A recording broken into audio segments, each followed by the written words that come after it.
going your way. Keep going your way.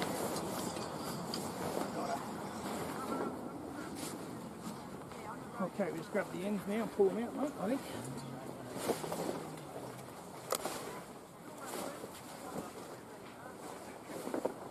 Push against the bloody ends. Right? Got it, let's go.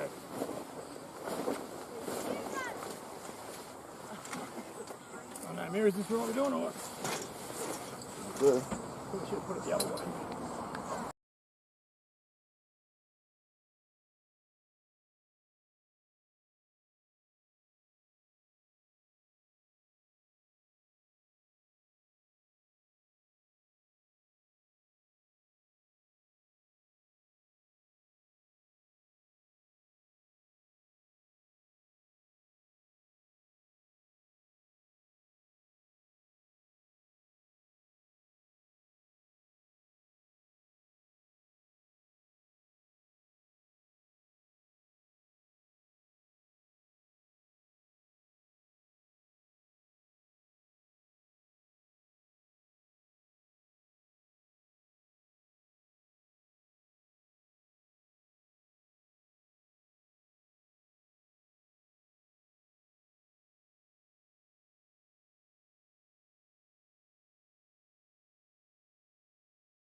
Hello, we're on, Tommy. Stand there, yeah.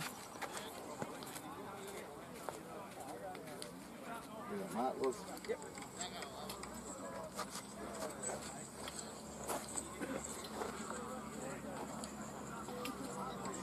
All right.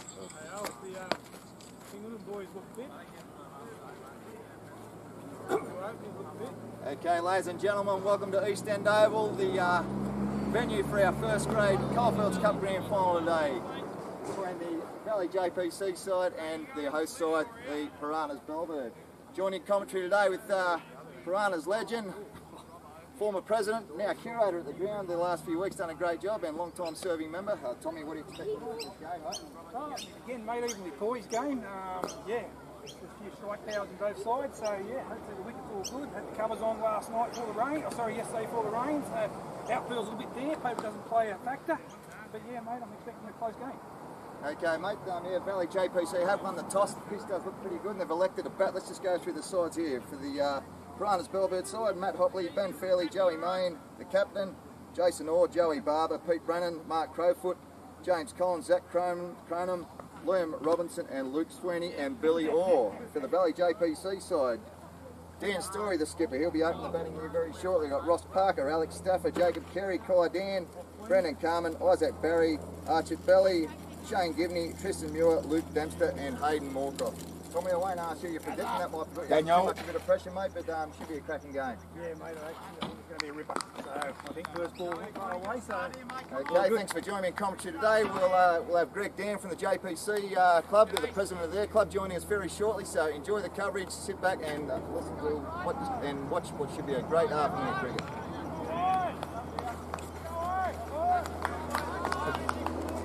Got it all right there, Mark. Come on! Okay, the stage is set.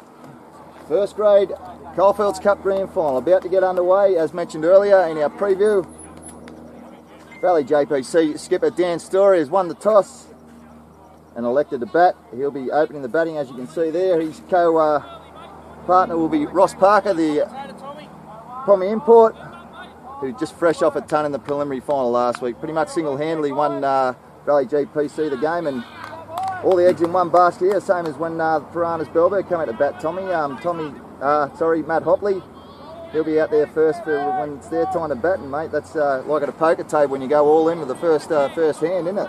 Yeah, and as you can probably see, I don't know if you can see or not, but the boundary, this long boundary down here, as that comes in the bowl, just down leg side, and umpires called it a wide. As you can see down here, yeah, it's normally a 70 metre boundary hit. It's gone in about 10 metres, so it's only about a 60 metre now, because the ground's too wet down the bottom here. So I know Dan Story likes to have a bit of a straight drive 6. So yeah, we'll see how he goes with it. We'll just adjust the view here a bit.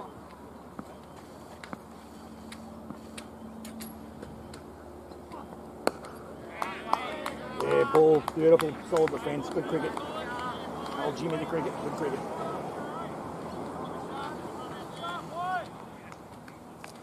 As you said, we had to put the covers on before the rain. The boys raced up here at 8 o'clock yesterday morning, got them on before the rain come about 10. But of course down the bottom here, she's the lowest part of the ground. And we had, I think we recorded 12 mil of rain, so 12 mil of rain wasn't good. Ooh, that's down leg and nearly took it very close to leg stump.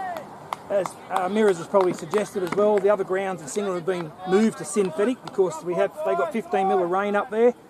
We've got about 12 here, and we said it's nice soaking rain. It was perfect actually if you needed the rain, but probably not for the grand final this weekend. But anyway, the deck's good and a good day of cricket.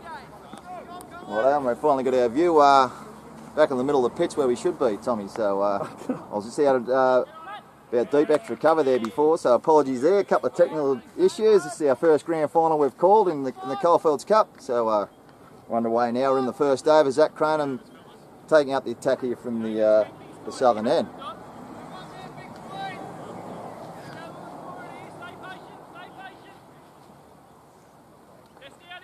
Leading wicket taker for the Bellfish side, Zach Cronum this year, so he'll be looking for a couple of early wickets. A couple of big scalps here, the Valley JPC side.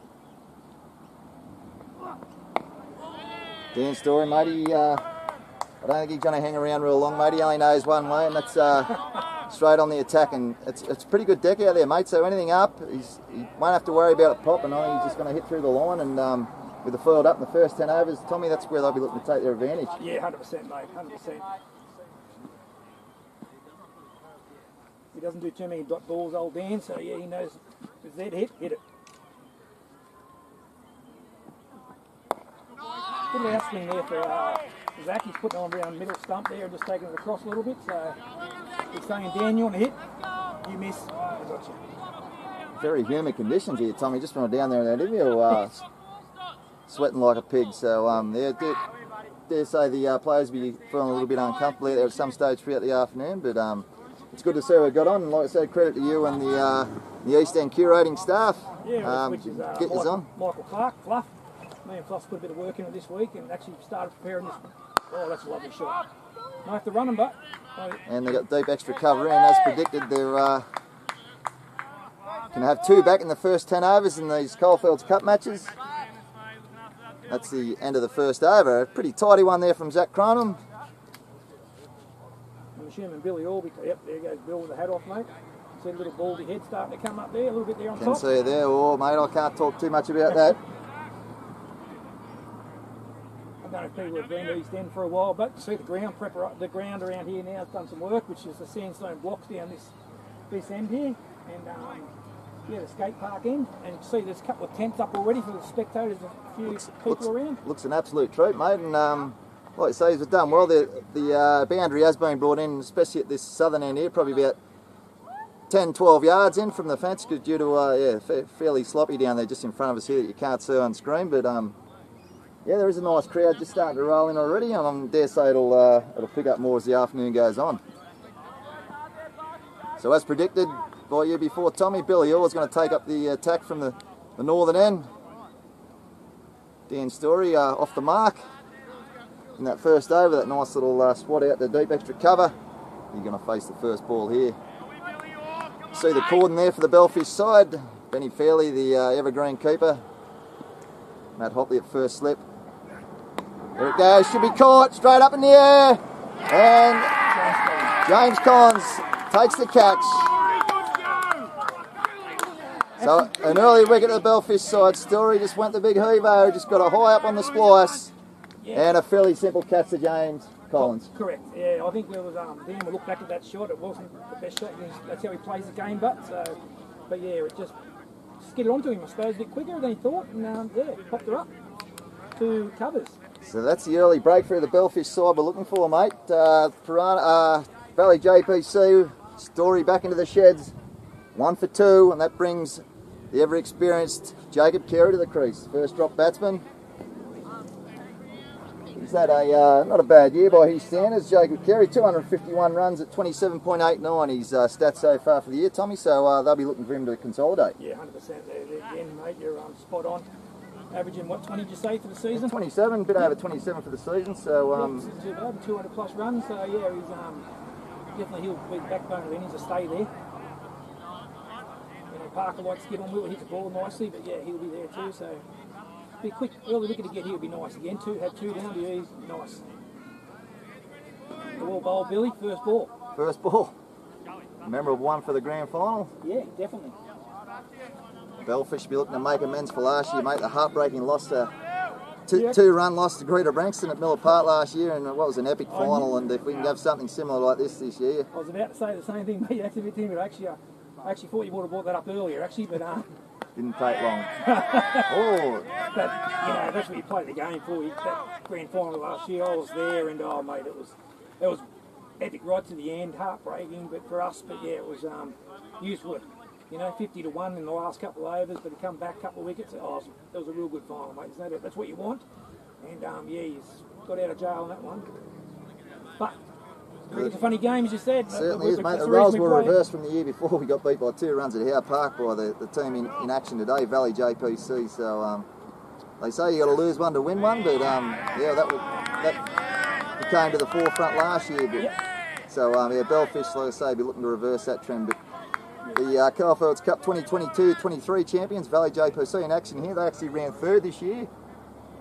Piranhas Bellbird with a minor premier, so they'll be looking to make it a minor and major double today. Valley JPC looking to come from 3rd spot. A good win over Creeks in the minor semi-final, then once again a great game of cricket last week. Chased down 197 against Greta Branxton, and as mentioned earlier, the run scoring machine, Ross Parker, pretty much single-handedly carried him on their shoulders for 125 not out.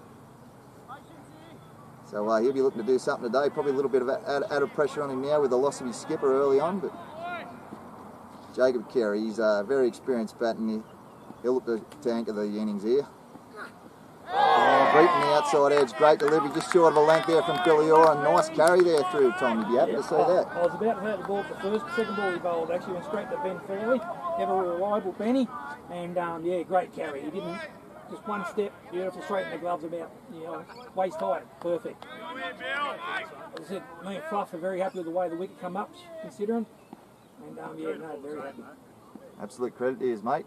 Get the games on. As most people may already be aware, there's already been a couple of games. The lower grades, 2nd and 3rd grade in Singleton, have been deferred to synthetic wickets, unfortunately. Howe Park deemed too wet, as was Cook Park number 1. So Drain Oval's in play today, I've heard. I thought, yeah, I was surprised when I heard that with the amount of rain we had yesterday afternoon. It's usually one of the first grounds to go under, but the 4th grade grand final's underway, and we'll go to those lower grades. I'll leave that with you throughout the afternoon, Tommy, to do the round the grounds on the lower grades. Yeah, well, we can start straight away, mate. Actually, 2nd grade's up and running.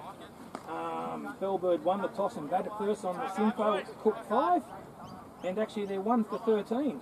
Actually, so Cameron Martin's out for 2. Oh, big loss there. Cameron Martin coming off a 99 last week. Yeah, Liam Story got his wicket, but you've got Joey Millington and Matt Fairley in now, so should steady the ship, especially on synthetic. Matt Fairley is still one of the better backs going around. Very good keeper, as we all know. But yeah, he's excellent in that grade. So Zach Cronin once again to take up the attack here from the southern end. Ross Parker on strike. Back on the back foot and solidly played a defensive straight out to we've got Pete Brennan there at gully. Jason Orr comes across and encouraging his bowlers. Tails up early, the Bellfish side. Wow, big upset here at the moment. Mary's in the 3rd grade final. JPC won the toss and batted first. On again on the very synthetic wicket at Civic Park. I'll just wait till Zach bowls his ball.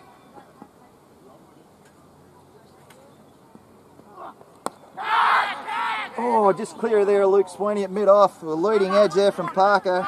And they come back for 2. There's a chance that the keeper's end went the wrong end and Carey's safely back. But all happening there. Sweeney at mid-off. Yeah, I know Big Sweeney will be happy to get 2 there, so he definitely won there. Bellfish know just how big a wicket this is, and Parker gets a couple of early chances like that. It's fairly well renowned, he can make you pay. And back to the 3rd grade game there, Tommy, you said you did a spot of bother JPC earlier. Yeah, mate, minor premiers easily, and 3 for 5. 3 for 5, still a long way to go. Yep, Won't write that side bats all the way down to 11, so they're still capable of putting on a good score there. Yeah, old Greg Frith got bloody 100 against us a couple of weeks ago in this last game of the season, and yeah, so he's coming in at number 7, I think. But the blokes out there is Adam Morris is out for 1, Steve Morris, the Golden Duck, Dean Moore, who's I think's got about, he's probably leading run scorer in 3rd grade, I believe. He's 2 not out. And Scott Holtz is a Golden Duck as well, so a couple of Golden Ducks there. Dewey and Dewey turned up to the grand final. Wow, Mickey Mascourt opened the bowl, didn't he? Yeah, right. And got 2 for none. Not renowned for his bowling, Mick Mascourt. 2 for none off his 1 over. And Keith Cameron 1 for 5 as well, so that's not bad tell. They actually, I thought it might have been agreed to Brixton JPC one there, mate. What happened last week? But, yeah. They obviously say their worst performance last, mate, all out for 49. Yeah, I see that. Their match against Hotel Cessnock, they didn't muck around getting the runs there. Matt Zegg was ringing me, I don't know what he's ringing me for, but anyway, great shot. Great shot there, Ross Parker, just rocked back on the back foot, square cut, it won't go all the way. Well thought out there, was that Joe Barber, was it? No, James Collins. James Collins, sorry, the catcher of the Dan Story wicket. Yep, that's on. Okay, in the 4th grade, our final semi-final at Drain Oval. Hotel Cessnock 1 for 6.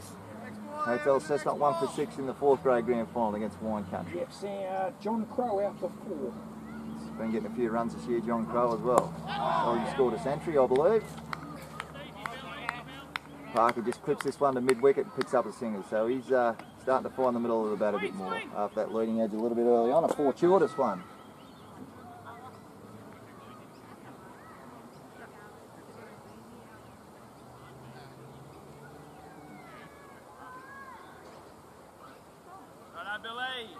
Sorry, it's stand there, that goes professional mode. What do you mean? Well, that's good. So, yep, good. No worries, bye. Oh, yeah, no worries, anyway,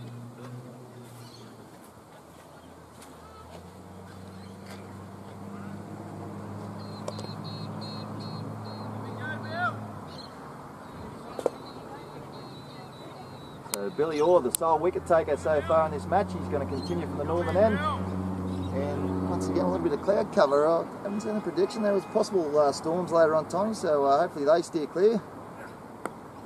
Someone Parker on the back foot again, and some nice carry there once again. That bounce was just short of a good length and got up about waist height. So it's good to see early. You don't want to see a 2-pace wicket early on, mate. And like I said, absolutely everything's carrying through nicely. There's no inconsistent bounce, so that should remain the same for both sides. That's what we want to see. The outfield will be a fraction slow. Yeah, Parker this time forward in defence and very well played. I remember Q8 Robbins Oval, and I got a young player playing first grade down there himself, and everybody scoring 300 runs. There was nothing, there was a road. And then Wayne Trappel, good bloke Wayne Trappel, is our captain, and said, Tommy, give me a bit of grass on it. Everybody's scoring 300. Anyway, so yeah, someone said, leave a bit of grass on Tom for the first 10 overs, up to the bowlers, the opener bowlers to have a bit in it. If the batsmen are good enough to the last 10, especially in two-day cricket this is. That's a great shot in there. Short ball got up. There you go. Well further there. Zach Cronin, good athlete. Already into the soccer season, been training very hard and a good arm in. So 2 runs there to Parker. Hurried him a fraction there, Tommy. He took his eye off it momentarily, but he got plenty on it. And faced Billy a few times, and he actually comes on you pretty quick. But yeah, as I said, in the first 10 overs, if you bit in there for the bowl, a bit of grass on it. And as I said, there's nothing on grass over at Miller Park. We've actually gone over there many a times and won the toss and said, send them in. Next minute you're chasing 250. 250, mate. As I said, we all know Chinga's got a lot of grass on his wickets over there, and they're absolutely beautiful. Oh, fast sliding down leg side. Oh, she was close. Umpire today, Stephen Eccles, come all the way down from Scone, and we appreciate we have officials coming that far down to do these finals and grand finals. He umpired the major semi-final here a fortnight ago, and it was good when the wicket was dicey. It was good to have a man of his experience. He's done a lot of grade cricket in Sydney just to make the right call, and that match got on, and Piranhas Bellbird won in a reduced overs. It was 20 over match and won their way through to a home grand final. Six Gordon's very confident that last one. This time straight up in the air. Ben Fairley's a good athlete, but he won't get that one. Throws the gloves off and rips it in. So Ross Park, a bit of a top edge there that time too. So he's living dangerously at the moment. But, he's at that awkward position. Billy Orr's bowling that leg stump, that in coming across him, no doubt. But it's just that popping on him. The boys did tell me they had a bit of a plan for him today, but of course I won't be saying anything. You're not going to reveal what that plan is, Tommy? No, mate, I was not going to say that, but yeah. So that brings the left-hander, Jacob Carey, on strike in the canary yellow gloves. Canary yellow, Australian goal, my friend. Full Tyson this time, he gets it past second slip. Should be at least 2. They'll cut it off just inside the boundary. Zach Cronin busy early on in the outfield, and Carey picks himself up a couple. Almost an overthrow, but Jason Orr, Johnny on the spot, make sure that doesn't eventuate. Our younger viewers wouldn't be able to get that joke that you and me just said there, mate. Mate, Billy Birmingham, the 12th man. Yep. 12th man again, that little clip you're talking about there, and correct. We won't name the expletives that were involved in that little phrase either. But very clever man, he actually made a lot of money on that, no doubt. And, yeah. He did, mate, and he probably can't get away with what he said back there. You wouldn't get away with it these days. But they tell me he's got a property out the vintage that he ventures every now and then. So, I was on his property the other day. I had to go and mow it for him actually because he actually was a bit long. So yeah. Anyway, he's you haven't met the man, but they reckon he's a good bloke, and he actually lost his best mate there a few years ago with that page, Mike Gibson. Yep. And actually shocked him. Actually, he really close, mate. Real close.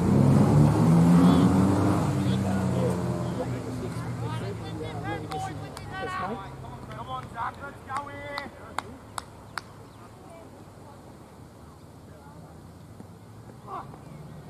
So way down the leg side that time, Stephen Eccles, no hesitation in signalling that wide. They're actually attacking that. That's I don't know if that's. See, Billy Orr was attacking that leg stump there, mate. So and Zach's bowling there out our leg stump line. Yep. And we've already got 2 leading edges from him from that leg side. Is that part of the little plan that you failed to reveal before there, Tom? Just saying what we see, mate.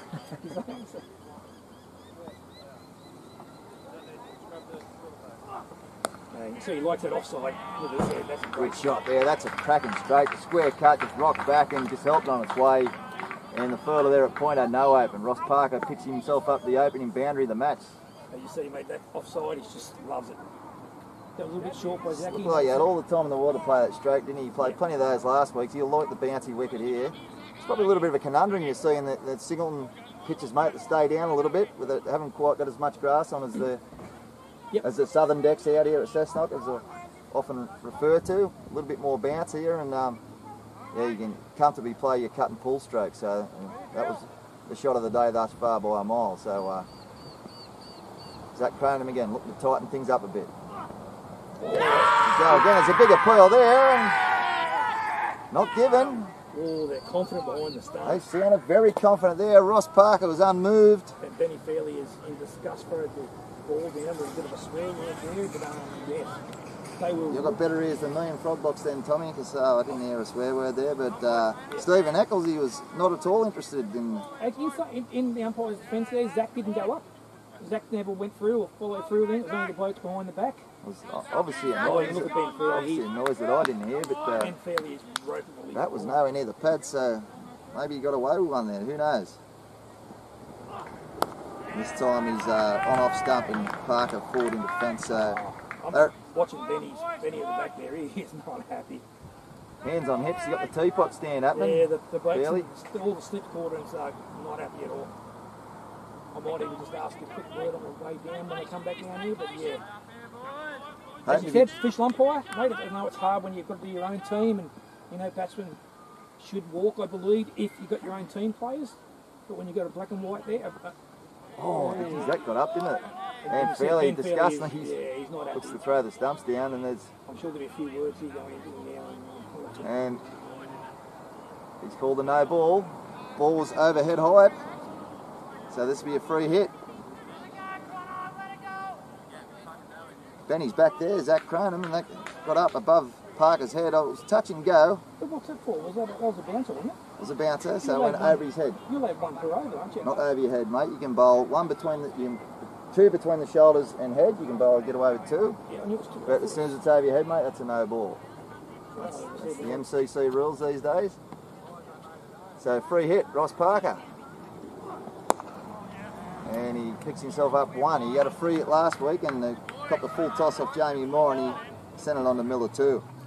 So didn't cash in as much today. So 1 for 13, the Valley JPC side looking to rebuild after the loss of early wicket. Dan Story will be joining commentary hopefully very shortly by JPC President Greg Dan. He's probably on the golf course. He's out at Ridges, or as we affectionately like to call it at Royal Branxton. We call Ridges South Branxton. So this will be, I reckon, this one big in-swing coming into left-hander. Carey, good shot there into the covers, and struggled to pick that up a couple of the Bellfish fellas. So they'll push for three here and Swanee, and they will get it. Well, there shouldn't be three on the big stand over here. But it is, don't get me wrong, by the time you turn, the big fella is quite moist out there, the ground, pretty wet. Sweeney, probably not the best athlete going around either. There was three blokes there chasing. Liam Robinson was at mid-off. They all looked like they struggled to pick it up, whether they lost it in the trees or what. But it's an overcast day, probably not the best seeing day. But oh, the umpire's missed him, wasn't he? They're going back for one more. Yep. The score. Well, it's all happening out there at the moment, Bill. Pretty little breeze come through the window. That was bloody nice. It dropped off now. Very humid conditions here. East End Oval. You're joining commentary here. This is Channel 69 Frog Box live stream free to air on a Saturday afternoon at East End Oval. Zach Cronin continues from the southern end. Doesn't quite time that one there, Parker, and a little bit of acrobatics there from Jason Orr, and that is now the over. So after 4 overs, well, that's 5 overs now, sorry. The Valley JPC side at 1 for 22. So after that little hiccup early on, they've recovered nicely, and they'll be looking to build a nice partnership here. I was to start around the grounds from the 4th grade, because it was on the phone last time I looked, so that was the last one I looked at. Hotel Cessnock 2 for 14 now against Wine Country. Again, they're pretty well convincing minor premiers in that grade there, so you know, Wine Country sent them in on the synthetic too, so 2 for 14. Interesting play, that. Yeah. Not synthetic, mate, they're playing a drain oval. Oh, sorry, so I assume it was fairly, would have been a little bit of moisture from the deck, couldn't imagine it being a belter. But Billy Orr to continue from the northern end. Carey on strike. Oh. He's out. He's booked it and pulled his feet, I believe. Absolutely outstanding catch there at cover. Joey Barber was the recipient, I believe. A full-blooded cover drive from Jacob Carey. He looked up, probably in disbelief more than anything else. As Barber, like we said, didn't take it clean, hit the hands, and he managed to scoop it up before it hit the deck. And Valley JPC lose their second wicket. Yes, as I said, straight away he goes shot. And how many times you said that? Shot and you look up and it's been caught. Absolutely creamed. They'll probably just be out of the view of the frog box. So I'd like to see that one again. Yes. A fine catch. Low down. Valley JPC after winning the toss and electing to bat. And spotted by the early at 2 for 22. 2 for 22. As they quickly now the third grade, JPC were in trouble at 3 for 5 earlier. Now this 3 for 19. So recovery missions on there, I'd say. Yeah, Captain Daniel Thrift's in now. And Dean Moore. Daniel Thrift's had a interesting week, mate. He an eventful one at that. He fronted the judiciary on Thursday night and on a charge from a game a couple of weeks ago, but he managed to get off that charges in the playing in today's grand final. So. In second grade, it said Bellbird lost a early wicket earlier with Cameron Martin out, but they're actually on the recovery now. 1 for 35 with Joey Millington. I've seen Joey bat pretty well. He hits the ball, especially on the offside. 22 of 25 he is. So there's 1 for 35 going well now. 1 for 35. Just watch your feet there, Tom. There's a few green ants around, buddy. Richard pants rolling around. Already been bitten by one earlier on. Yeah, I actually got one earlier out in the wicket there too. Actually, and I don't know how long it's back on the shirt. I tell you, it's bloody lovely sitting up here on the sandstone blockwork the council have done around the ground here. There's a bit of a crowd building up here with some tents and stuff.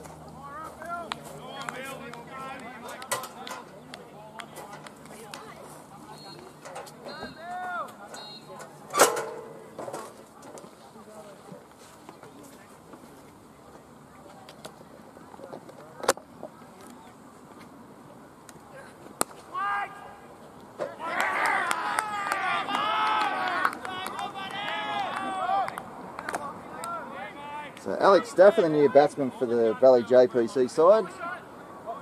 You'd have hoped that he weren't in the middle of the cauldron this early into the innings, but due to the loss of a couple of wickets, he's out there in the middle facing his first ball. Fairly positive stroke and well fielded there at point.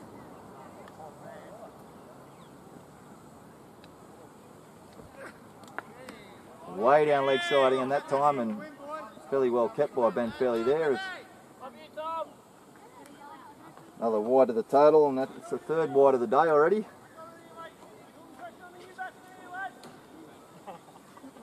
There's Ben Fairley, one of the better keepers going around the area for years now, so had a good catching keeper around the area.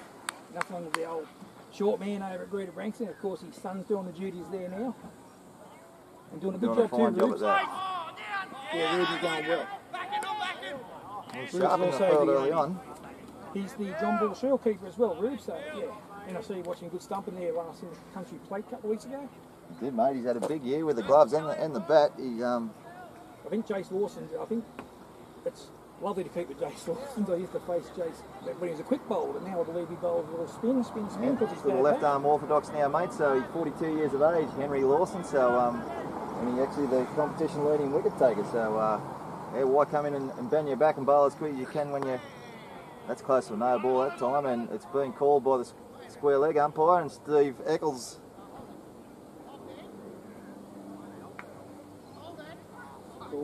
So it's a no ball, over the waist height.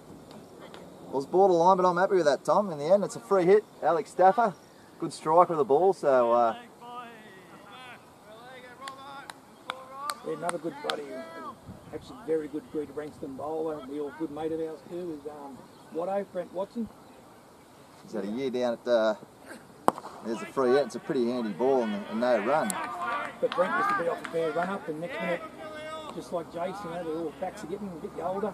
And yeah, I went over there one day and he's Brent ready to bloody bowl. And, hey, what are you doing? He's off a 2-yard run up. Yeah. And just he said to me, he said, why waste energy, Tom? And just bowls quick.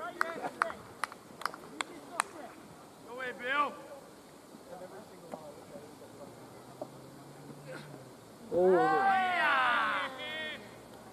That was pretty short. There is a little wet patch about, but again, it is right dead set middle of the wicket. It shouldn't come into play, but when it is short, it's going to start to pop up like that. I don't know if my son's listening, but he went to get me a drink like about 2 hours ago. So Young Jet, Young if you're listening out there, mate, can you come back with a drink for Dad? Dying of thirst up here. I might have to crack one shortly myself, Tommy. That's the leg side.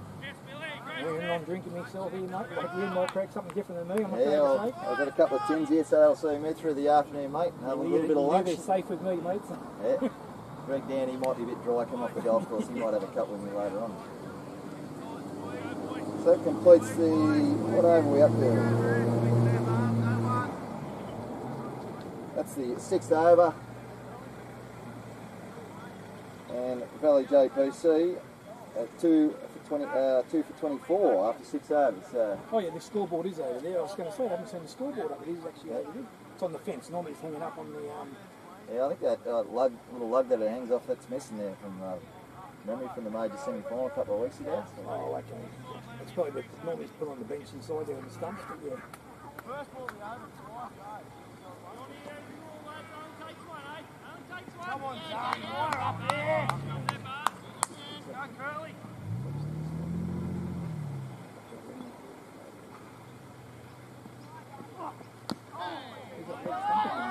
Leg stump line, Parker. You haven't got one away. Good stroke play on both sides of the wicket. The half-flying leg stump, if you're dirty, you missed out there. Well protected that offside third. You come around, you got Matt Hopley at first slip. Skipper Joey May at second slip. Pete Brennan at gully. James Collins at point. Joey Barber at cover and Jay Saw at mid-off. And he's going to be in the action this time to follow that. And their swing there, Joey Barber coming across, but he's covered well by his mate Jay Saw. A couple of good athletes there. Hopefully Jay Saw's on today. He's had probably lean, well you'd see Saw to runs, but I suppose he lean years. Yes, he probably had a lean couple of years. He had a big score last season. They got that 100 odd, a big 100 up there at Cook 1, and he got an 80 odd a few weeks ago, so that might kickstart him. There's a lovely leg bounce there. There's that leg stump line you spoke about there, Tommy, and Ross Parker takes full toll. He didn't miss that one. Lands that fine with no fine leg, that raced away. A welcome boundary to Parker. Breeze is lovely brush through there, mate. He helps himself to 4 and he moves on to 17. Starting to look dangerous. Bit of a runner ball player, so you'll be steady early on, just nudging him around a bit. Then when he gets going, mate, square of the wicket, some of the best square drives and that I've seen. And I've been playing for a long time, 32 years. The square of the wicket was as best as I've seen last week from this bloke. Yeah. This will be what, Jack's 4th over? His 4th over. They said it's pretty humid out there, but moisture coming out of the ground. We've got sweat just sitting there. Oh, well bowled. Oh, right up in the block over there and digs that one out from mid-off. And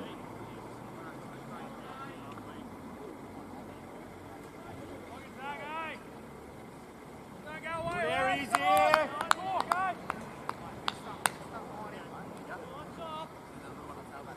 so the wickets to fall already in this match. Skipper Dan Story out, caught by Collins, bowl Billy Orr for 1. He faced 7 balls. Jacob Terry out for 5.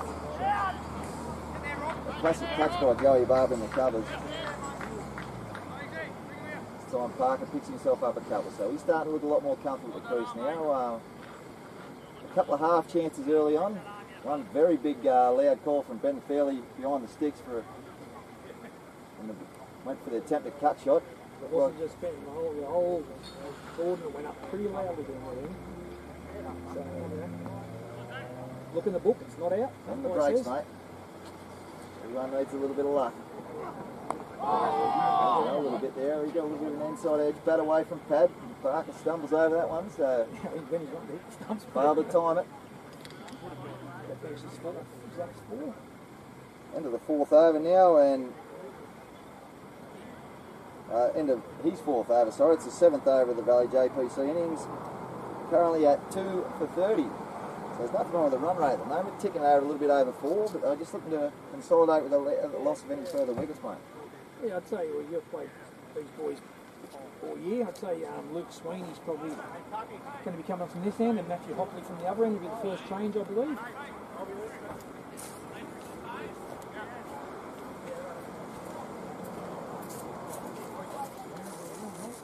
Yeah.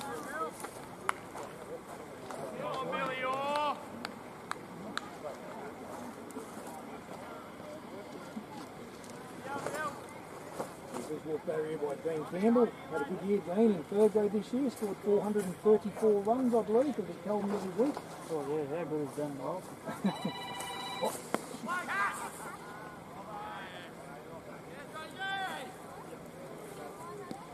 Well fielded by Lance Robinson there in the covers.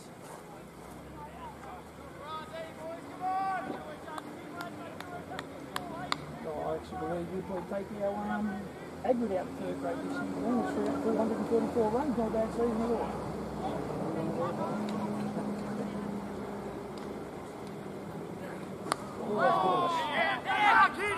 Chance here at the keeper with a direct hit. It might have been close for the direct hit, but it was wide.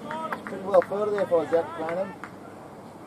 Picked off the pads there from Alex Stafford, and Parker called him through for a single. It was a risky one, but I think he was safe there in the end even with a direct hit. Yeah, he's got a pretty good arm. He's actually got a pretty good arm in him. Again, talking old school, mate. I remember playing against Melbourne in the days, and Pop said, do not take Greg Sheen on in the outfield. He was pretty good. Fair advice, that. Excellent in the outfield. So Billy Orr with his tail up, figures of 2 for 8. This is the one Into they his want. 4th over so far, so this is the big wicket they're looking for, the Belfast style. Parker. And down this time, no doubt this time. Joey Main, the skipper, takes the catch at second slip, and Parker departs. Tried to guide that one down the third man. Filthy with himself. It's a good catch to his left. Joey Main. And all of a sudden, Valley JPC after winning the toss. 3 for 30, we're in the 8th over. Yes, it was just like a little late cut, like I don't know what it was. Just A little dabble, he didn't go real hard at it, did he? Just sort of like he guide it down to third man and got the top edge. Joey Main died in front of Luke Sweeney, yeah, just 2 hands, left-handed, died in front of Luke Sweeney, nice catch. That's the one the boys wanted.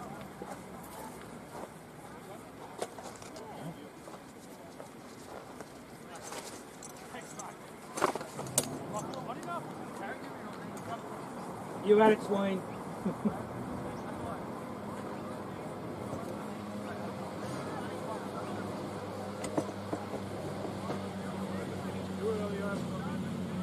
Red and white umbrella, mate. The old Dragons, you still supporting them? Dragons, yeah. Through thick and thin, mate. Got a fairly ordinary start of the year. A couple of games where we've been in winnable positions here.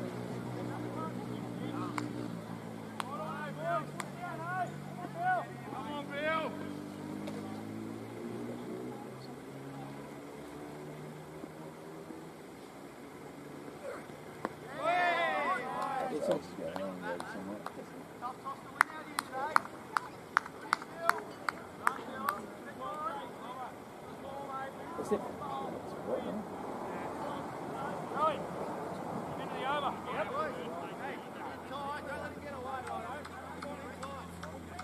Speaking of the NRL, mate, you know our Piranha cricketer, Fletcher Sharp's doing very well for himself in the league.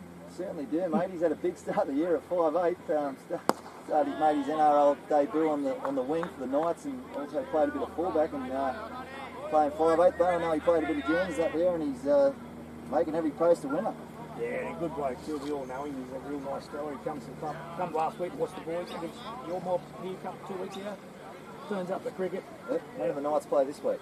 They're up at the Titans. That's right, so we won't see him here today. No, he's definitely the boys have actually gave him a bit of a sledge and said they're hoping to come to the cricket. We're hoping to have a win up there, and we're hoping he posts tonight. Hopefully we have a win here and we can get there and say on the big screen. Up the Piranhas, the Bellfish. So Isaac Barry, new man at the crease, still yet to get off the mark. So it's him and Alex Stafford looking to rebuild this Valley JPC innings. 3 for 31 at the moment after 8 overs. So he's had a fairly limited involvement this year, Isaac Barry. We all know his reputation as a batsman and a bowler. He'll open the bowling here later on, but he's only had a couple of bats this year for 37 runs, so this will be his most important innings of the year, that's for sure. Zach Cranham will start his 5th over here from the southern end. Alex Stafford scored a rep century already this year and a couple of 80s at club cricket, so A good partnership to play. a lot of pressure on these pair. I see the cars pulling up here, starting to get a bit of a crowd here, mate, which is good. My car's unlocked up there, mate. Is it safe or not? Oh, you're incest not, mate, not a problem. Leave all your windows down too, I would. Ooh, that cut a mile. Cut way too far and high. Oh, yeah. Big off cut.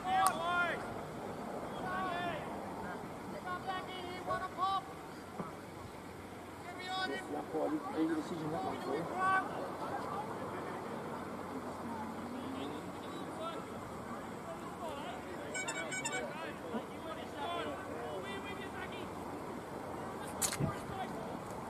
Hello. Hi, how are you? Good. Oh, and swung after bounce too. So a little bit of swing out there with the moisture in the air. Yeah, that's a bit of encouragement for the bowlers. I think the last, Goldfish bowlers with their tails up, 3 for 32. I don't think Parker will let that one go. Nice cut shot on the card thing. For being new batsman, a bit steadier. Got himself a little sandwich, mate, while Go for it, buddy. Your bulbs out.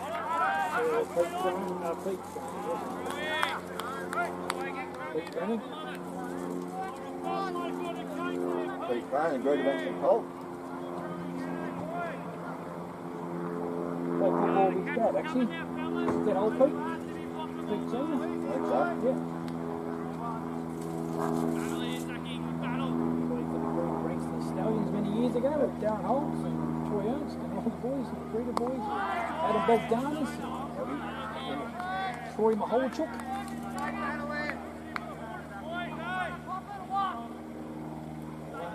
Phoenix, I think, beside them.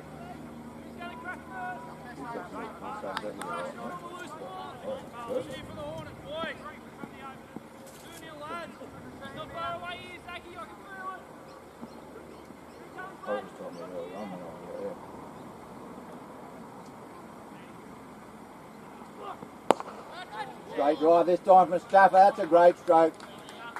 Down near our commentary box.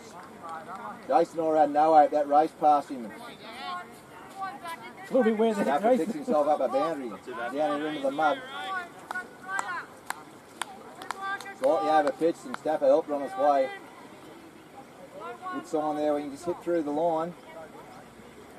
Ball carried nicely and raced across this relatively slow outfield, but yeah, wasn't enough to pull it up.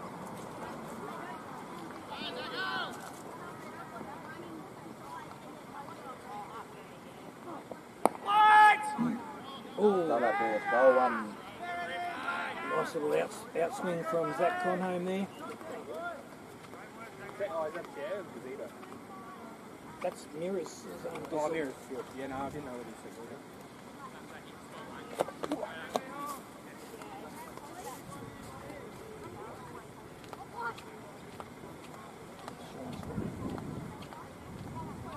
Oh, good breeze.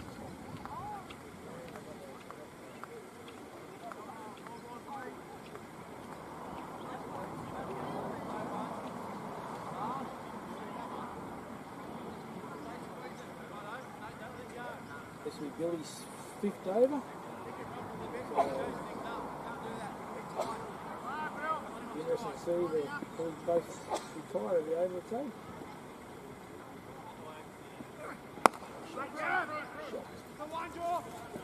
Lovely push forward drive through there. Jake Saw's really good in the field. Slides, he stops that.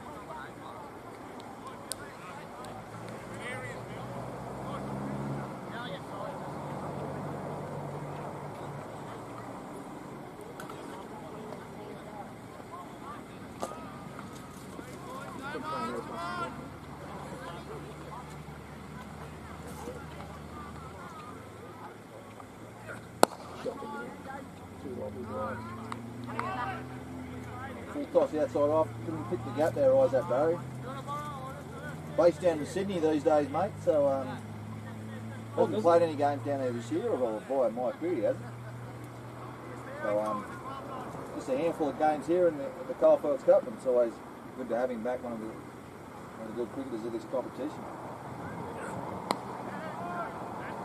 Score a goal.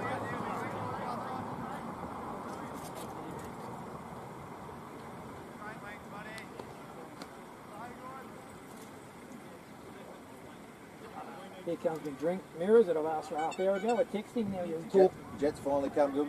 But he hasn't talked halfway through as I'm getting here, so probably another half hour.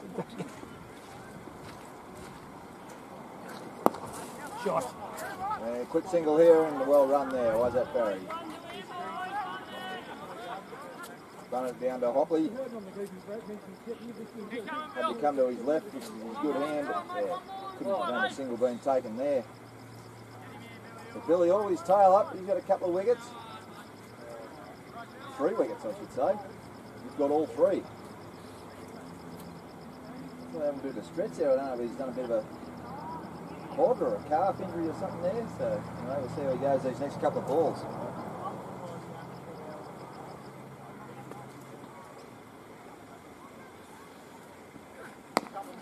Stafford gets another full toss and couldn't put it away. Always the easiest ball to hit the old fully, especially if you're a little bit late picking it up.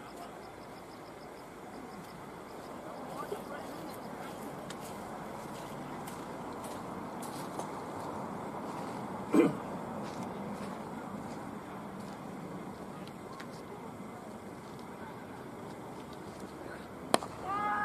this time, nice little half volley that once again he can't put away, so that is the end of the 9th over.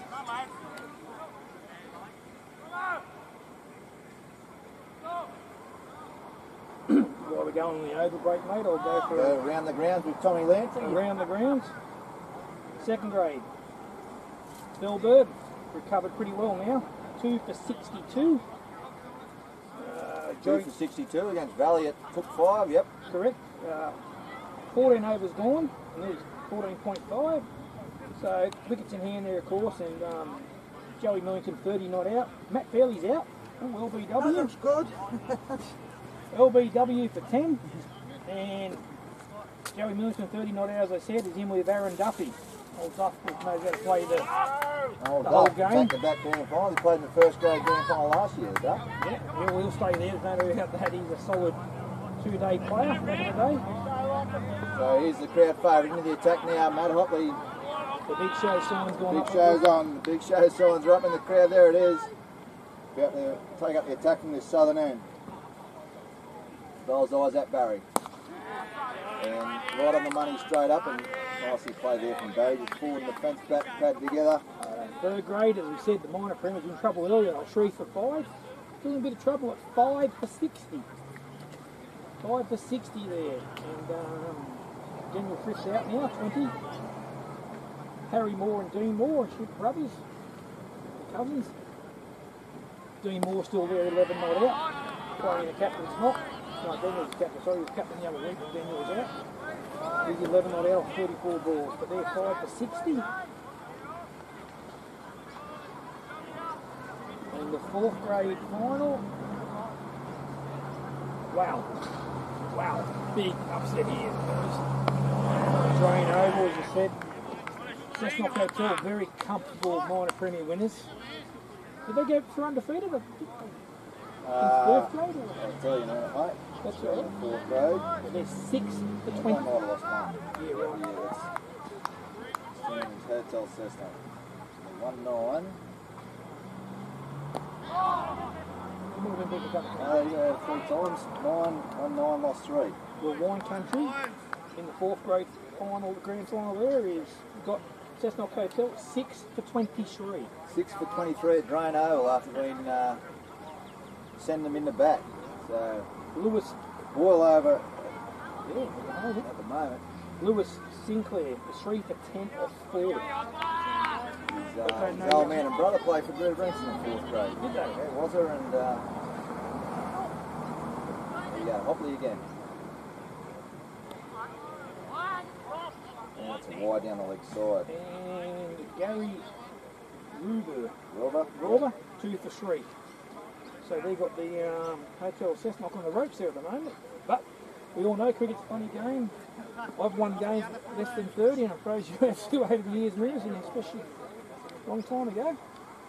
It's just a funny game. You've got them, they've got to get them, the old saying. That's it. Copley bowl on the leg stump line.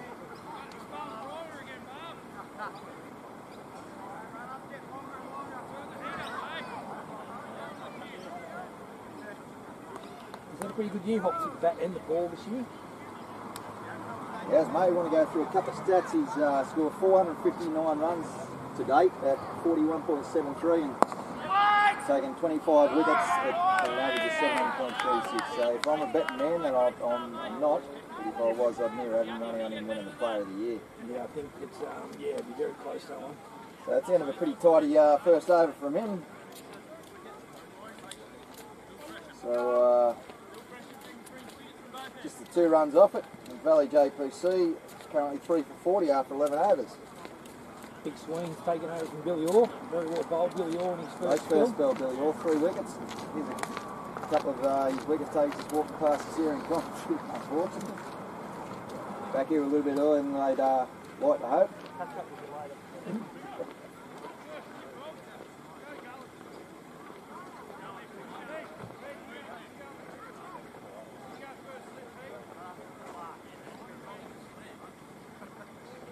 Couple of junior results this morning. You had one in this morning, didn't you? Did, mate. Singleton were the victors in both the games of Stage 2 Division 1. Singleton were too good for Greta Brankston, chased down 84, which wasn't a bad score there from Greta Brankston. They got it 3 down with about 5 overs to spare. And in the Stage 2 Division 2, Singleton White were victors there over the Piranhas side. Yeah, Matt Hopley done a great job of our Piranhas side in the Stage 2 Division 2. They're playing virtually Stage 2, which is like under 13s. 13s, 14s sort of. Yeah, I think our Stage 2 side our average age is 10 to 11. So I don't think it can go up for the next couple of years. So it should be pretty strong in that grade the next few years in the under Stage 2. A big rap to the man that's out there in the middle at the moment too, mate. Oh, that's a great shot there from Isaac Barry through cover. That'll take some cutting off. Yeah. Go all the way to the boundary. It was a juicy full toss from Sweeney. And Barry took full toll. He's got a couple of full tosses already, but he wasn't missing out on that one and went between extra cover and mid off and raced to the boundary. So just back on our juniors, mate, the first year of a combined competition with Cessnock and Singleton. Obviously, a few teething problems as there still are in the senior competition, but we can only learn every year and right a few wrongs. And like I said, kids cricket's on the uppers. A few years ago, it wasn't looking real rosy here in Cessnock or Singleton. So credit to the administrators there and Matt Hopley and his junior subcommittee, along with Vicky Hipwell and the crew up there at Singleton, and a fantastic job and a job well done all round. Yeah, you've got to give credit to the players that you're now looking at. I was at Piranhas here with my kids growing up, and Shorty out of Greta, and of course our kids have gone on now, but the kids now, like Hopley and his young ones, Dragey at Bellbird, his young ones are all coming through, Cagney, it's just good to bring their cricket through. Now they're going to come through. Actually had 6 junior sides this year, the Bellbird side. They had 2 in each division, stage 1. Had a girls side. Couple of girls, yeah.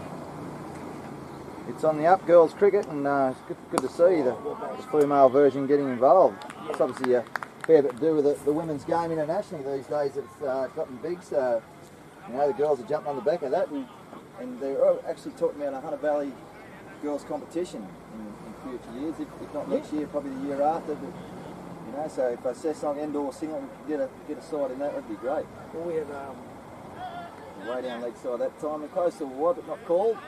We've had Timmy Beers, who got club in our year last year. Timmy, she plays in our 4th grade side, and that's for the last couple of years. I believe, did Greta Brankston, they put a side in the Maitland midweek comp there with did, mate. Kelly, Kelly was playing. Yeah, Kelly Andrews, so that's, Kelly and also Claire played, so all the Andrews were involved in some format of cricket this year. So there was Grace Butler, there was 8 girls from Brankston. They decided just about 6 weeks before Christmas they played. Yeah, I've seen her on Facebook there. Great, it's good credit to you all there. And I think Cessnock Hotel might have had a lady, I'm not saying that, had a lady play 4th grade this year as well, I think. So. Yep. There's a couple in the Singleton sides as well. Georgia Haynes plays in the JPC 3rd grade side. She'll be involved in the grand final there today. Sienna plays for JPC in 2nd grade, opened the bowl and actually bowls very well. Hate to say she got me out here at Sian Carmen. Yeah, her brother Brendan involved in this 1st grade grand final today. So she bowls she's been a good 2nd grader for a long time. Opens the bowl. And yeah, she got me early in the year. I haven't had the pleasure of facing her yet, so probably well in years. Or I might, when I'm back playing 2nd grade, she'll be probably playing 1st grade by then. Or I'm assuming she probably plays right in Newcastle this year, or you don't know, or we could ask Greg when he comes anyway. He'd know big it's going to land safe. A light there from Stafford. He was on a little bit quick there from Hopper, and he went to pull shot and just got her high up on the splice and fortuitously lobbed between cover and mid-off. And a shout out to Andrew Housen watching it at home. He said, Tommy, thanks for fertilising his lawn during the week. So big supporter of Frogbox Channel 969 TV. Hope you're got your feet up and having a beer there, Housen, and enjoying this 1st grade grand final. Ask him, how's that hamstring, Andrew? You might get a text shortly. He played in the Kane Bradley game there the other week. Oh, yeah. And I'll tell everybody out there now, mate, he said his hamstring was very sore, but he said you can't let it on in the games where you get a bit harassed a bit. So I think he threw his wicket away and just played on as normal. Played a lot of cricket against Houso, juniors and seniors, and can hold it back. Could hold a bat. I was on the receiving end. He scored a double ton there one day at Bellbird. Drage, you got a ton on the same day, so as you can imagine, we'll chase him about 400. I think I let through about 30 in the field that day. He broke my rib on a pipe fence when attempted to field a ball after I let about 30 through. So yeah, probably a day I'd like to forget. But yeah, double ton there from Houso that day. It was a great knock. Way down leg side this time, and an easy one for umpire Stephen Eccles. So Hopkins just got the radar a little bit off at the moment, Tommy. You'll be looking to rein that in a little bit. We just spoke about the great man a minute ago too. I reckon he's one of the best still getting around. And a nice 100 in the final last year. Still couldn't get him over the line, but yeah, he could be a big loss today for the Bellfish. Awesome, mate. Just playing a shot he's played 1,000 times throughout his career and tore a bicep. So. Yeah, so it's Mr. Rob Drage. Mr. Rob Drage talking about there. So he's up in the grandstand here with his kids. And up in Bay 13 there, Dragey. And yep. They said man behind, like I said, those Bellbird kids, getting a lot of those Bellbird sides back there. 6 junior sides at Bellbird this year, and he's been the main instigator behind that. So. Yeah, 100%. It's all his kids are playing there, and I think they're playing 4th grade as well. In saying that, we actually played your Greedy Branksome side this year, and I think they're triplets. Yep, Sunberg triplets. Oh, mate, very. Got Riley, Richard and Evan. They were involved in the Stage 2 Division 1 grand final today. Yeah, mate, I'll tell you, Greedy Branksome's looking good in the future if they can get around, because they are 3 good little cricketers. Actually, we got a couple of boys left us this, or of course, that 16-year-old fight, 15, 16, so hard to get age groups around Cessnock there, so they're going to Maitland this year as young Max Clark and Lockie Leonard. Both went down at a trial with in the university green shirt, I believe that's what it's called. Yep. Yeah, went down at a trial yesterday, so again it's hard yards because you can kick 2 country kids. Yep. So anyway, they both trialled well, but I haven't heard how they went. But anyway, Max is fielding 12th man today for 1st grade, Eastern Suburbs. Versus East Play Thornton in the 1st grade grand final at Maitland. And Max is involved in that. That's a great honour there for young Max. Yeah. He made his 1st grade debut for the Bellfish here last year. Yeah. A bit disappointed, but their rules at Maitland in his 1st grade, he cannot go on the field. Excuse me, cannot go on the field unless there's an injury. Yeah, right. So it's, I didn't know that rule, but Fluff was saying that this morning. But yeah, Max can't field because he went there last week. That's the proper MCC rules, and yeah. 12-man rules a little bit different, where you can. Oh! Tell you what, did he get a hand on that? If he did, we were awfully close. The Stafford was a little bit. Boys are confident of swing, didn't he? Casual getting back into his ground there. Yeah, so Max is there for hopefully he gets on because there'll be an injury, but yeah, he's looking for experience. And the boys said last week they're going to be with the team, and they won. He's in the shed singing with them, and same as their second grade side, Lockie Leonard. So what would they be now, mate? 17, are they? No, they're actually. Oh, big swing They play, I think they played under 15s. Oh, so they're only 15. Yeah, 15, still, yeah, yeah, right. So they went and played East Maitland. They won the premiership there too last week. Saturday, Sunday game, Max had to bowl the last over. I watched it on Frog Box. Max bowled the last over. They needed 6 runs off the last over to win. That was against Western Suburbs, Clubbies. And Max kept his calm and only got 3 off it. So they won by 3 runs. So Valley JPC looking to rebuild here. Currently at 3 for 48 in the 14th over. So Shannon Trelko playing for East Maitland there. I don't know if you know Shannon at all. He's, I do, mate. Played plenty of rep cricket against Shannon. Yep. He moved over from the Plovers this year. And has been a great guy. Captain the side. A great move for the Griffins, East Maitland Griffins. As he scored 140 last week, 150 in the semi-final. Yeah, and there was a major upset there against Western. Curry Western Mulberry, the Super Club. Once again, minor premiers, and they bowed out in the semi-final against fourth spot. I think last year they actually made the They made the grand final, yeah, beat by West. minor premiers. Yeah. My old club, they didn't make the premiers this year. They're going through a rebuilding stage. City United. City United. Over there at Lords. Yep, well, pretty happy hunting ground for us this year, mate. We won the John Bull Shield there, mate, after a week earlier winning the country plate. We've had a fair season at Cessnock District rep level. He's had a great season, actually. Stein gets a full touch. It's a good shot again there. Doesn't beat mid off. Jason Orr was the fielder. Good athlete. Barry helps himself to a single. I'd say it won't be long and the skipper will bring himself on, mate. I'd say Joey Main, the off spinner. yeah. So that's the end of the 14th over, and Valley JPC 3 for 49. We just mentioned there was a field change a minute ago. Mark Crowford just went on there and had a bit of Billy Orr's having a bit of a break Mark after. Crowford off the bench. Yep. There's Sub a couple of front rowers. Yep. So Billy Orr's is sitting down underneath the light pole over there, having a bit of a. It's just about beer o'clock, Tommy. You can have one, mate. I need Tim Gore's bell on the podcast. And we're cracking in the bell. Anyway, it's Hopley to continue here from the southern end. Just starting to find their way a little bit here. The Valley JPC side looking for. They need a partnership just to gain the ascendancy again. So Hopley in again.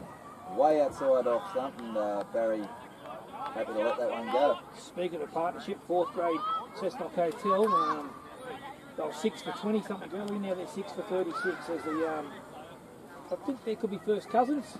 Sean Caparero used to play for us at Piranhas, and with Carl I think they're Caparero. brothers, aren't They could be brothers. they? Yeah, and actually. Graham, their old man. Graham. No, well, Carl's batting now. Carl's my age. I went to school with Carl, played cricket against Carl. Well, Carl's 15 not out. He's got a few runs for the season. I think Sean's the other brother. Yeah, right. And well, Graham didn't trouble the scoreboard today. He got a duck. But Carl's actually 15 not out, and they're 6 for 36. So just a leg wide there. Barry looking to work that one off the pads and didn't make contact with the Willows.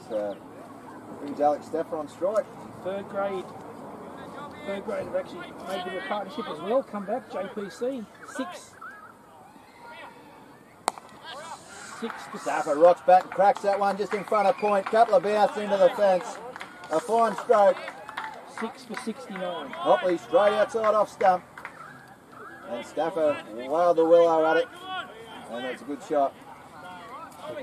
So he's still now starting to find his way with the bat. So anyway, so I said 3rd grade 6 for 69 JPC against Cessnock Hotel. And 2nd grade around the grounds. Tell you what, JPC can get that up over. If they can make 120, 130, they'll be confident defending that.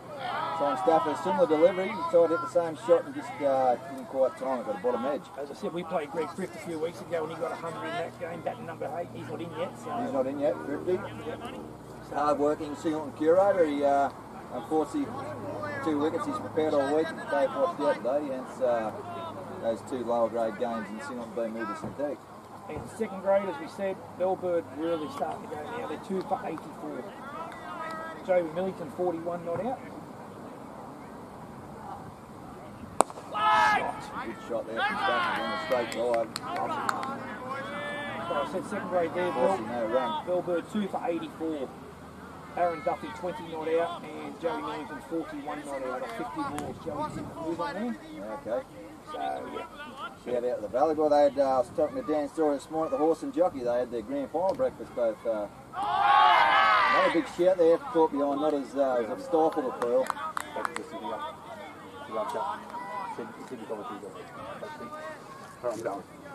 What are these buckets for? We just Yeah, heard. so the grand final breakfast, mate, as I was saying there before, there at the Horse and Jockey this morning, they got the first and second grade sides there. Bit of tucker on while Dan was doing the rounds, checking grounds, so as per usual, Dan doing a good job in Singleton, making sure everything's in order, and yeah, bunged on a little bit of breakfast for the boys before hopefully that bacon and eggs doesn't sit too much in their guts today as they're running around those cricket fields here at East End and also at Cook 5 and also at Civic. We just heard from our Knights' favourite,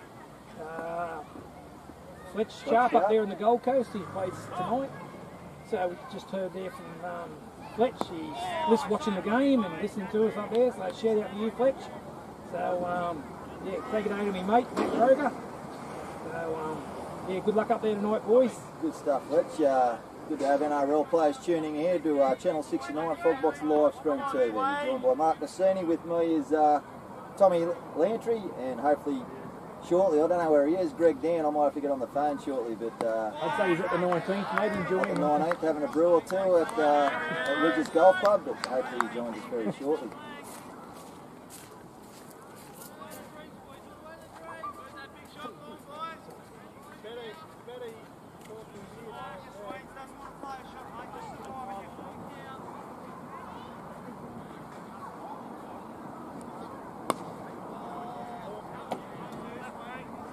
So Luke Sweeney continues, the former co-skipper. Joey Main, just the standalone skipper of the Bellfish side these days.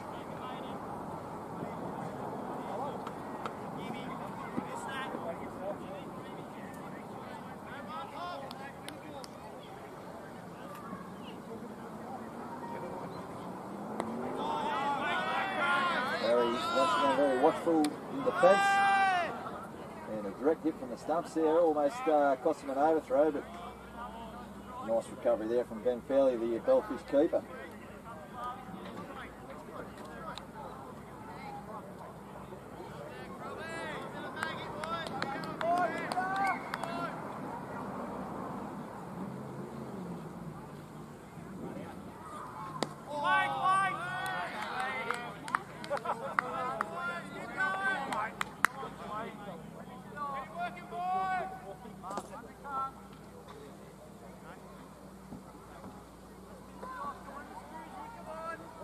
So Sweeney very tight at the moment.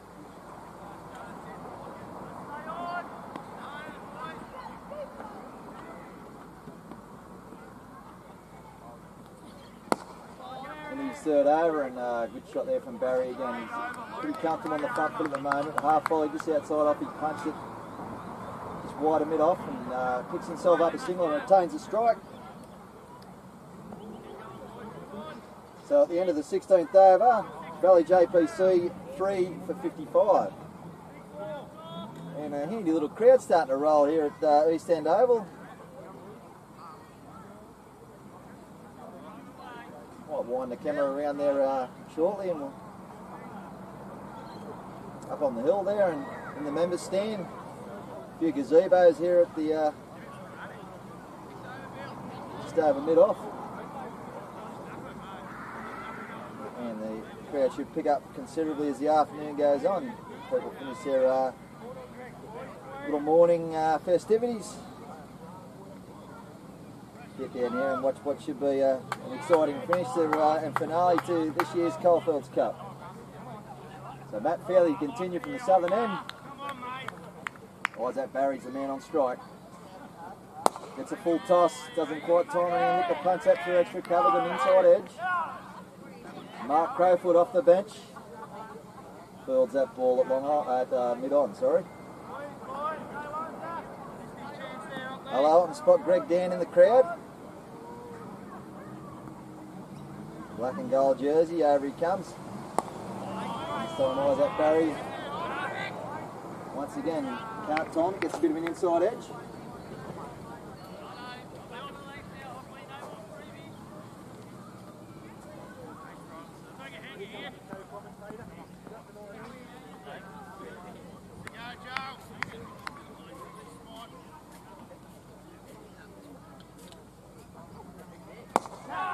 And clears extra cover this time. Should go, oh no, it's going to pull up, is it? And just makes the boundary.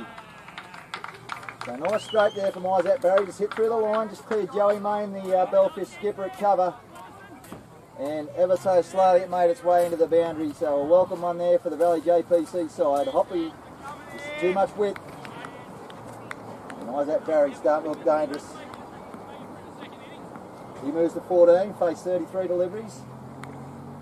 Just spotted our co-commentator coming Here in he here, comes, mate. and stands out, mate, in that black and gold shirt.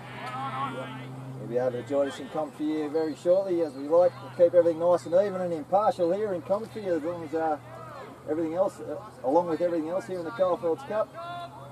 Keep a nice even curl. So I don't think there's been too much bias at the moment, mate. So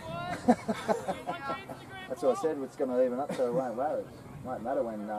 Hello, got a couple of flies, mosquito or something. I think it was old Yobbo back in the old 1930s. Needs a cork hat. Yeah, Sydney Creek ground got there and said, leave our flies alone. So.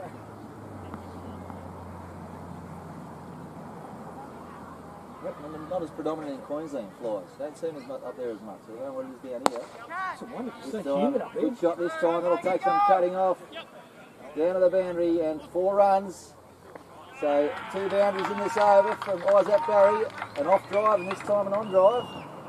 Full toss once again from Hopley, just struggling with his length at a fraction at the moment. And that was a good shot to sit through the line there, thickly outfield, and it trickled into the boundary down there at Long On.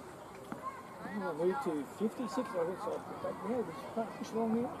Starting to tick things along nicely, mate.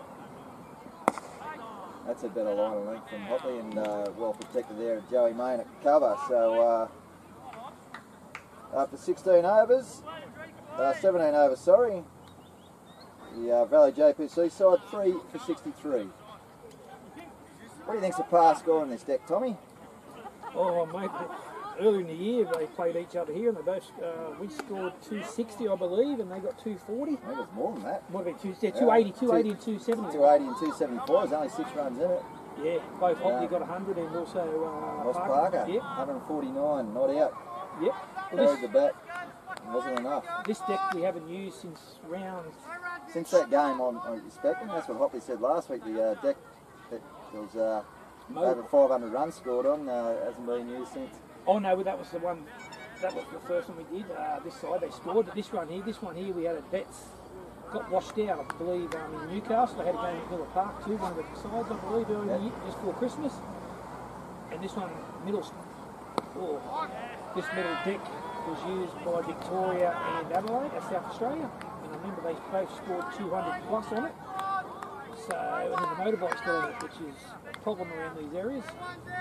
Pardon the French, but absolute arseholes, mate. Yeah. I don't mind saying that on live air, but yeah, anyone who defaces a sporting venue, look at this time, that's going to lob safe.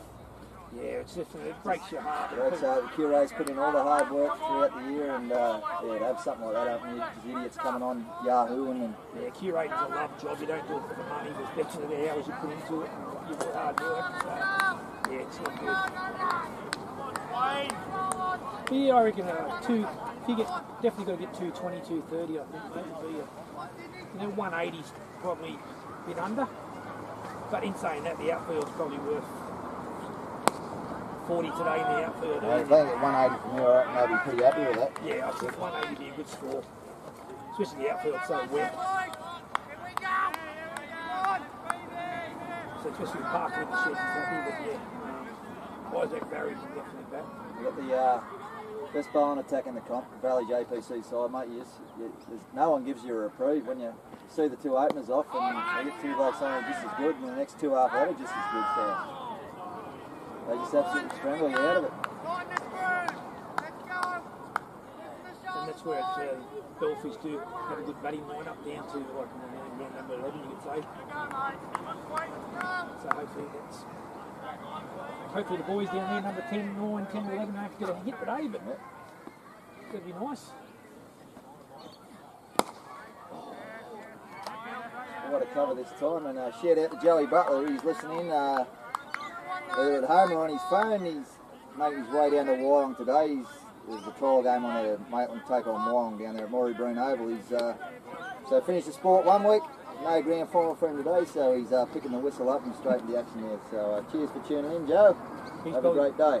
Probably going to be refereeing his teammates, I suppose. The Andrew boys are going to Maitland this year in the league. Will do, so fair chance they'll be in the action at some stage this afternoon. So that is the end of the 18th over. Yep. We have got Greg Dan out of the 19th. He's coming, I'd say, out of the 3 for 64, the Valley JPC side, and joining commentary now by JPC's president, missed the pre-match interview. Out on Ridges Golf Course this morning. Gregory, how'd we hit them all, mate? A bit rusty today. Yeah. How many points?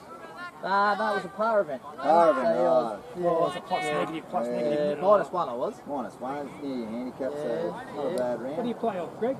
I'm 9.6, but it should be off about 15.6, That's what they all say, mate, trying to protect your handicap. -1 at par comp, that's not too bad. Any birdies? One birdie. Birdie's first. One birdie. Is the par being a plus anyway? Yeah. Yeah, that's what hurt you. And your 4-pointer, and you could have had an extra putt and still get a plus. Anyway. So, as you said, Tommy, probably about 4 overs after you predicted, but skipper Joey Main in the attack now. Straight on a line on it. So, Gregory, like I said, president of the JPC club, you've had limited time on the field this year. You say you got a bit of the golf bug these days, so I think it's sort of played second fiddle. That's a bit, mate. Yeah. Time for a few of the old fellas to sort of whittle out the side, push the young blokes up. You couldn't have played the day you bowled me this year, mate, so it would have been If it's anything like our club, mate, it's the other way around. The younger fellas are dwindling out and the older blokes are coming back. Upper she played there, but a single there. How was that, Barry? I don't know if you saw the start here, loss of a couple of early wickets, mate. Dan Story out for 1, and Ross Parker, he dismissed relatively cheaply. They were pretty happy with that, but starting to rebuild here on the back of 2 fairly competent batsmen. Very good partnership here. The rebuild. Alex and Isaac, both quite capable players, so good to see you. Very interesting call here with Joey coming on at the shortened boundary now too, so it's only a 50 metre hit, 50, 60 metre hit because it's so wet. And now Isaac, I think they'll both back and clear this fence quite easy. Straight through the gate. Main just floated up outside off. Stafford's eyes lit up. Went the big Hoovo and in between bat and pad, and he lost his off stick. Disappointed too. Shot. And the skipper brings himself into the attack, and he picks up immediate success. And Valley JPC lose their 4th wicket. Just when they were starting to rebuild and get back on even keel. Stafford loses his wicket. He departs. As you said, nice big sweep shot as well outside off stump, and it's just nicked the off stump there. So no doubt there is one of the shot he played. He departs for 13. That looks like Brendan Carmen to the crease now. Kai there. Well, I'll be disappointed if it's not Kai. He didn't have a stack out on, I haven't seen him batting a stack out before. Yeah? Well, he's near being sacked from the country after 5 seconds, but that wasn't okay. Didn't look like he walked. Anyway, Greg, you've come to the commentary box at the right time. And, good or bad. Kai comes in the bat. Struggles against a bit of spin, so this could be interesting. He's got to do his job here. He's got to hang around, back up Isaac, just doodle around for a bit. He thinks he can over.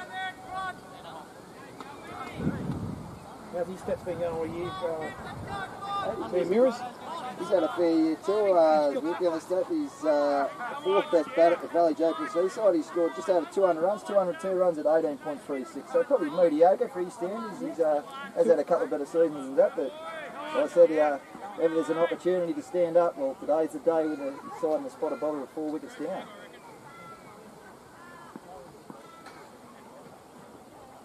As well!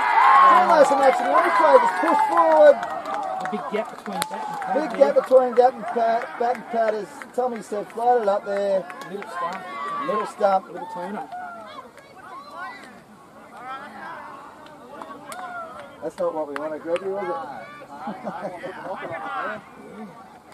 Yeah, the right hand side of me didn't want that wicket, but of course Tommy here wanted that wicket. That was very happy. So, yeah. He made it look better. He had a big gap between went forward. His only mistake there, he pushed out his defence and lobbed up above the eye line and went straight through that gap. It turned probably a foot. That was good. It was just a running go. That was only the 9. Should be taking drinks in the turn. What end of the line? It was in the line every team. It's the 20th, okay?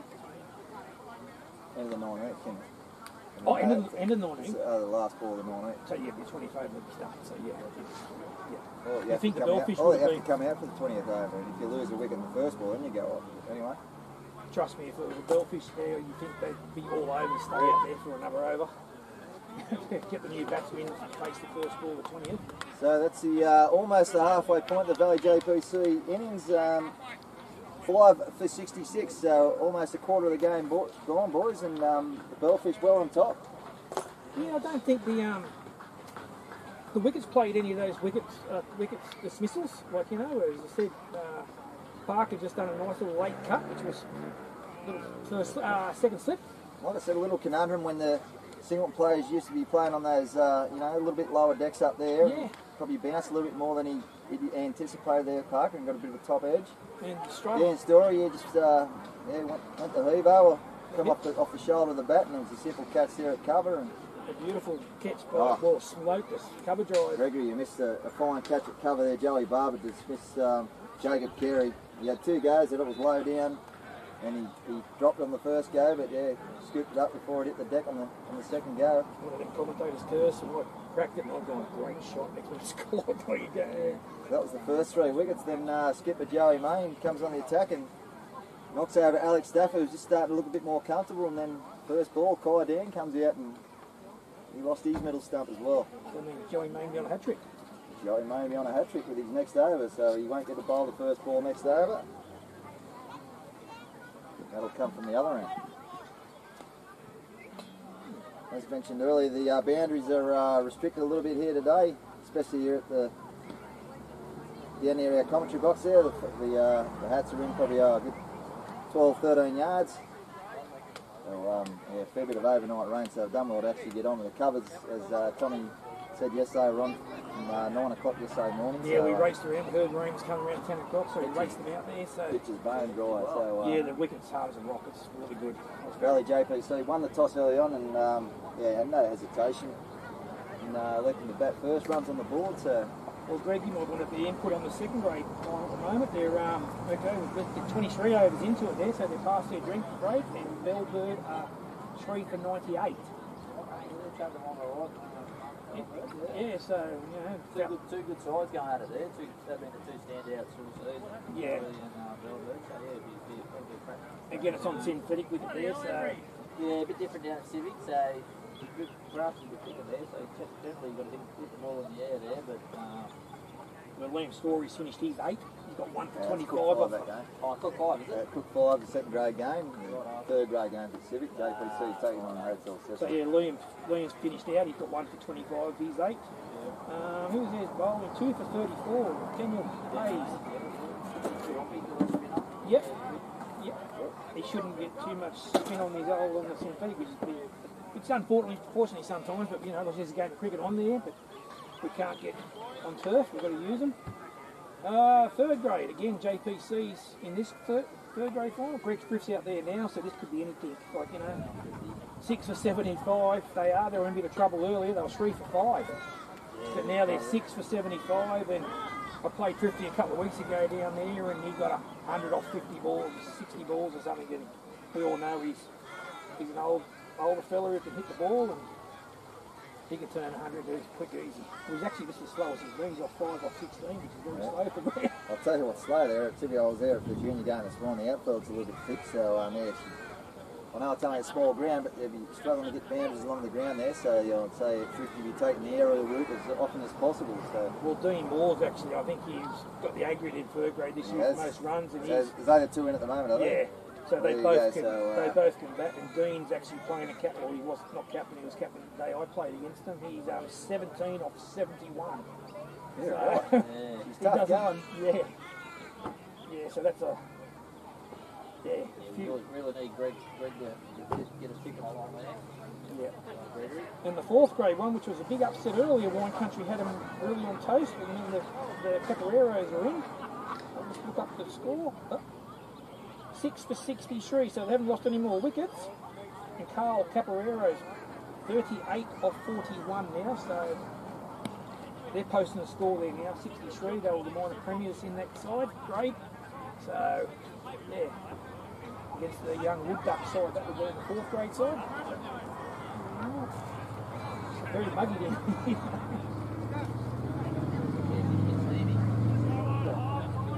Alright. Good to get a game of cricket on, but instead of wait till another week. Good to get the finals up now. Yeah.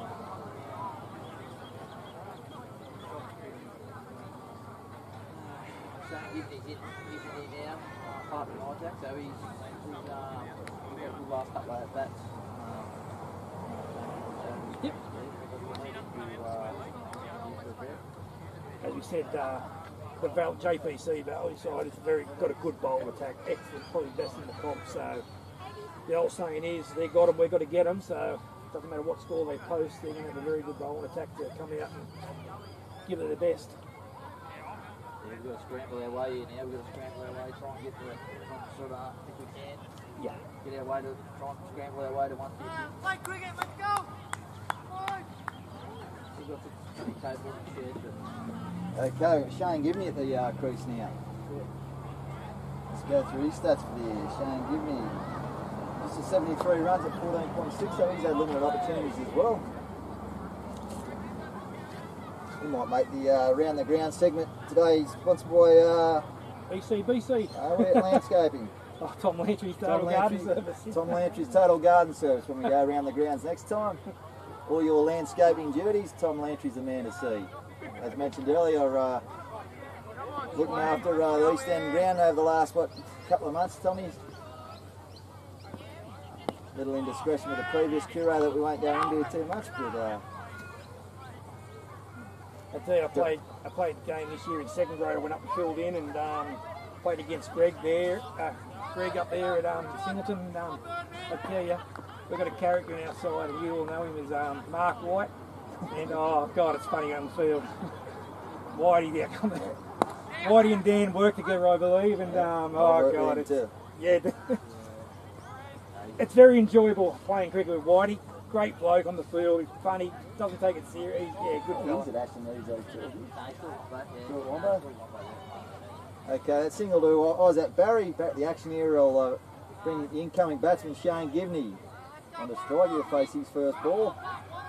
Sun back out again. Steamy as all hell at the moment. You can feel the moisture coming out of the ground. Thanks to Dan Story for providing this little shelter for us here today. Played back there. Probably should have been down full, but safely kept out.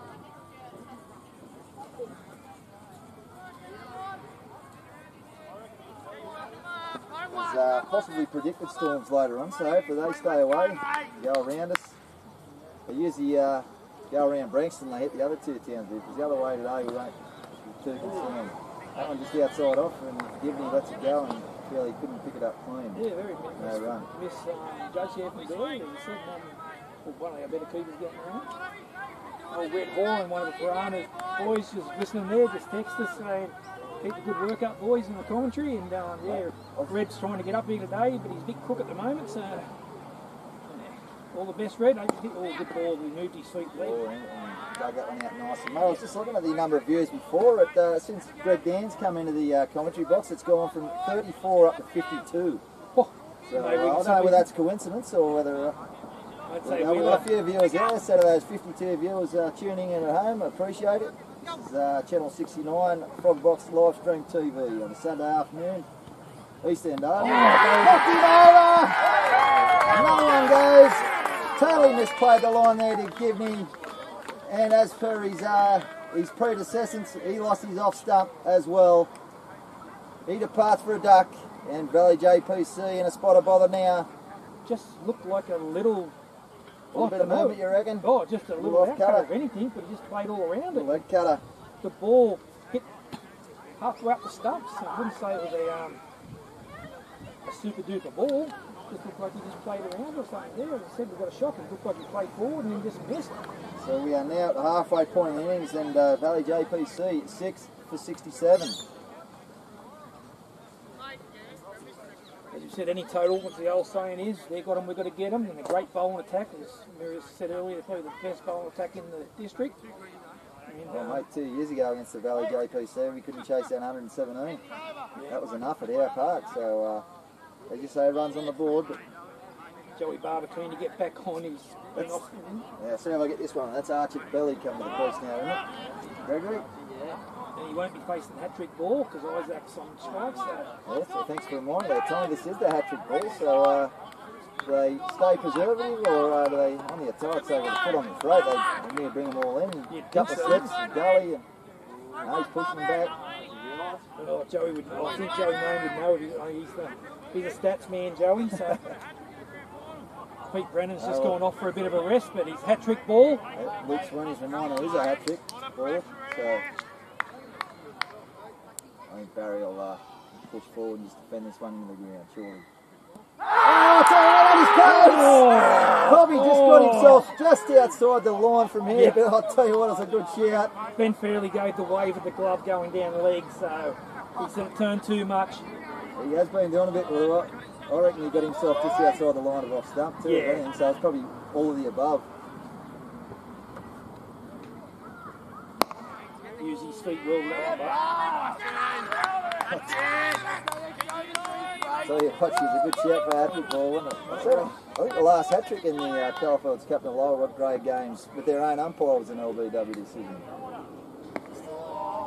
So yeah, his own player is giving his batsman out, so no thought of foul play there when the batsman obviously plumb.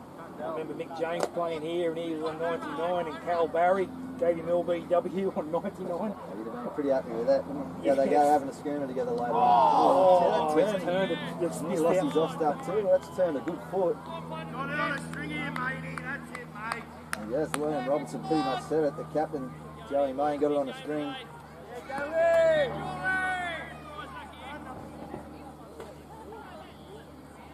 So why's that Barry? Look the knuckle down here. Dances down the pitch again, just kicks this one away. Definitely a bit of turn there. Turn and bounce. He's using his feet well back on that one.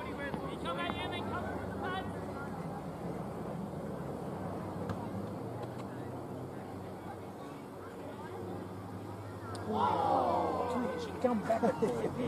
He advanced down the pitch and decided not to have a go at it, just got back in his crease. So that's the end of it. A great over again from Joey Main.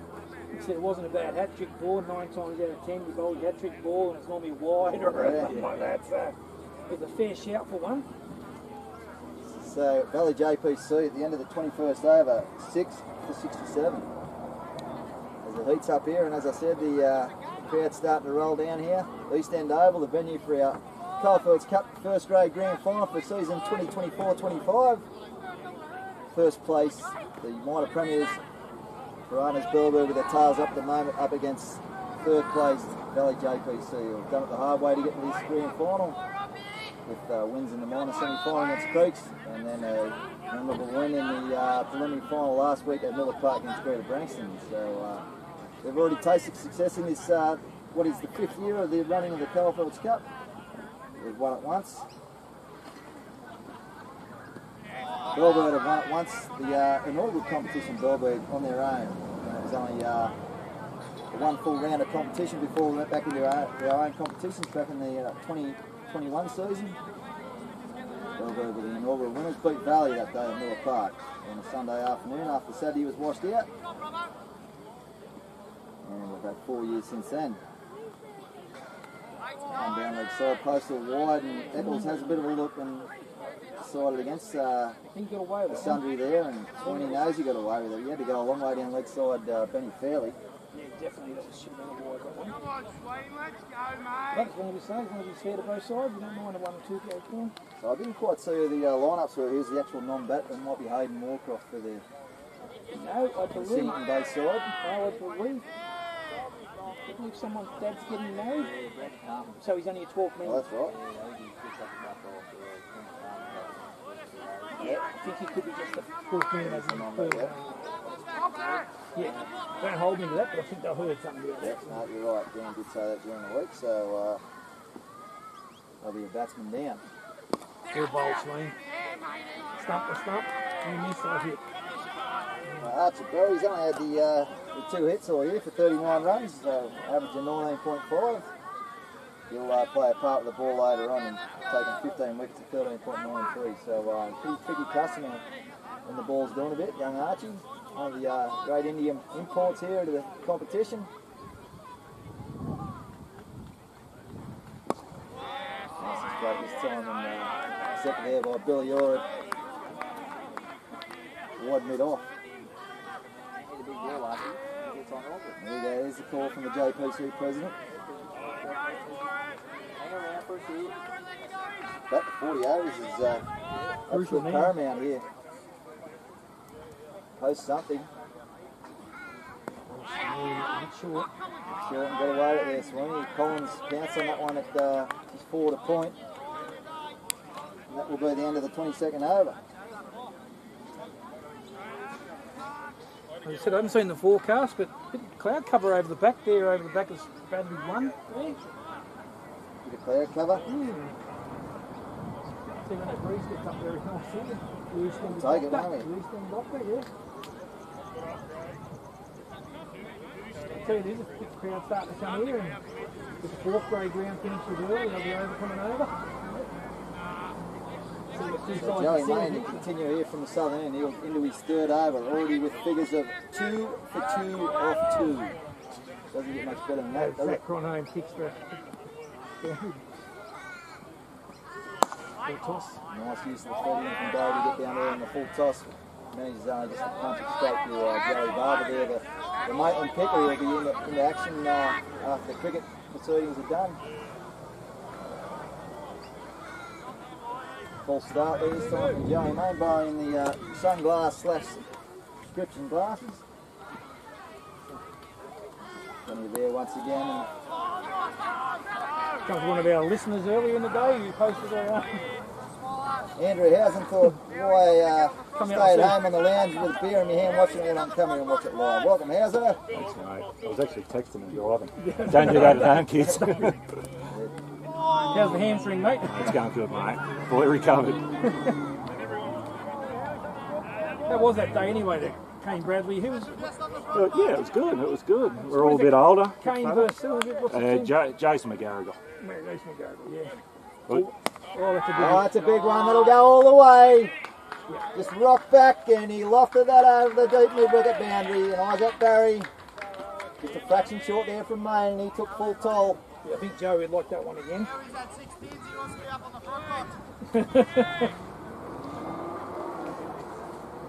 Joey Barber making a bit of commentary there from the field when he sees Andrew Houser come there. Frogbot's an endangered species these days after got a hit at Miller Park there the other week. Well, the already dismissed batsman Alex Stafford. He used to give you a couple $100,000 for hitting the Mercantile Mutual sign, and Stafford lofted one over long on, and she went bang, flush on the frog box. Everything went blurry, as you've seen. It's the first time in the history of frog boxes been hit anywhere in the world. Maybe we can put a commentator's curse on here, but Isaac Barry using his feet and looking very good, actually. So he needs to play a big innings here. Is that a little bit of reverse psychology Yeah, there, Tom? I wouldn't mind seeing his stumps get knocked over or put into someone's hands there, but yeah, but he looks good when he's moving his feet like that. It's a nice six. He made his way to 26. Yep. 26 from patient for his standard, 55 balls, 3 boundaries and the 1 maximum. So He's played enough cricket to know what to do. So 40 overs is their objective, and they know if they're still there, they've got a good score. So yep. 6 for 73 after 23 overs. It's been happening. Howzo happily retired from the cricketing game these days. Temporarily, mate. Temporarily. They haven't given it away for good. Yeah, I don't know. Just waiting for someone to make me an offer, mate. Many good kids come through the All Club at the moment. So you got a couple of daughters, haven't you?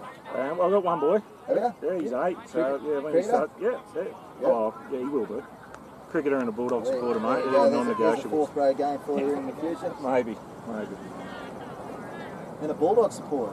Well, they're look set for a pretty good year. You're better than your mob, mate. Yeah, I know we haven't had a real good start. We'll get 2 points this week guaranteed. So. Got the bye this week, thanks. And clears the mid-off fielder, Archie Belly. Greg Dan spoke about early on. He's a good striker of the ball.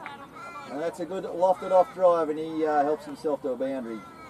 7-9 was it, Greg, over the top there? Or? A little bit of a fade too, wasn't it? Yeah, had a bit of a fade on it. Good shot. Well, that was off the front foot. Typical cricket clubs around the area. How I suppose you had the phone call this year for a fill-in every year? No, probably the first one in a while. So yeah, that's a good sign that the numbers are good. Yeah, as I said, makes a difference when you've got good juniors starting to come through. I say, oh, good shot. Nice this time, I think that was off the pad. That's not going to make it there today. That's off the bat. Probably He's does going the to say 30. it's going to say off the pad. I thought it was off the bat. Yeah, that sounded all pad to me. Oh, good call, Muse. My eyes are starting to deceive me, mate. There's nothing wrong with my ears. I didn't hear any wood in that whatsoever. So a couple of leg buys there to Archie Belly. So yeah, as I said, I see in the 4th grader there, Chris Sharp and his young fella playing, and Drazy's boys are playing down there. So you're not going to take a junior spot if they want to play. You go for it. So. No, the boys have been breeding well, mate. It's getting the numbers up. It's good. But big shout out to the Bellbird boys there, as we said earlier. And he's gone! Archie Belly went the long handle once too often. Joey Barber's second catch. Barber takes the second catch at mid-wicket. And Valley JPC, the visitors here today, lose their 7th wicket. Probably not the shot they wanted him to do, because he said he'd already won the over with a couple and a boundary, so already 6 off the over. It's just maybe a little bit of inexperience there from Belly, I don't know. But he tucks the bat under the arm and he departs. And this is tricky. Tristan Muir makes his way out to the crease. More renowned for his bowling. He can hit a ball. I've seen him hit a ball and experienced that a couple of times and we've played against him. So he'll have to do a job here. Someone's got to hang around with Isaac Barry. I've spoken about early on. He's holding up an end up the other end. Someone's just got to bat around him. Yeah, again, it wasn't a... Isaac needs to have a good chat with Tricky here. Just hang around. Wait for that bad ball.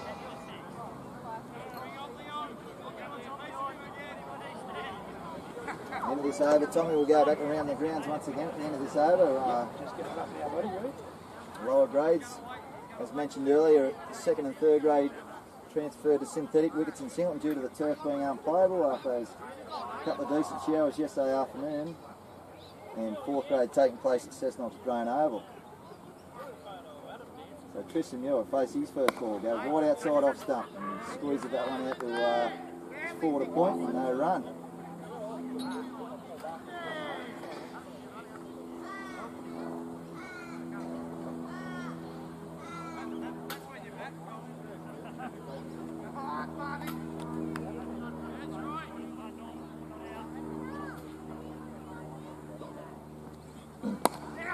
Yeah, that's a good shot there.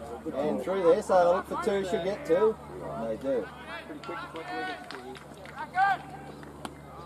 Good shot there from number 8. So 2nd grade. 9, sorry. So we go around the grounds with landscape. Tom Lantry's landscaping in 2nd grade.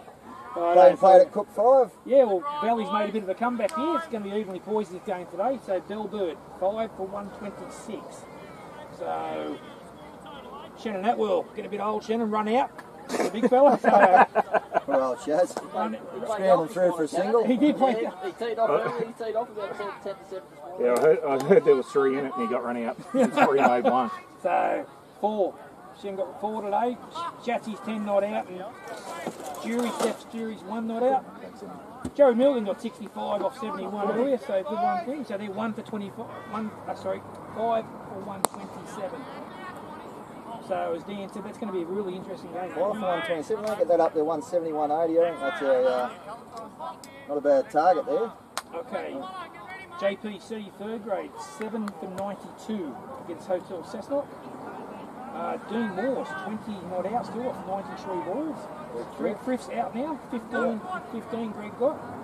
Caught Joey Butterfield, he could be keeping or he could be out in the field now. But Joel Butterfield, yeah, he'd be in the field, I'd say. Yeah, he keeps on his first 20 and then goes out in a bit of a bowl. So yeah, he hasn't come on the bowl yet. So they're 7 for 92. Again, they've got the runs on the board. Matt Bourne, 4 for 29 off 8 overs. Jordan Field, 2 for 12 off 7. Ooh, that's pretty handy. Pretty handy figure, the ex-Bellbird player. Oh, that's short. Short and pull away. Probably one bounce into the fence or to clear those hats over there.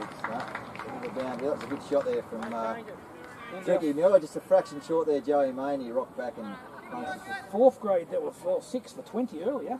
They are 7 for 79, Cessnock Hotel. So Carl Caparero is out now, 43. So she's not going to be a high scoring day by any means in any grade, is it? No.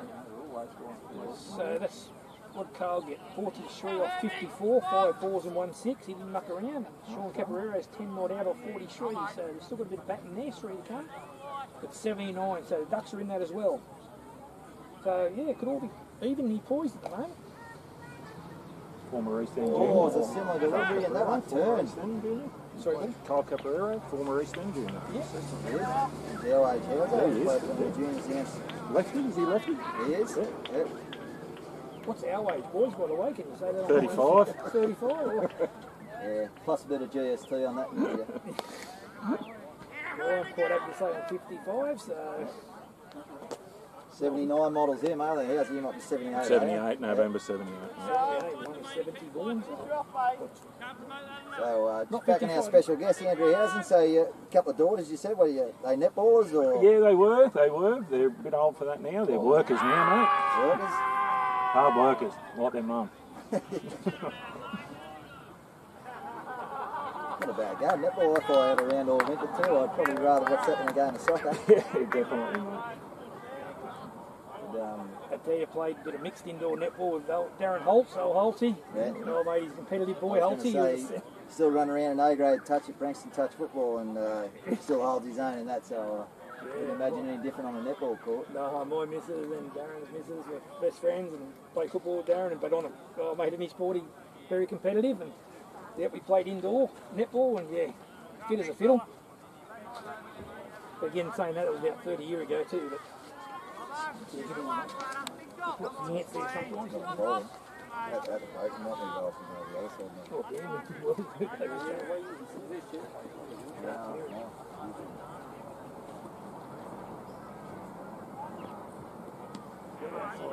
Watch we play there. Very accurate. This will be his final overs. Sweeney's currently very economical, 2 for 14 off his 7 overs. So. He's a good man to keep up the stumps too. He just puts it outside off stump, and they're pretty good.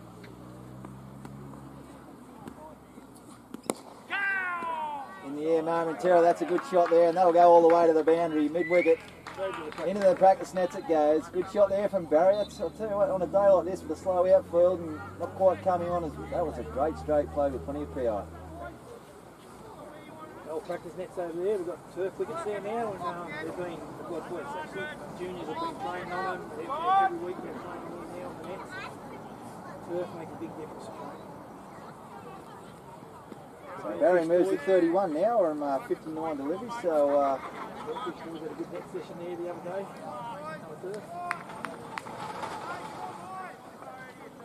So you have to give that a mow and a roll every week too. Yeah, me and Fluff are doing that one too, so yeah.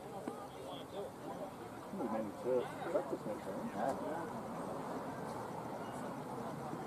got about 3 or 4 wickets on, I suppose. We've got the Simpo there as well, but straight to the ground, Tommy. That's it. The oldest one, I Greg. Oh, Greg didn't get his age here, really. So 50 75 model. Yeah. Getting up there. So Tommy Guy should be the worst, and they said that with the bum ball there. So.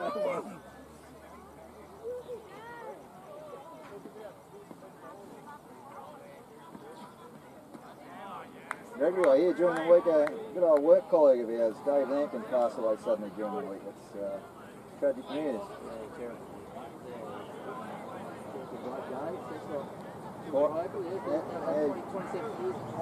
Fire brigade.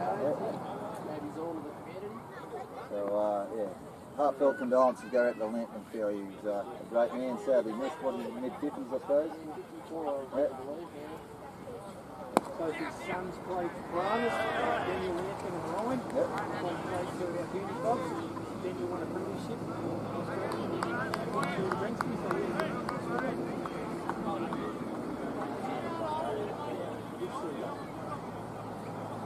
As Pete Brennan comes back on the field here, I'd say the big swing might be going on for a... Yep, he's finished his 8 overs. Luke Sweeney, very economical with 8 overs, 1 maiden, 2 for 18. So he's done the job today, Sweeney. They look like twins passing each other. Oh no, I think Sweeney's got him covered. I think Big Pete there, so... That extra foot of height. Yeah. So Valley JPC at the end of the 26th over, 7 for 90. So still 14 overs remaining in this innings. And yeah, they've got to somehow try and bat them out. They just tick it along at 3 and over. With a late flurry. Zach would have 3 to come, I suppose, and Billy Hall has 3 to come. So Joey main man at the moment. He's 4 overs, 1 maiden, 2 for 13. Plenty of height once again, plenty of loop. He's just enticing the batsman to advance down the wicket and bang him back over his head. Give it right in to come, that's a bit shorter as the kid said earlier. Nice and wet. Oh, this time Muir. She was wide and floated up outside off. He had in the back of his mind where he's going to hit it. He's going to have extra cover, but this man's only with that little bit of turn hit the inside edge. So he's got the boundary pretty well protected here, Main. This time down leg side and a little bit of bat, little glance, I think. Down the fine leg, and Pete Brennan does the clean up work there for singles. So as mentioned, pretty well protected the boundary. Got 5 back here, the Bellfish. You got Jason Orr at long off, Cronin at long on, Hopley the athlete at deep mid wicket, and deep back. Oh, this one had gone a manual mile. I tell you what, there's no one back there. Oh, I tell you what, when that cleared the boundary, that was still on its way up. Those gum trees over in the back, and that will take some finding. That went a long way, and Barry. Full toss, and that didn't hit the ground until somewhere up over on the road there on Horrible on pitch road.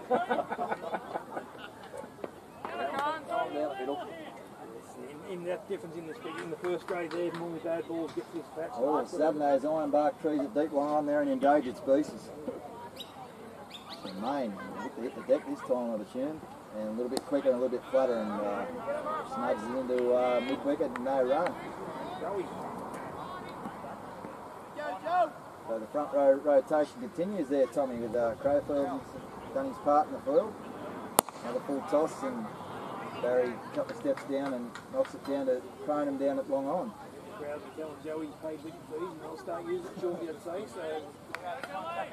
So the end of a fairly productive over there from Valley JPC.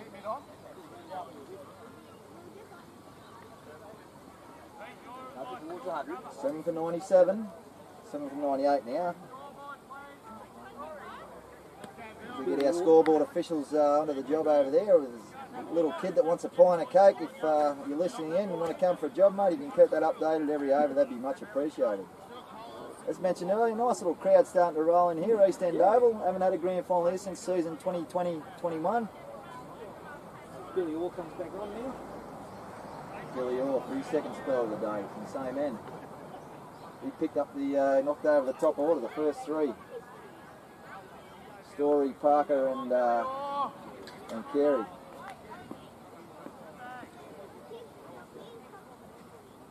So what's that Barry on? 37. Oh. Practice there, in the practice. Tracker. He probably didn't get up as... Excellent food from Liam Rogers. The crowd gives him his support here. Local hero from the Piranhas. the old Coke and pie to change the scoreboard back in the day, mate, was cheap, but you don't have that these days. Yeah, it's probably a bit unders now, isn't it? Yeah, I remember doing it at bloody Maitland Sports Ground going there years ago when I was a littler. And of course, Sparrow Bill gets gets a Maitland. We used to give Sparrow a bit of old Sparrow. Yep. Didn't give it a lip. Even though we're Barrack and Maitland, it was always good to see Sparrow chase you. I haven't got real good memories of scoreboards and finals at this ground, Tom. So No, okay. Obviously, might have been against Green Principal. Mulberry? Almost caught him. Not sure whether Barry's picking him up or not. That's another half tracker, and well, no, it didn't look like anything out of the ordinary bounce. I've had a few years. I've kept here a few years, and I had trouble seeing all that. I don't know if it's that tree or something in that back there. Hauser might be referring to an incident that happened back in the 02-03 grand final where Tom 03-04, sorry, with the scoreboard didn't quite add up to the books at the end of the game, and there was a little indiscretion. And gone this time, Barry. This means to spin it straight to a short mid-off. And Barry departs after what was a great innings. In the circumstances, he'd be filthy with himself there. He got himself in, started to tick the things over nicely. Managed just to spoon that one to the awaiting hands of Pete Brennan on the short mid-off. Just got back on the field, actually, and straight away. Straight into the action, the front row rotation, and next minute, just after they ticked over 100, Valley JPC now 8 for 100 in the 28th over. Pete Brennan big innings in the semi-final against Usemirror a couple of weeks ago. He did, 50, mate. Yep, 50 off. My figures were looking all right until he came out the bat. Not that I brought that up for that all of a reason. sudden I went from 2 for 6 up to about 2 for 30 off the next over. As I said, I didn't bring that for any reason. I thought a bit of a sledge there. not the only one who's done that to. They reckon, I don't know, Andrew, you've probably been around the days, and they reckon the biggest hit is one of them from putting it in the skate park on the full. So that's a fair hit for across the road from the other end. I remember we played a game one day and Steph Jury bowled. I brought Steph on to bowl to him, and I think he hit Steph for 30 off the over, and Steph turned around and went, I don't want another one. I said, you won't get one anyway. So Luke Dempster, the incoming batsman now.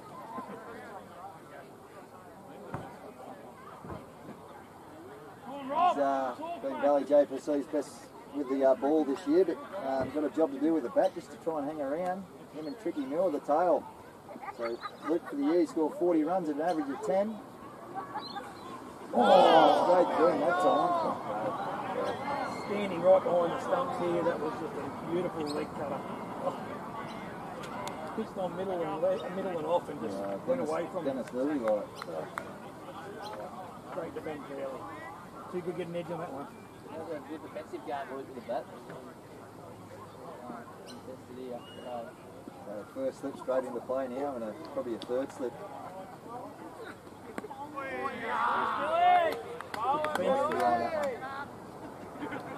That's the end of a pretty handy Billy Orr over. These figures are now 4 for 13 off his 6 overs. Valley JPC 8 for 100 after 28.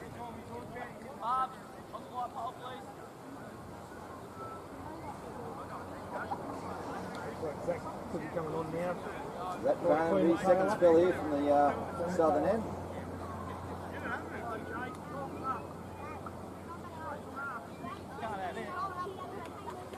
Might go around the grounds next over. Tommy for Just have a look around the grounds for the Lantry Landscaping. few white clouds over the back, so that storm looks like the dark clouds moving over. Long white clouds. Over in Eden Park, are we? The Wires had a good win the other day too, so Yeah. So I don't think they'll lose too many over there this year. It's a real tough road had a trip. bad year over there last year, but they'll report on Yeah. that. Hopefully they'll get back to play here. So Cronin back into the attack, and Tristan Muir, 8 not out at the moment.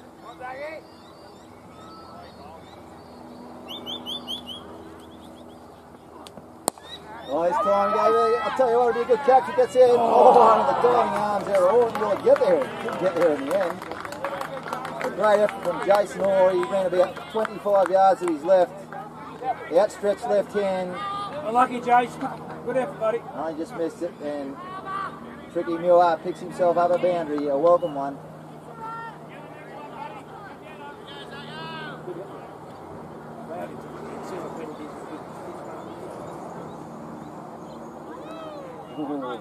Fraction late on that one this time, Neil, as he tried a little bit of a late cut to the vacant third man area.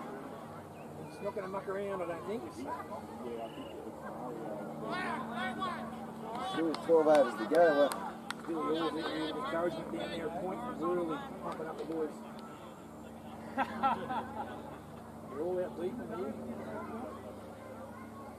The big stance open, the wide stance, that comes in with his legs stumping, he's pounded out the box, so won't run too on him. No, definitely not too on him. Always good to run that first one hard, but you misfurled and you can pick yourself up too. That's my fear anyway. Yeah, definitely, but you're not going to run too on opposite, right? So it's pretty good. So around the grounds, wide between balls, second grade.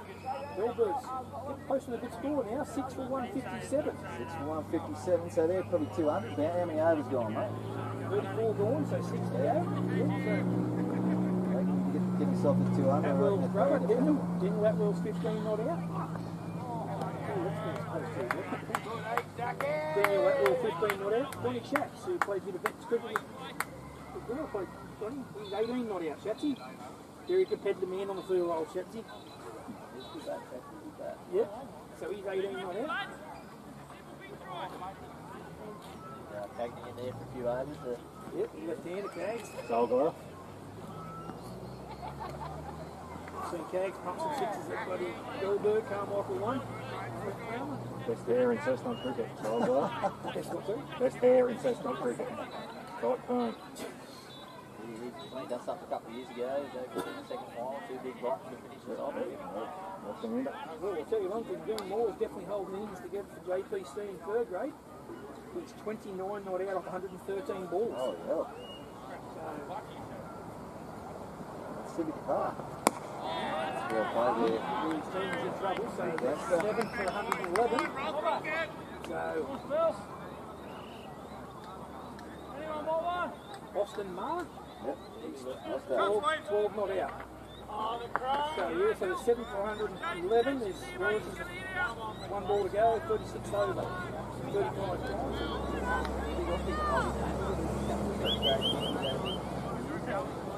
So we always say if you've got the runs on the board, you've got to get them. So the bowl attack's not too bad there with Daniel Thrift and Chin Kill, the young kid, was it? Yeah, Chilcott.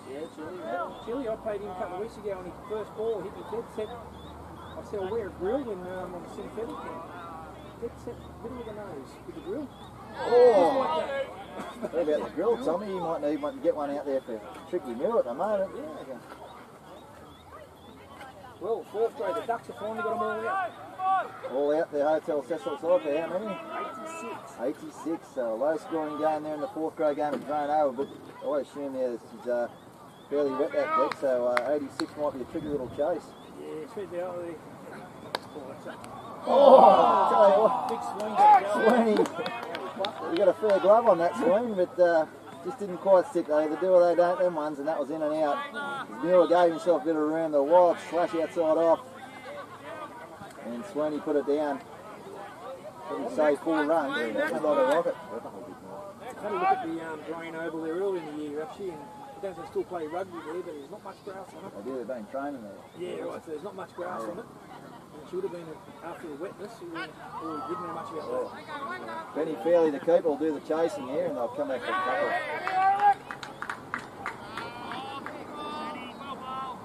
The lost spinner there from Benny Fairley. It shows the captain they want to bowl.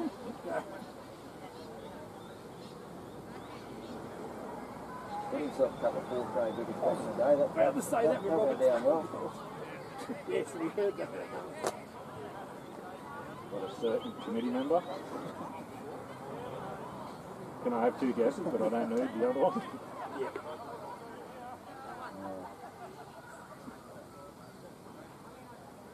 Nevertheless, Tricky Muir on strike again. Billy Orr Taylor, swing and a miss. So he knows he's playing of attack, he wants to get him quick. He's a bit rusty, mate.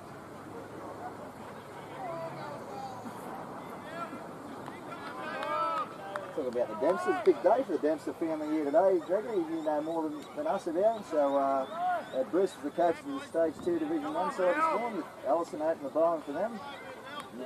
And you got Luke involved here this afternoon. So Fantastic business family for JPC. I'll Bruce, he loves it. He actually played. Alison's the best cricketer out of all of them. I think so. Yeah. Bruce played in the Vets final the other day too. Actually, it was Newcastle versus Cabinet in the West. Bruce was playing. Good man, Bruce. Over the bat, mate, 7. Yeah, that's right. Yeah, it went down. But, Newcastle won it again for the fourth year or 5 years. Not a bad side with Steve Mason. Yeah, he's taking the reins from you this year, Greg, in second grade. Bruce. Straight up in the air, this should be out. Safe. Didn't quite judge. He sort of pulled up there, Zach Crane, when he thought it wasn't going to carry. He thought he just went. I tell you, mate, she's probably feet her in the ground, mate. She's very good. Good athlete. He covered some ground to get there, but sort of just pulled up at the end there and really gets himself a life. He said he would have been training for the Hornets. He's been pre-season and he's played a few games already. I think soccer started. Yeah, but last week, first round last week, the strikers hopped over the Hornets 2-0. I was going to say, Zach goes all right with it. Very good striker. Is he captain assessment, isn't he? He was last year, that. Okay, yeah, quality player, quality striker. No good back in the head is. He didn't last week. No, he didn't last week, but he definitely does. Is the soccer season getting longer or what? Is the cricket season encroaching further? He just seems to be getting slower. Getting more quicker. All leagues, like, you know, as we were talking earlier, big Fletcher Sharp, our Piranhas legend up there, buddy. Gave us a chow out earlier. Good luck up there tonight, mate, for the Knights against the Titans. For a 3-0 win, this will be good for the start of the season. Oh, he's a gun in. Oh, there's a good shot there from Muir. Forward to point, they'll take some cutting off. And it doesn't. Shot there from Muir, just forward to point, the cut straight. Barber come around from deep extra cover to no avail. And Valley JPC picking himself up a handy 4. Going well, as you said there, Greg, in the Knights there, but he around, he's playing cricket here, he goes all at the bat too. Won us a John Bull final down in Warren Park and Maitland 4 years ago against Newcastle Suburban District. And you got 90 against you, Bob here. Oh, that's a lot. She's got the gap one. Will tell. Oh no, Barber will come around and cut that one off. Should have been 2. One on the arm there, especially with the Barber. He's a good athlete, but he had to roll around and get back up. But good shot there inside out from Muir, but yeah, probably missed out on the 2 and should still be on strike. So yep, back on our Newcastle Knight and the local hero. How do you think he's feeling with the multi-million-dollar man Dylan Brown coming out to play half-back in years to come? Well, we can't say too much as we know. Last week when the times buildings hush of course, but yeah, heard and said it last night. They said that someone said Dylan's probably coming here to play 15. Move half, yeah. Fletch played a lot of his junior games up here as half-back, so you never know. They mean he's killing it 5'8". Well, the first 2 rounds at 5'8", may look like he's been playing there for 20 years. I was the first receiver last week in Watford. Yeah. Speed around. Oh. So Dempster's kept a couple out there, so still 2 deliveries remain this Cronum over. So yeah, I don't think there's Parramatta supporters here, but might be a few listening in. Yeah, I think it's going to be a big year for Parra.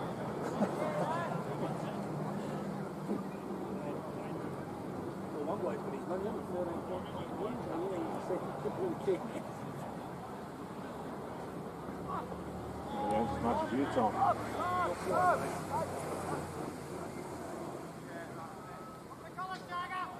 Well, I sent some invoice out some points this week, so that'll be good. Yes. Points away from mine.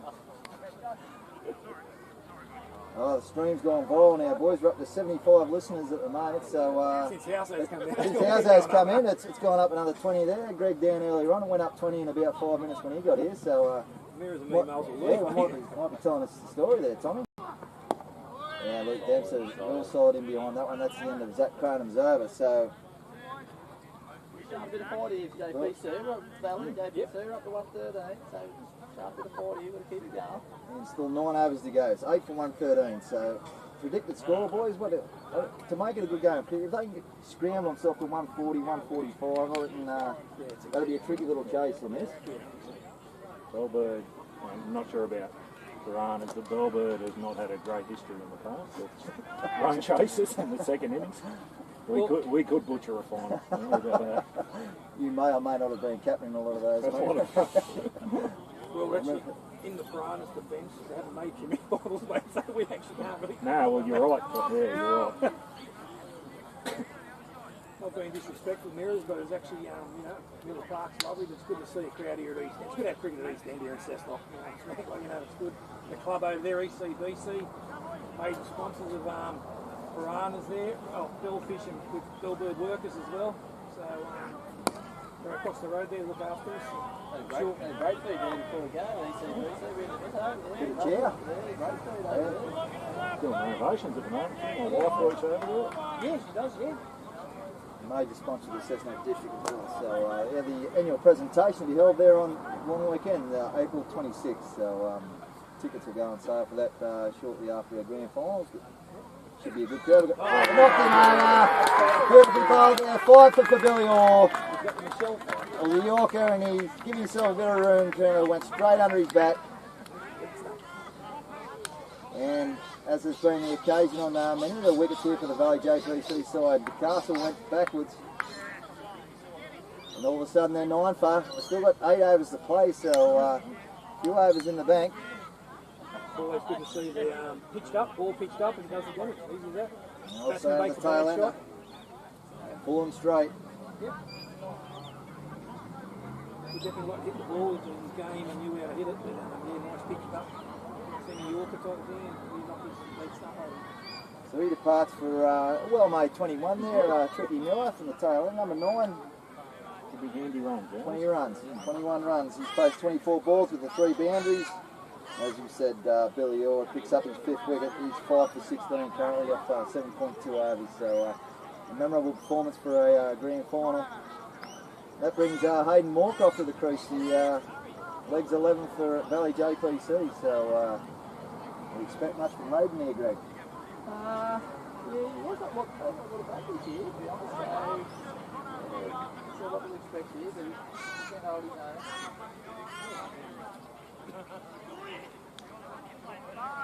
A little bit short on umpires, Mirrors there as well, or struggling? We got 4 for the game today, so no one had to do their own, mate. We've got Steve Eccles officiating here, and second grade with Cooper Bailey took the reins up there at Cook 5. The illustrious Peter Pedro McKenzie doing 3rd grade at Civic Park. Yep. And the evergreen Johnny Movement McMullen is doing the 4th grade side of there at Grain Oval. So one of the greats. One of the greats, John McMullen, movement, life member of the Cessnock District Cricket Association. So still involved these days, Johnny. Yeah, we can't bring his dog down here a bit of a water. I used to, when I was captain of the Bellbird, I always used to pick him up for the away games, and fair to say we got the rub of the green those days. I've seen him there at Cessnock Aldi a couple of times, Johnny McMullen. He's a very strange dress sense at times. That's pretty well played there from Hayden Moorcroft. Right behind that one is his bang on target there at Billy Orr. If anybody out there thinking about doing umpiring, there's always just contact Mirrors, and said we always need them. Said first grade one, we always need about 2 with them. What's the pay these days, Tom, for an umpire? It's $100 for a local game. If you have to travel, it's 130. So if you go to, That's a good call. so the umpires union want to get together and oh no, there's a mix up there, and it's all you get there eventually, and he's run out. So that brings the end to the Valley JPC innings, all out in the 32nd over, sorry, for 113. So they'll be pretty happy with that, the Piranhas Bellbird side. They'll come out here shortly after a 10-minute break, and they will require 114 runs for victory to claim the Coalfields Cup for season 2024-25. Barbs! Might be 30 short there. Come here, Barbs, come here. They played a couple of ordinary shots that young bloke. Thought they were looking really good on 3 down. And he played sort of cross that off Joey Main. That was a pull, yeah. But it's what it is, you know. Hey, Mirrors, you've got Joey Barber, 2 catches in the innings there. So, Joey, the first one there, did you drop it and caught double catch there, or good? Come a bit too quick, and I didn't think it was a catch. I thought it was going to be a bump ball, and all of a sudden it just hit me hand and popped up, sat up on the shin, and just pretty lucky, to be honest. I'll take it. But Two catches, mate. Good start there. Well, what did they get? Mirrors 117, was it? 113. So 113. yeah, pretty slow deck early. I think it's getting better as it goes on, but 117 doesn't matter. We're going to start second in the final. Yeah, exactly. And the outfield's still pretty wet. You can see he's plodding around out there. Yeah, it is pretty wet, mate. It's not too bad underfoot, but you see a couple of them balls and that just holding up slow. So, Yep. but it's what it is. We've got to put a plan on. Well, Isaac Barry doesn't worry about it. He's hit two nice ones over the fence, so don't. He looked unbelievable. We're pretty lucky to get him out. He could have got him to 160, 170 very easily. Very good bat, very good bowler. So. Thanks, buddy. Good luck, champ. We'll Thank go you, for it, mate. mate. Appreciate it. Up the Bellfish. Thank you. What you doing, mate? Yeah, we've been 30 or 40 short, you know. Oh, you know. Oh, mate, you got him. Is that off it? But just horses. School, mate, you got him. We got to get him. Oh, yeah. You never know. I think just when you're not back, you're 42. But you never know. Maybe they get a couple of early ones. You I never think know. they just rule a couple of them shots. Just a Yeah. couple of them where they didn't, like, I mean, Mira said that young bloke he'd already won the over, and then he sort of held off, and then the other young bloke cross bat off Joey, they were cruising. They were, what'd you, 3 for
East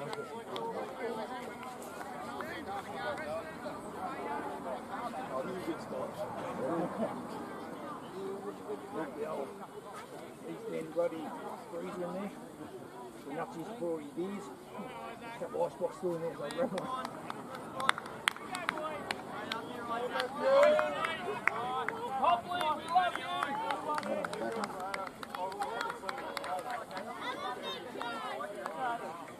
Righto, the asking total here for the Piranhas Bellbird side, 114 to win this 2024-25 Coalfields Cup first grade competition. We've got a new guest in commentary with us now, JPC legend, treasurer of the club, Bruce Dempster. Welcome, Bruce. Hey, man. How you going? Bad, mate. Big day for the Dempster family. Yourself, obviously, and Alison involved in the Stage 2 Division 1 grand final win earlier this morning, as we spoke about, and obviously Luke involved here. Fair chance he'd be opening the barn from the other end. Yeah, it's been a good day so far. Let's see what happens this afternoon. Righto, mate. Thanks again. Here we go. Eyes at Barry. We'll start the attack here from the southern end. Jason Orr. Well outside the off stump, and Orr just happily to let that one go through the keeper, Dan Story. Well, hopefully put a bit of a damper on your party today, Brucey there, mate. I said we'd like the Bellfish to win this one, I might say. It's after a horrible final last year. Getting to the grand final and stumbling short. Like you said earlier, when you lose one, you got to lose one. Who we won? To win one.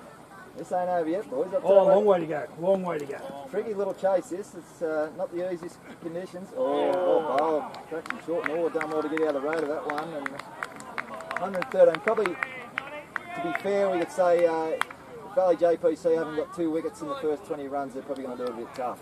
So if they can pick up a couple of experienced batsmen here, like I said, all eggs in one basket from both sides of the fence. Ross Parker opened the bat for Valley JPC. Went relatively cheaply by his stands, and Matt Hopley opens the batting here for the Bellfish side. So neither of these goes cheap. Tails up for the Valley JPC side. Well, we could have a game on. Oh, that's another just short of a length again. Barry and seeing him nice and early there, Jason Orr, he ducked out of the road. So they've loaded up straight up. Dan Story himself the keeper. It's like Ross Parker at first slip. And Jacob Carey at second slip there, Archie Belly there in the gully. Gives me a point.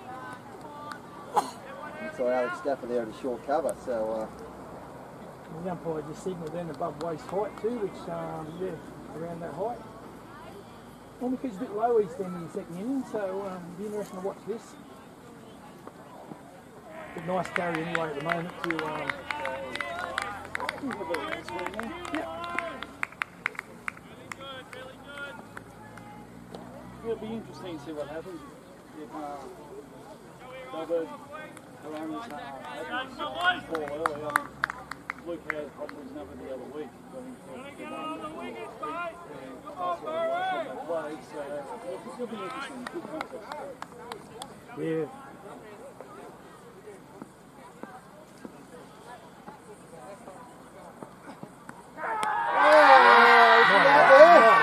Not out.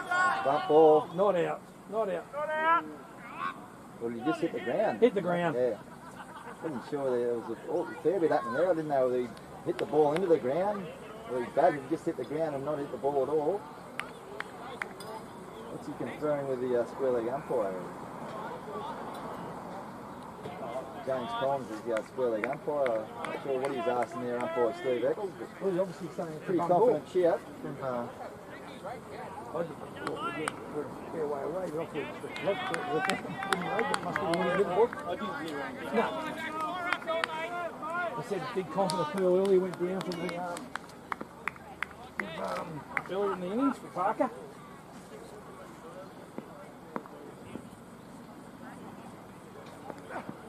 He definitely hit that one. sharp there, and that's right up the block hole there and dug out there from Jason also. That's the end of the first over here, and it's a maiden from was that Barry. Good start by him. Piranhas Bellbird in pursuit of 114 for victory here. Very first over, none for none. With Luke coming on there, as I said, we all know Luke's only a young fella, but he doesn't give you enough of him. Line length, pitches the ball up, doesn't bowl much short, so. He's been Valley JPC's best bowler this year. Just go through a couple of stats. He's picked up 22 wickets at the incredible average of 8.27 this season. So if he can pick up 3 wickets at that average today, or a little bit less, it'll give his side every opportunity to win this game. Oh, I wish we 20, yeah, I haven't played first grade for about 3 or 4 years now, and I come across him with 20, I've been in 16, and about 4 years ago I was playing up there, and opened the batting against him, and said he actually bowls lineman, good bowler. So this is Matt Hopley. He scored 459 runs for the season, an average of 31.70, including 2 centuries. So it's probably an indifferent situation for him to come in chasing a mediocre total. I'm not sure whether that'll change his approach to the game. Tom, what do you reckon? Can you read in what's happening between those ears at the moment or not? No, I can't. It's like him, mate. It's on his day.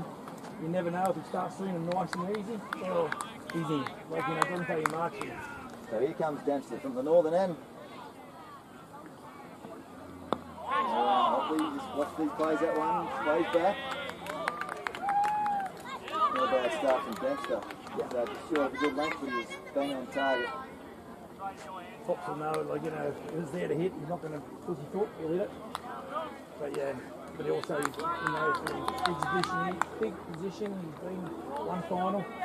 He's played for Piranhas for years and years, and he hasn't never made one, and until he amalgamated with Bellbird. Steady. Right on the 5-cent piece there, Luke Dempster and Hopley backing across and defending nicely. No doubt there'd be a bit of talk between the boys out there.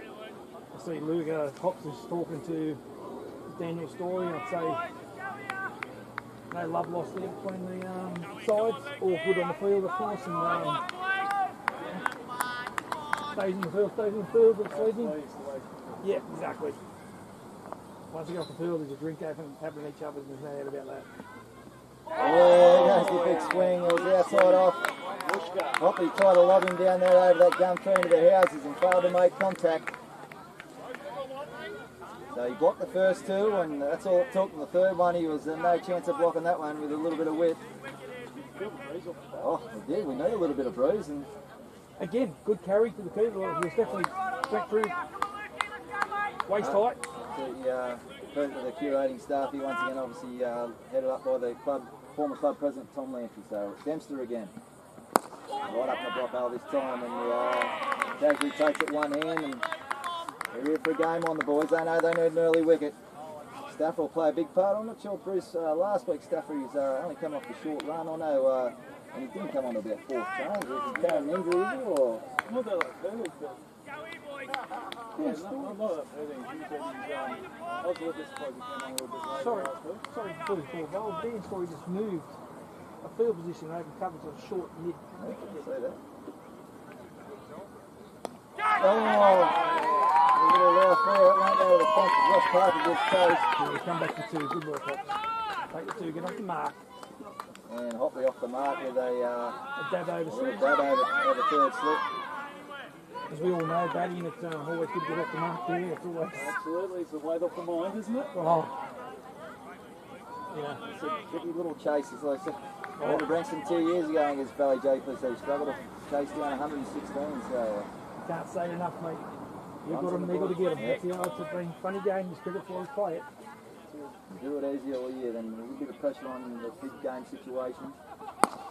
Straight down again this time, and Fraser stumps down. Brankston, that's the end of a pretty windy first over, so... Tried to throw the stumps there. Yep. Well, something fly up, must have been a mosquito. Apologies. That's the end of 2 overs here, and the Bellfish, no wicket for 2. All eggs into one basket here for the Singleton heavyweights, looking for an early wicket. They've got 3 slips, a couple of close catching positions. Eager for that first wicket.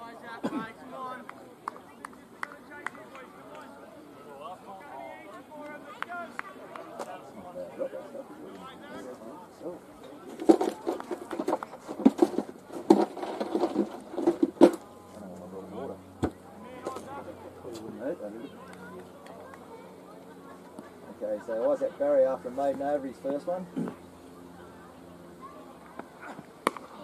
right on the left there, and Jason Orr solid back and take close together and the defence just out to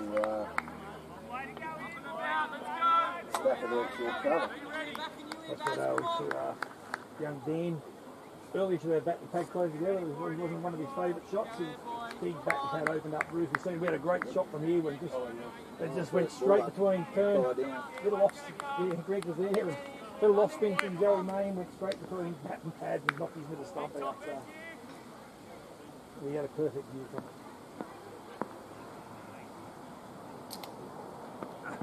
Inside there's the French cut to get off the mark for Jason Orr.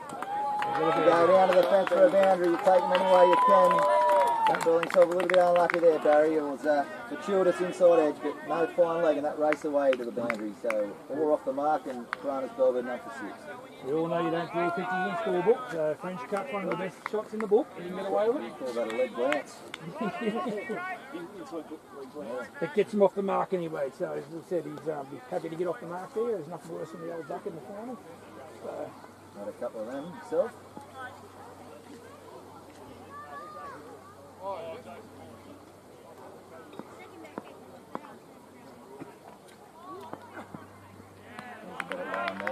Outside off stuff and very watchfully played once again for more. Just happy to let that one go through to keep it down story. The skipper.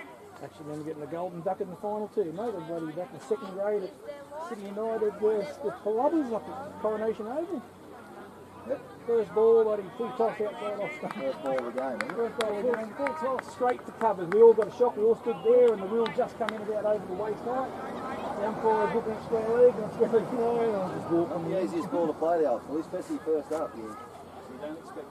No, it wasn't. First ball of the whole game, Nathan Small. Yep. Oh, well played. Well played. Really bending the back of your eyes at Barry. She's all or nothing. Probably going to get 4 overs with his very best place attack. The ducks are the ones that point the thing. Yes, I remember that shot on either. It's usually because all your teammates remind you. Well, that's it. They never forget him.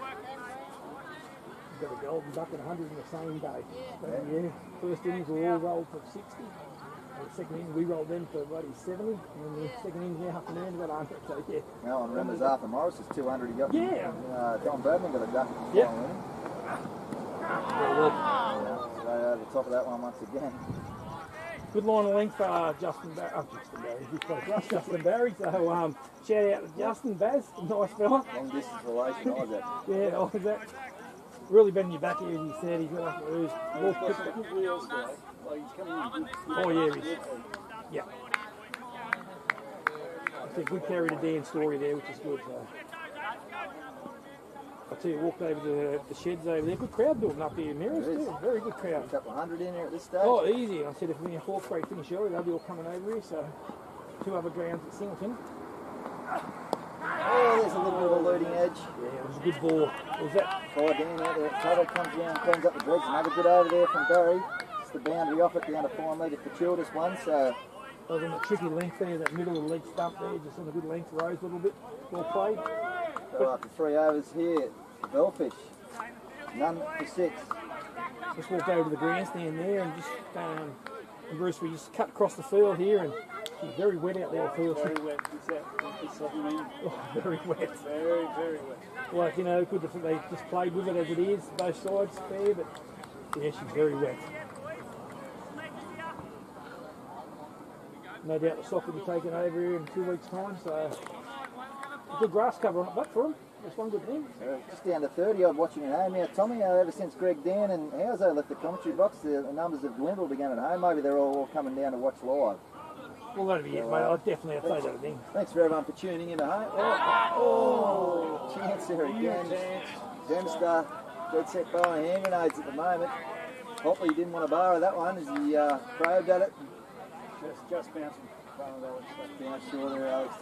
Absolute screamer last week through, so I'm not sure if it come up on frog box there. Just wide of frog box cover, but I was there witness it live. I was on the scoreboard at the time, and a one hand over dismissed Chris Murray, a danger man, and it was a fine catch. You on frog box, you can tell he was screaming just the reaction in the middle. Yeah. Generally gives a good indication. Catch! Should be out! And out! Probably off the glove! Not given. Not out, his umpires. Umpire very confident. Not out, he said. Yeah, I thought it was glove, but there, mate. Well, could be right, mate, to come off the off the wrist. The wrist there of Matt Hopley, and yeah, the Valley JPC boys are pretty confident they had his wicket, but umpire Stephen Eccles, man in the middle, man of the moment, with all the pressure on, and he said not out. So tail up here, Luke Dempster. Matt Hopley walk anyway, gentlemen, you get in the final, so yeah. Another one in the air. I've played a lot of cricket with Hopley, and we all know where he hits the ball and that. Yeah, when he hits him, he hits him. Yeah, he's prodding around hard, you know, he gets himself out of that line for that, so he likes to go with it, so next one they get him, I wouldn't be surprised if he throws there, he just had it and just breaks the shackle a bit. Shout out to Darren Thompson watching in at home. I think he's in between shifts. He's on his dog watch weekend there, so.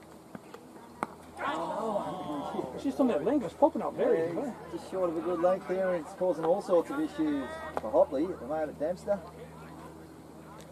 And his partner, Jason Orrs, yeah, he's coming up there to give a spot of advice. He's saying, play your natural game, if it's there, give it a whack.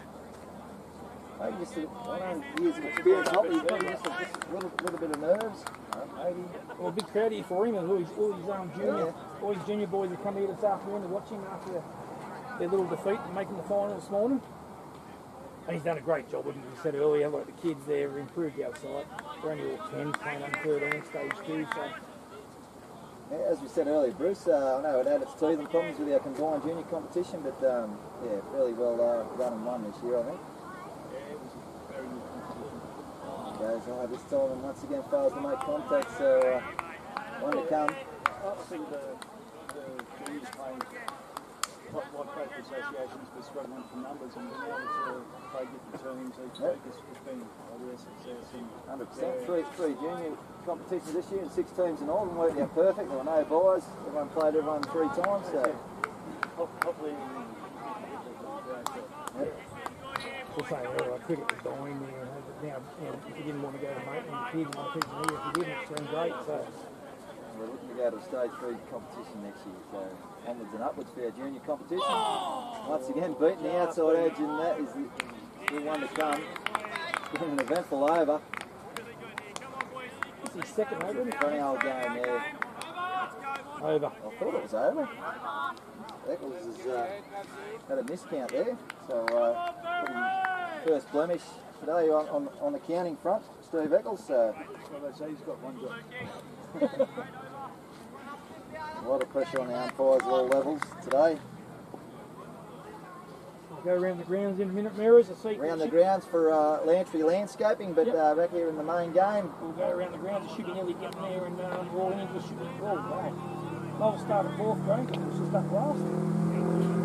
Wine country want to get to the pub early today to finish the victory there. They wanted their Hotel Cessnock 86, and then won at Piranhas in 4th grade there. And the Ducks are 1 for 46. So well on their way to victory there. Matthew Hollis 27 not out. 5 balls. Oh, another Yorkie sling there from Barry. It was a quick delivery and just dug it out there. So Valley JPC bowlers doing the job early without luck. They're giving these openers all sorts of trouble. So yeah, so that one there, mate, the Wood Ducks very cruising there at the moment, but as I said, pretty funny going. Yep. 2 or 3 quick wickets there, and all of a sudden, a couple of kids coming in late on a little bit of pressure they've never felt before. You just never know. Okay, 3rd grade. This could be this is a close game. This is going to be the one that's going to. Well, no, 2nd grade game. Brucey's Stoney, JPC, 121 all out for. 121, so yeah, it's pretty similar to here. Cessnock Hotel, 1 for 11. 1 for 11, so early loss there for Cessnock Hotel. Who's out there, mate? Ben Rowlands is out. Dylan Stoker has been scoring runs. He's not out at the moment, but Ben Rowlands is out for 2. Bowled by Brady Brankston bloke. They played 3 for 2 years. Did. Yeah, James Shaw, as I said. Daniel Frisch's probably one of the better bowlers in that third grade side, so he's got 2 overs, none for 4, so that could go down the wire, that one. I wouldn't ride off JPC yet. No, that's a tricky little chase, that. Way down leg side this time. A couple earlier. Got away with it. Yeah, okay, the big game, second grade. This is a good game, this one. Bellbird ended up getting a good score, 186. Yep, I said 180 probably par there. He got the runs down there. Pat Gagnon come out and got 11 at the end there, 11 off 12. Johnny Schatz, 37, old vet. Shatsy. Would have been a teammate of yours too, did he play with you? Against him? Yeah, Shatsy played with us last Saturday. Last Saturday in the Maitland in the Taverners, was Yeah, it? Maitland Taverners versus Newcastle Districts. Yeah. Over 50s. Shatsy plays, he's got white line fever, old Shatsy, he loves it. And, He does. I played against Shatsy and with him, and honest to God, I went out there one day, first day, and played him against him. He called me every name under the sun. But he said, and after the game, he said, what stage in the first inning? Good bloke, Shatsy, real good. He loves his cricket. Loves his cricket. Yeah. He'll have a drink with you any day, I'll tell you what, he loves it. Loves his cricket. And I said, he's a very competitive man. But yeah, they got 186 and Valley a none for 10. So yeah. So the only one you really could say is in a strong position is the Wood Ducks. 146 against the minor premiers. That's not bad tell. Everything else is evenly poised, you could say. A couple of wickets in, it could be evenly poised. And Ori finally away off the front foot, just pushes that wider cover, and Kai Dan does the cleaning up there. So Jason Orr, after a long stint up that end, finally gets down this end. And this will be Hoppy's actually first ball that he's faced Barry. Yeah, that's it. We're in the 5th over.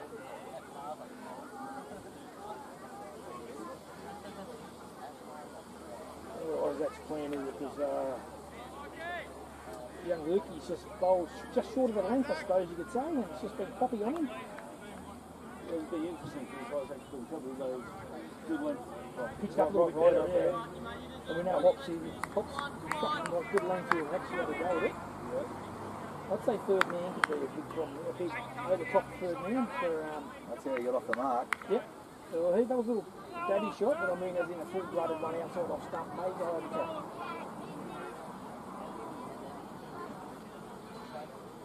Nice tall second slip, so once again you get way over. Here we go, Hoppy to face his first ball from Barry, steaming in from the southern end. And watch the play, Hoppy bat and play close together, has a little bit to say to Barry as they exchange pleasantries on the way down, and that's the end of the 5th over. So 5 overs at none for 7, so a steady start from the Piranhas Bellbird side, and all credit to the Valley JPC bowlers who have been right on target so far and given themselves every chance of causing an upset victory here. A bit of sledging happening in the crowd over there, I don't know who they are, of course. Couple of tins deep, a few of the boys in the crowd, no doubt, as they make their way down after. Oh, it looks like I think you know here, his Bulldog supporter shirt jumper up there. Oh yeah. Clayton Babby. There you go, Babs. Oh, Babs looks like he's there.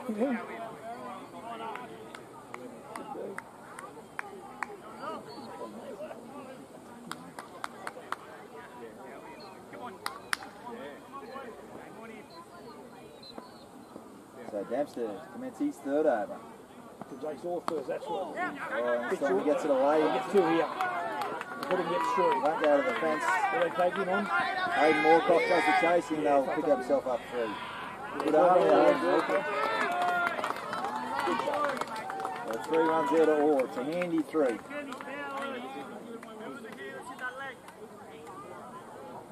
Yeah, Pop's back on the little battle with Luke here. As Bruce said, Luke got him last time. So hopefully Hops can I think when you get done cheaply like that, it's always in your head for the next couple of games. That's what he There said. he goes. That's great shot on the ground. So the good length, and he just rocked those. Almost a push off the front foot, just transferred the weight. Hopley punched it forward to square, pick up a boundary.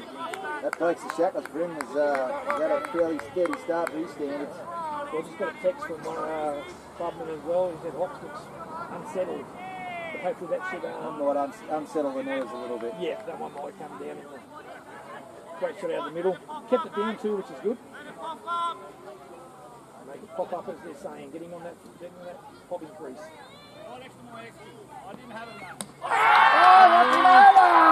Let's ball! An outstanding comeback from Dempster. Charges down the wicket after being hit to the deep mid-wicket boundary for 4. Comes back with an absolute jaffer. Hopefully loses his off stump. And Valley JPC pick up a much needed wicket.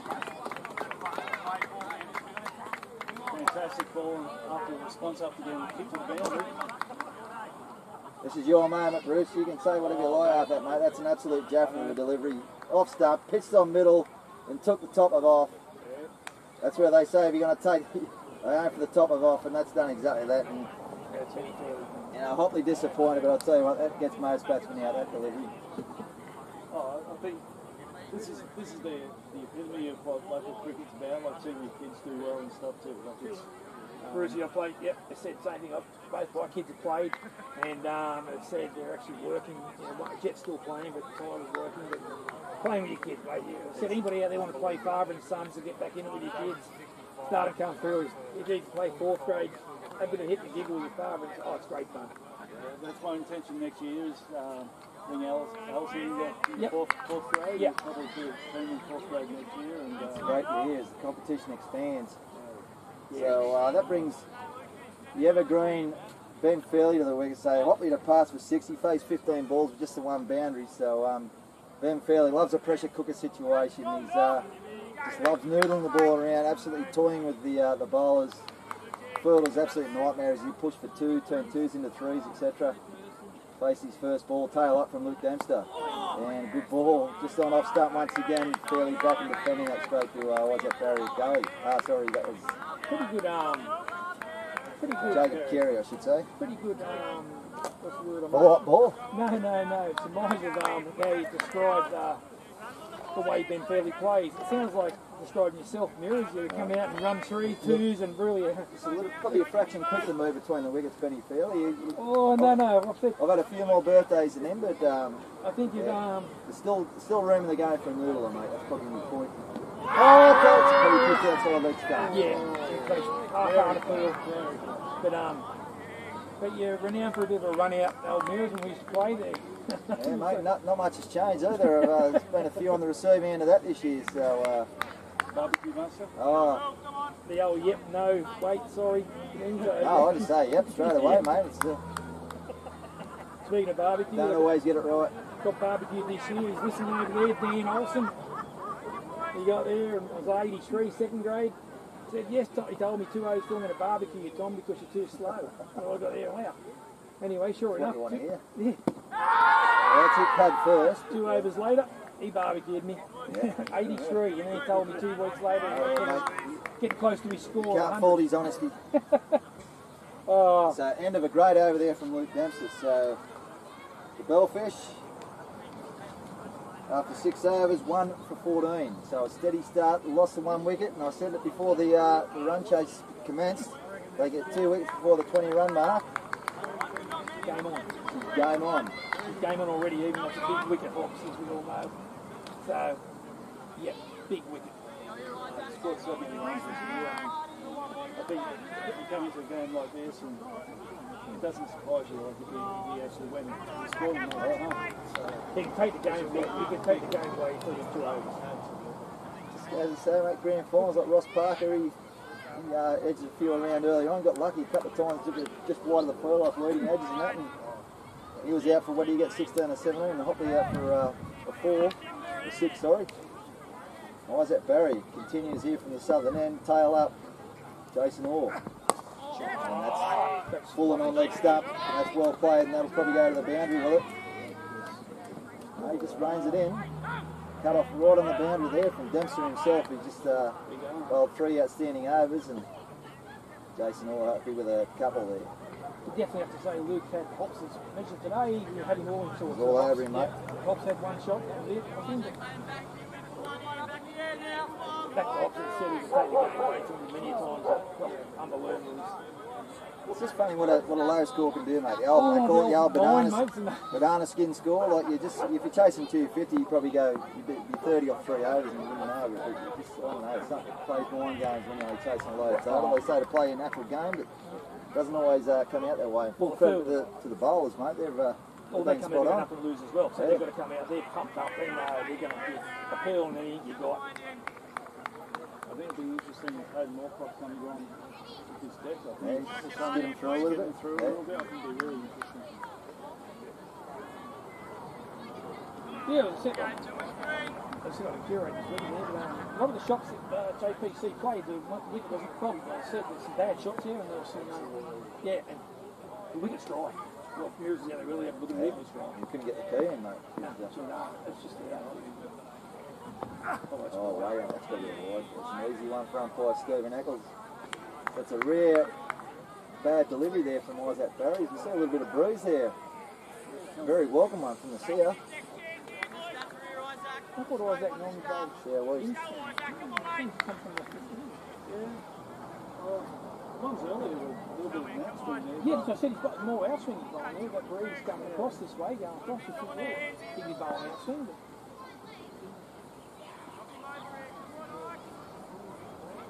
But beautiful, nice style, run up, big boy. good rhythm. Oh, right on target there again. He's played a bit of cricket around the area. Is that he? Well, played Sydney United. What did he play in Maitland? Curry Western. Curry Western, wasn't Yeah, it? Western, and I think he Played Sydney a bit. He's second grade in Sydney. and I think Alex second grade. First grade for uni, yep. He's playing first grade in Sydney again, right?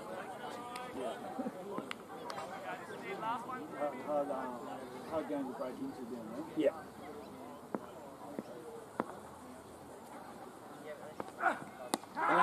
And to short, wasn't it? Bounce? Pretty sure that bounce. Yeah, thank you. Daniel Story, the Valley JPC skipper.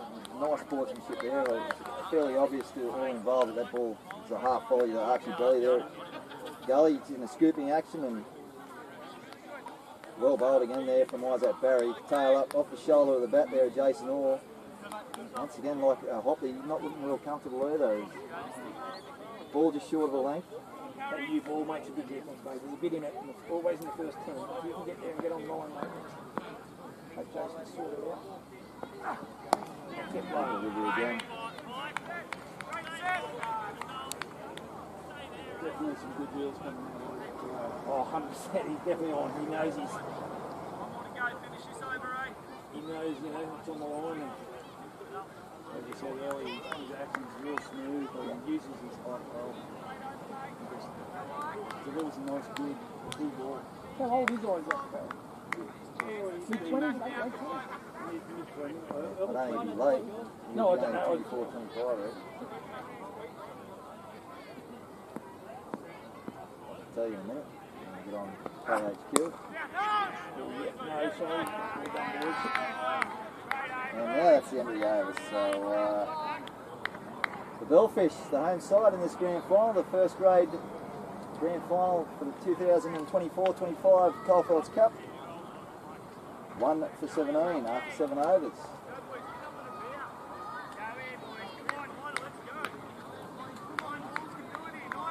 Wine Country in 4th grade's got one hand on the trophy there. Mirrors, I think. This is a One big hand on the collect. trophy. 1 for 61, chasing 86. 1 for 61, chasing 86. So we got 25 for victory there with 9 wickets in hand. It'd take absolute capitulation for him to drop that one. Yeah, Matthew Hollis 36 off 50, sure he's Still going, is he? Yeah. So, so 1 for 61 there, chasing a low score, so... Oh, some lift there for Dempster.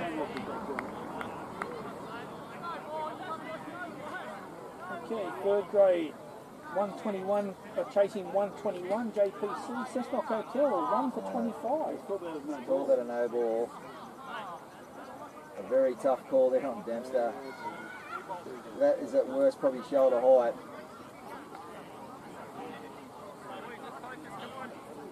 Went past the batsman, it was probably still on its way up. So Fairley gets himself a free hit. So 1 for Over, 25. over the head high, no ball. And should be out. Half volley. And no damage done there on the free hit. Which could have been probably justified. It was a bit tough to do, but Bellbird seems to be going a bit slow. Hotel Cessnock, 1 for 26. yeah, Jason. 121. But I said that can That'll do go an down the impact. wire too. No, that one, yeah, I think so too. Like, Jordan Field could be a big player in that game, so you're on synthetic. Fairley just watchful, he nudges that one out in the mid-wicket area. No run. As we said, the game, I think the second grade game, two teams went neck and neck all year, Bellbird and Valley. So, yeah, Bellbird, nice score, 186.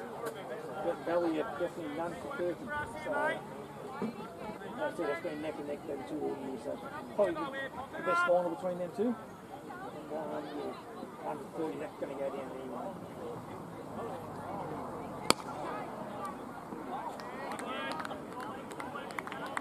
Walk down the pitch, back to Luke. Yeah, nothing loose getting down bowl to him. 9 balls can do it here, boys. 9 balls. As I said, he doesn't give much away, Luke, stump to stump. Actually. A couple of little piranhas walking up to a class there. They had their little blue skirts on, the two girls there, following the You got the cheer squad here, cheer Tommy. squad earlier this morning. They were up at the juniors. Yeah, but I wanted to wear my socks, but Pick off the pads there, Benny. Fairley, you look for a couple. He's a good runner between the wickets and he'll get back Taking them on comfortably. too. Got there easily. Well run. Inside edge there, boys. More edges than something out there as So usual. we are seeing before I was at Barry's birthday, 29th of December 2001.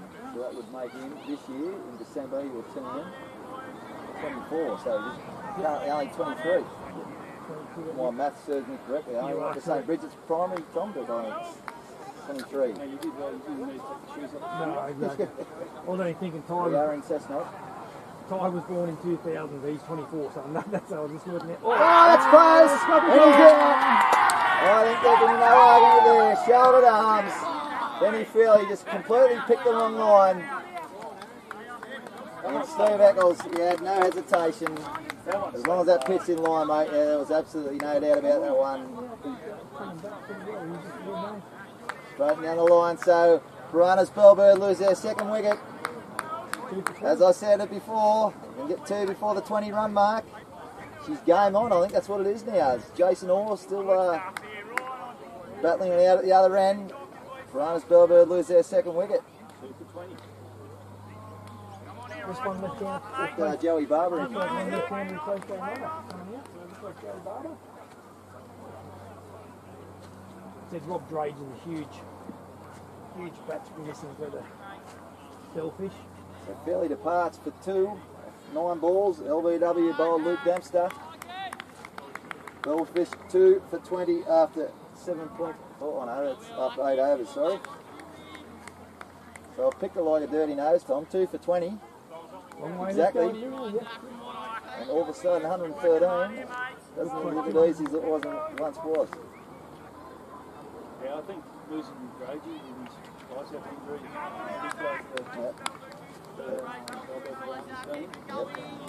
solid that. Century scorer in last year's grand final. And a losing side.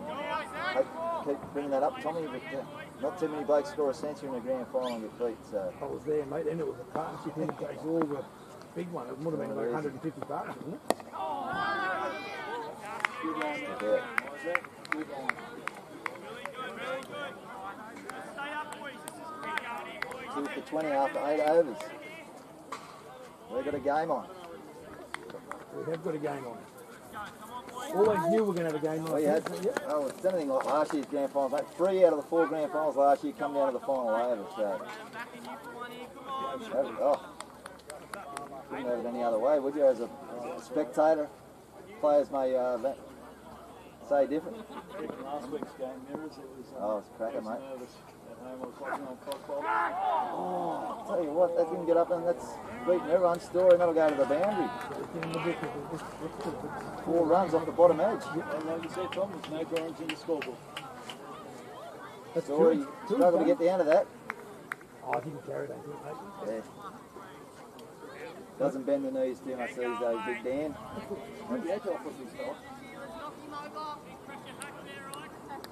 Probably wasn't quite short enough to pull there, Jason Orr. He is a good exponent of the horizontal bat strokes, but was on doing a little bit quicker than he anticipated, and consequently got the bottom edge and Might think twice about playing that one. yeah.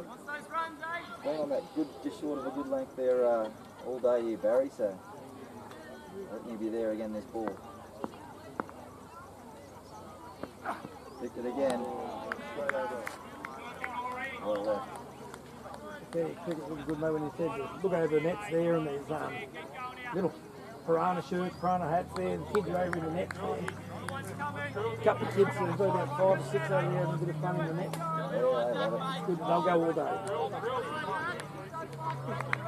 Parents are probably hoping over there, get them home and straight to bed tonight, hopefully early night to wear them out at the cricket. Love a pound of what they're on.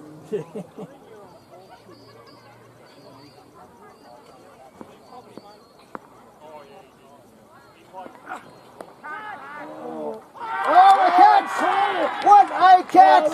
Shane Gibney coming around from a gully position.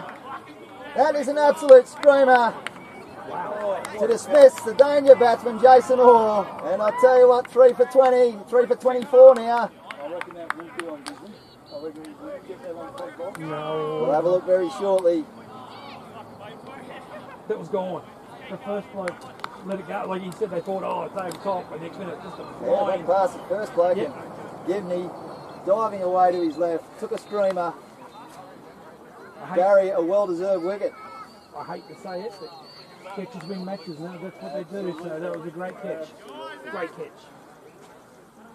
It was like Joey Barb in the first end, that outdoes Joey's, but he died in left arm. He might have contributed with the bat, but he definitely deferred then, so. We're just about to have a look. He's having a look at it.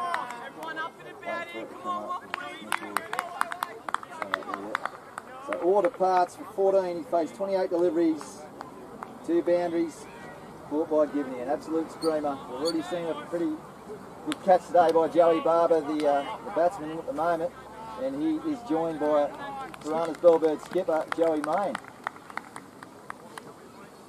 Gets the customary clap from the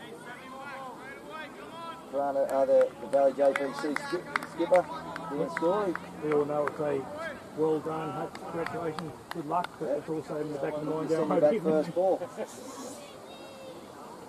So the customary high bat lift from Joey May. Right on target again there, Barry. Looked to sneak under the bat and nearly did.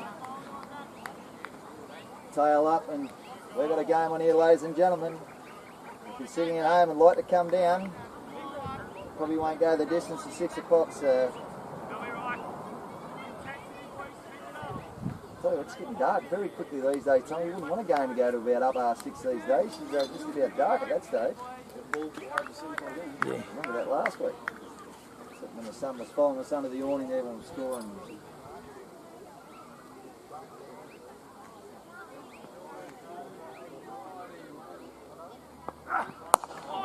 Oh, nice shot. There. Should pick himself up a couple. Joey Barber's a good athlete. Been in rugby league training for a couple of months now, and he gets back comfortably for 2. A pumpkin picker. Just the pickers these days, Tony. No pumpkins in it, they're just pickers. Oh, yeah. Change their name for financial reasons, but so skipper Joey Main gets himself off the mark with a nice on drive. Do you know how the pumpkin pickers became their name there, Mary? No, mate, I can't tell you that one. It's part of trivia. I'm assuming you know. It seems you asked the question. Yeah, I believe, I think it's just where the Maitland Sports Ground is, looking over the back over the farm fields there. You can look over the back and all the pumpkins growing over there. So that's Phoenix Park area. My old Tommy, old dad, life member of City United, first life member there. So yeah, he was a Phoenix Park boy, also a picker. So yeah. So you're looking, you see the looking straight over the back there at Phoenix Park and all the farms and the the pumpkins and potatoes are going. Pumpkin picking. Book of knowledge there, Tom, and yep, Luke Dempster will continue. He starts his 5th over. Guys at Barry has 5 overs, 1 made, 1 for 14, so very tidy here from the southern end. Dempster in again, Steams in. Oh, gets a thick edge and there'll be a couple there, you'd think. Ross Parker moves quick for a big man. No. Only the 1 run this time. Roscoe Parker, they reckon, since migrating out here from the UK, pub grub 7 days a week, I reckon he's put on about 22 kilos.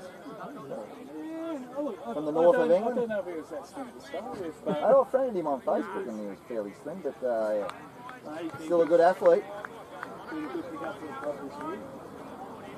Negotiations have started getting back next year. I know a good personal trainer might be able to sort him out, but hopefully he does come back. Yeah, he's been good for the competition. I think the last one he played here was 149 not out. He did? Yeah, hops at 100 that day too. First time I took that. Not out and lose a game. That was the first ticket I did for the season actually. Taking over our last few eight and they scored 600 on the grid deck. 270 and 280 they got. It was a great game. Might have to join a personal trainer there myself there, Mira, so obviously I've got your phone number. I'll put you onto a good one. So Joey Main, the skipper. Dempster Taylor. Oh, it's a full one! Leg. Sliding down leg. Yeah, definitely. So Joey Main's stats for you. He's had a pretty decent year too. 265 runs with the bat. At an average of 22.08. He's joined by Joey Barber. 144 runs for the year, an average of 14.4. Didn't get a chance with the ball earlier on. 14 wickets for the year, so he's had a good all-round year and a very good year at rep level as well. He's nicknamed the Ribbon Cutter. In the 2 weeks in a row, he came out and hit the winning runs in both rep games, down at Hurstville Oval in Sydney and also at Robbins Oval in Maitland. So, Well, hopefully it's third time lucky. Third time lucky, be happy with yeah, that. long enough today, you can do the three-peat. Those who have just joined us today, Joey Main's out there batting now. He was on a hat-trick earlier. Yeah, and it wasn't a bad hat-trick ball either. Big shout in the field for everybody. W must have been very close. Was at Barry face, the ball pushed forward and probably just got himself outside the line. And I think it's been a pretty good decision from Stephen Eccles, the man in the middle today. Come down from Scone, big thanks to Steve. He's done a couple of games down here this year and it's much appreciated over officials. Umpired at a high level. That's how that's played, big shit, maybe sliding down again. Caught him on the toe on the full again. I had a huge appeals today against Brian too, so He's earned his money, no doubt about that. Yeah, it's good vocal call from the Bellbird strong side. Yeah. got one to come. No, the Peels earlier. Oh yeah. That's another blemish there from Eccles who pulled over prematurely. Take the score, is that it right? I have to give, well, when I was umpiring a few years ago, first year the single mod come in, JPC, especially JPC. You train them up there for square leg. You do the count. Yep, you count. You're the only club that does like that. Yep, the only stuff we do not do it. And but yeah, Actually, I noticed it Genius this morning. Because the two coaches do the umpiring, I was giving the signal for two to come and it wasn't even Casual old age. yeah, and that's what but up there, first time we did it, when we got the umpiring the Sanford, not a problem. They're at square leg, doing your finger count with you. I normally go to 4, then get to the second, just go 2, and then that's pretty good. Don't do a big ball, but So the end of another good over there from Dempster. He's completed 5. 1 maiden, 2 for 13. So I'll tell you him and what, Barry doing the job here for the for the Valley JPC side, and probably one more each for what I'd expect from before Dan Story starts making a couple of changes. To keep the pressure on. yeah, first drop ball was like Alex. How are they going? I'm not sure he come on. You know how Hayden Morscroft, Archie Belly, 3 for 27. Kristen Muir. I said you never get a reprieve when you're batting. Just looking at square leg there, Mirrors, Hops is back out there doing his penance. Hops in black looks skinny out there on the side here, so actually black must be black. You reckon black makes it look skinny, so Like all those batsmen who get out early, so you need to spend some time in the middle, go to square leg. get your match fee done, so yep. You've all probably played in 2-day games when you got out first week and you've got to go and play the second week, and you've got to turn up and pay your money and you can't do that.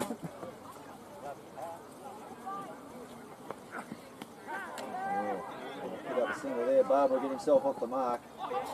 Direct hit there, but safely home is the Bellfish skipper Joey Main. So Barbara off the mark. One of the few players that doesn't wear the clads on the pads when he comes out the bat.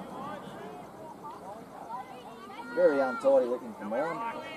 Go the full colours, go the full hog with the clads on the pads, mate. Struggle to get them on him for the rep season as well. But they're on eventually. After his 4 or 6 rounds, the 4th grade. Around the grounds for Lantry's Landscaping next. So 4th grade's got the Must trophy. be getting close to victory around the 4th grade by now. That's a no ball. Way over the head that one, absolutely no doubt. That time it was a half tracker and it was still on the way up as it went past the batsman Joey Mains. It'd be a lovely turning point if this went for 6 for a good fun of no ball, wouldn't it? Real nice shot.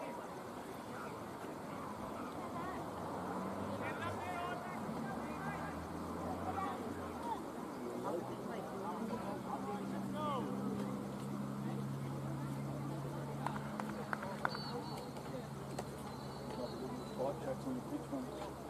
We can do as many as we want after this. There it is, 3 hit. One bouncing over 4 stay. 4. Stay. 4.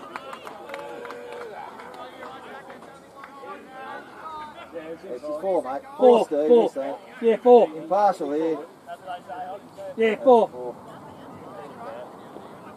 That lets them over there, I'll tell you it's 6. No, we won't. So the free hit there, a freebie there to Joey Main. He lofted it over long on. One bounce and into the rope. So Point Country haven't got the trophy yet, buddy. They're 4th grade still going. still going. They're 14 short at the moment. They're 3 for 72. Hollis is still in at 43. Good knock, 43. But 14 to go. And the 3rd grade picture there, Tommy. 2 for 32, the Hotel Cessnock side in pursuit of 122 for victory, so that one can still go either way as well. In the 2nd grade, which we said, Valley have lost 2 wickets in the 2nd grade. 2 for 53. In pursuit of, what is it, 186? 186, correct. Jason Barry, Chris Howard are both out there. Batsman in Troy Barnett and Wayne Chandler. Leading run scorer in 2nd grade for you, Troy Barnett. Good shot for no run there from Main.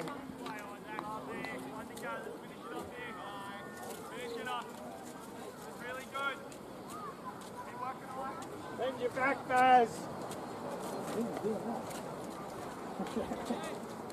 There's Paul. Mate, that sun's got some light in it. Hello. There's a chair over there, mate. You're on the doors and sitting that. Double chair over there. No, over there. Double chair. Up there on the... So a I double was out chair. love seat earlier, but we decided not to. It was too hot. Too much sweat there.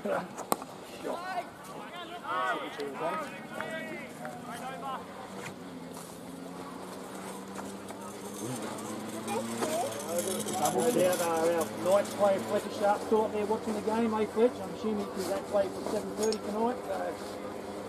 Are you warming up just yet? No, not warming up yet. It's nice and muggy up there too. Yep. Just So good luck, Fletch, at the end of the day. Even the boys' game here, boys are 3 for 20 something, not 3 for 30 I see, so a lot of cricket in this. There's a chunk on those Luke's still bowling. Luke bowling. It's all good.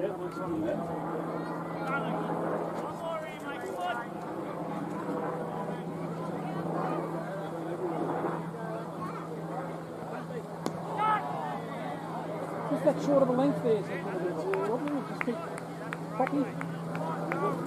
Phil's in short there. Joey doesn't mind horizontal bat. Full shot.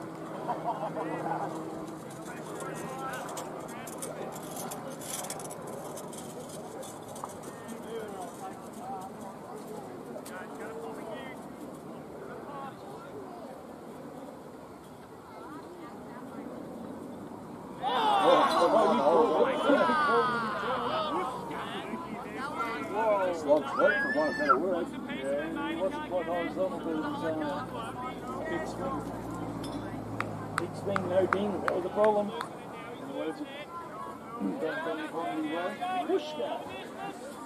We need a bit of a breeze there, Joey. But in Joey's defence, he's still there. So, good thing, Joey. Young rider Hopley walk with a scooter going past us here on the lovely East End Oval. The path he can walk around the back here. Well left. Joey Barber went forward and decided to pull out at the last minute. So.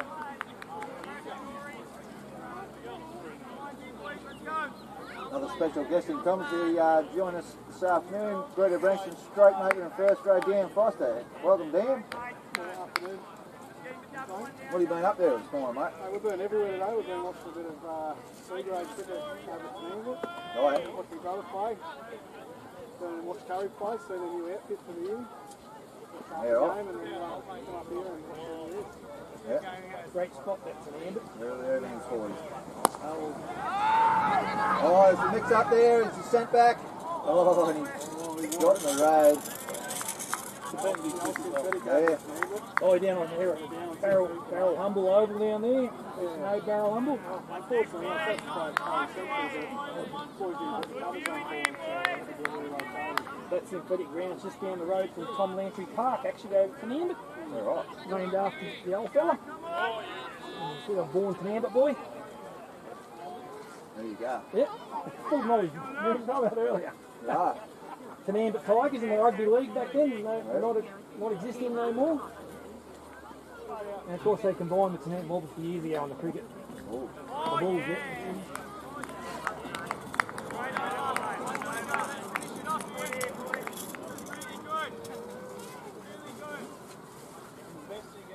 tricky target, those small targets. Oh, they're shocking me. You're on. It's tricky targets. You don't know whether to go hard at it or just to take it slow. The two kids are going out there just playing natural game, basically. You know, you've got a bat and stuff. Yeah.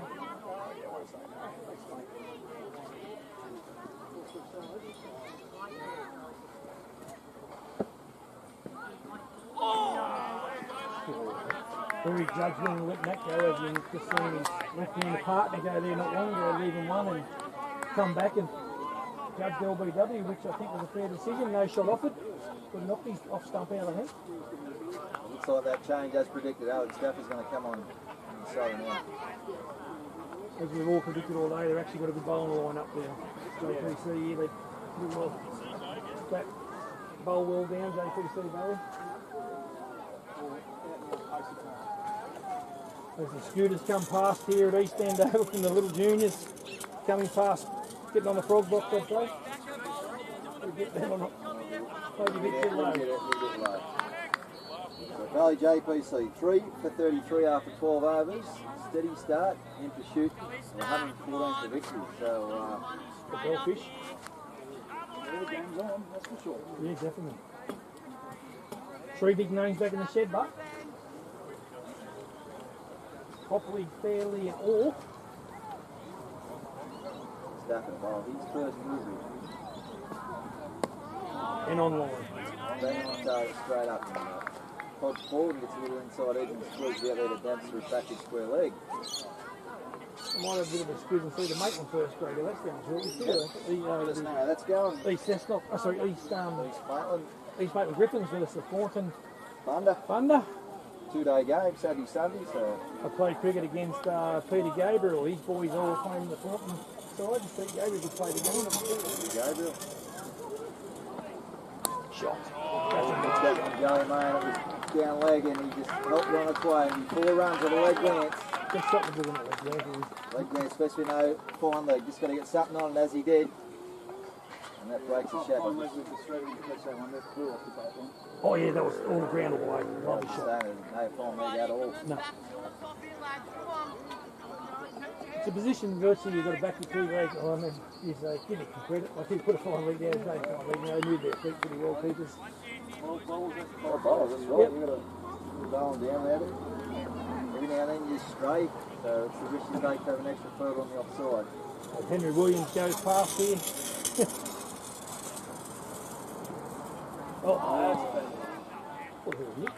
Straight down to the creek. Didn't bother putting the glove down, but I'm just stuck the pads in the road. Let's have a look at it, Jason. Just miss it.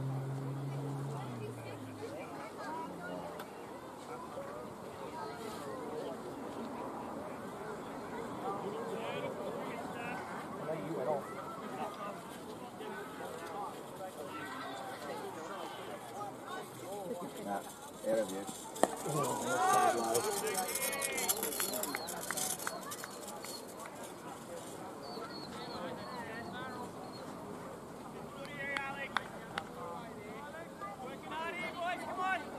Big captain's knock here. Good Joey you need.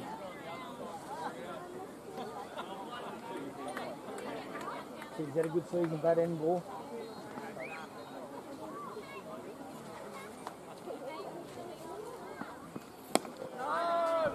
Short length there from Staffer. He's had a pretty good year all around too. 18 wickets at 15.06. Down on top of his surrounding 66 runs at 40. So one of the great all-rounders of the competition.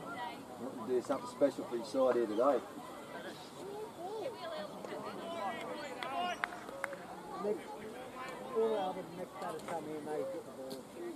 Well, no premierships been decided yet there, Miller? I haven't had a No, Wine Country is free. Landfill landscaping of late yet, mate, but if you want to do that at the end of this over. No, I'm just saying Wine Country haven't got there yet. They're still Oh, 7 sorry, mate, I thought you were asking, so you're telling me. No, I'm telling you, sorry. Yep. Still need 7. So no premierships So done yet. 7 for victory in the 4th grade grand final for the Wine Country side. Yep, with 7 wickets in hand. Somewhat of an upset after Hotel Cessnock won the minor premiership in a counter.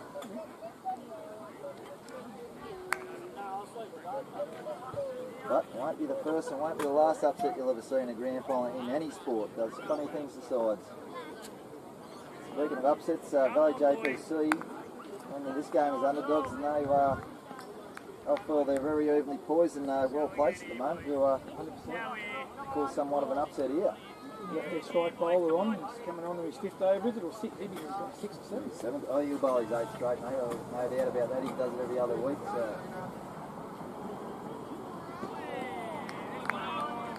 So they'll be looking to just see him off. Anybody in the 1st grade Maitland Grand final? East have been dismissed for 163. And first 12 probably got 16 today. Riley Horrocks, I played pool with his brother, with his dad, Martin Horrocks. He got 60 at the end there, 60 or 66. 5 fours, 3 sixes, didn't muck around. But yeah, so East. Remember this is 2-day cricket. Yep. This is 2-day cricket, so that's how you go tomorrow. Saturday, Sunday they play. So 163 and Thornton and none for 2. Thornton done and none for 2 in reply. Where else are we going around the... They said I played against Peter Gabriel and Gun Creek, and now the Suns are playing. Any other matches around the ground for Lantry's landscape? How's the Sydney 1st grade going? City United not in any, mate. I'd be going every one. I've been making more. What was it playing for there? Shouldered arms there, Joey Barber, who watched me play the outside off. A couple have just gone through the top there. The last couple of balls, it was Definitely getting some yeah. Let's go in. All right, Tommy, at the end of this over, mate, we'll go around the grounds again.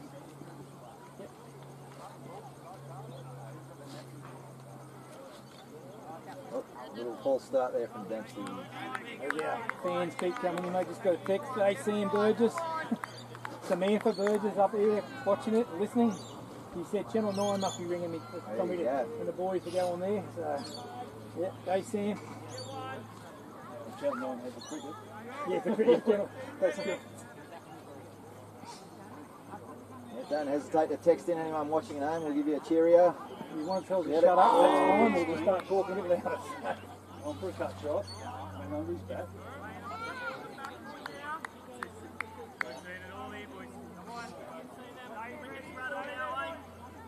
Working out here. All it is 7 good balls. Let's stay up. We're on top here. Come on. steamy out there. Oops, steamy enough sitting here. Both batsmen wearing helmets. It's like Sun's chasing us down.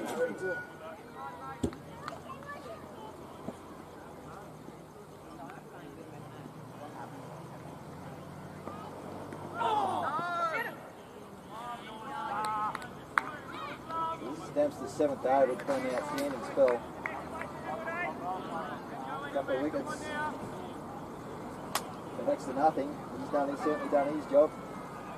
Just on ball by ball for the 4th grade now, mate. They're 1 run short.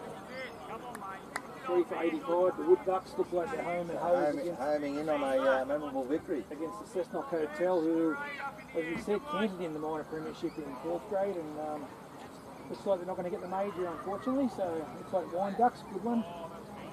Oh, something's happened here in the grounds. He's outside the circle, he's 54. That's past, that's 10 over. Yeah, it's well past 10 Yeah, over. past 10 over. We're going to want to be moving on.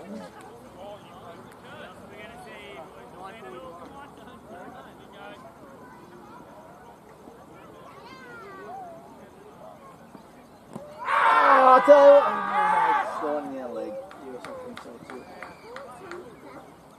I'll get through for leg by. What do you get that on? I think it's called banner.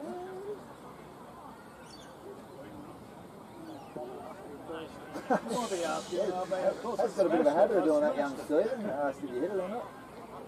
Might justify his non-LBW decision. Robbing with the maiden. That would have been Luke's 3rd maiden. Yeah. Take a run off that one. Run off the bat. Ball by ball, Wine Country just lost the wicket. There you go. Might be a little twist of the tail yet in that 4th grade decider. That's the short one. 4 for 85. 4 for 85, taking 86. So after 14 overs here, Piranhas Bellbird 3 for 38. 3rd grade. 3rd grade Bruce. So they're in the 11th over. It's our Cessnock 2 for 43. Hotel Cessnock 2 for 43, chasing 121. Cessnock Hotel, they they played us in the semi-final. Of course, we got washed out. They went through, pushing finishing higher, and they beat Brenton upset last week, so they're going pretty good. Cessnock Hotel. It's behind you, the strike right there. Yep. Really 20 overs. Yeah, they're just taking their time, I'd say. And Dylan Stoker out, yep. And how's our 2nd grade one Yep, going? 2nd grade. Dylan Stoker is still 14 and 27. So he's out, yep. Jordan Phil will be a big post there, as I said, even back to him coming in 3rd grade there. 2nd grade, Bellbird 186. Valley 3 for 68. Who'd you say? Troy Barnett? Yep, he's the leading run scorer in the 2nd grade competition this year. He's still not out, 13 not out. 13 not out. 12 or 13. Play a key role there. So still evenly poised there. He's been fairly walking fast there. And Let's go, boys, come on! He's going far, he only let him in. no. Shot. Oh, damn, lucky. Good hand there, Clyde Dan there at mid-wicket. Daniel Hayes. Clyde Dan. No. Oh, sorry. Daniel Hayes in 2nd grade. Sorry. Well, commentator's curse. I said good shot earlier in the left hander, straight to Barb's catching earlier. So yeah, go whack short.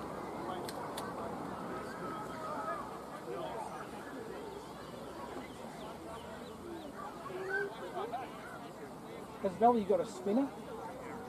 They've got plenty of spinners. I don't know if there's anything like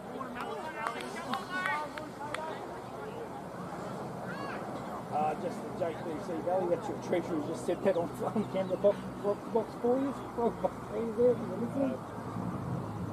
His number is 0. Well run. Done, Barbs. Barber sneaks a single Done, there, Barbs. so just mix things up again. The left and right hand combination just to really upset a bowler's line on length, for want of better words. As Mira said, Joey Barber, what it's been called, the ribbon cutter. He's done the last 2 games for both sides he's played for, winning runs. Again, hopefully, especially from the Bellbird Piranhas aspect, we hope he does it again. The Bellfish. Shot. Happy with the single there, pretty good arm there, Dempster. And under coming this over. So 3 for 39. Work that up, 3 for 41 I should say. 42.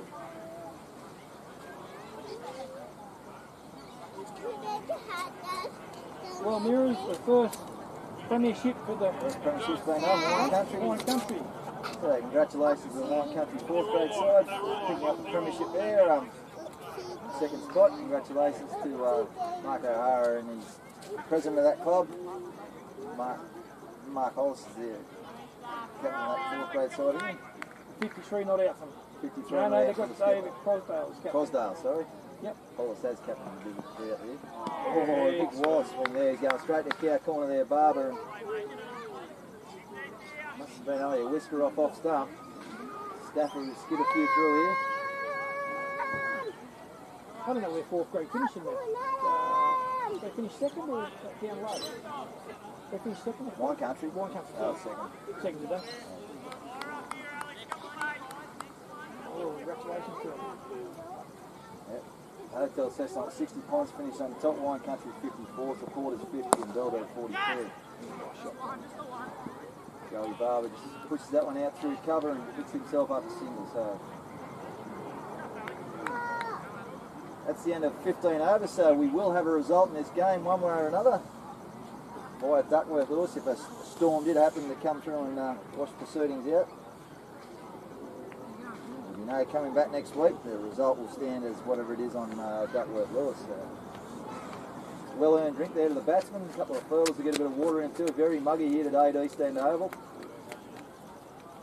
Update on Burger, but Hotel Cessnock lost another wicket. Yep.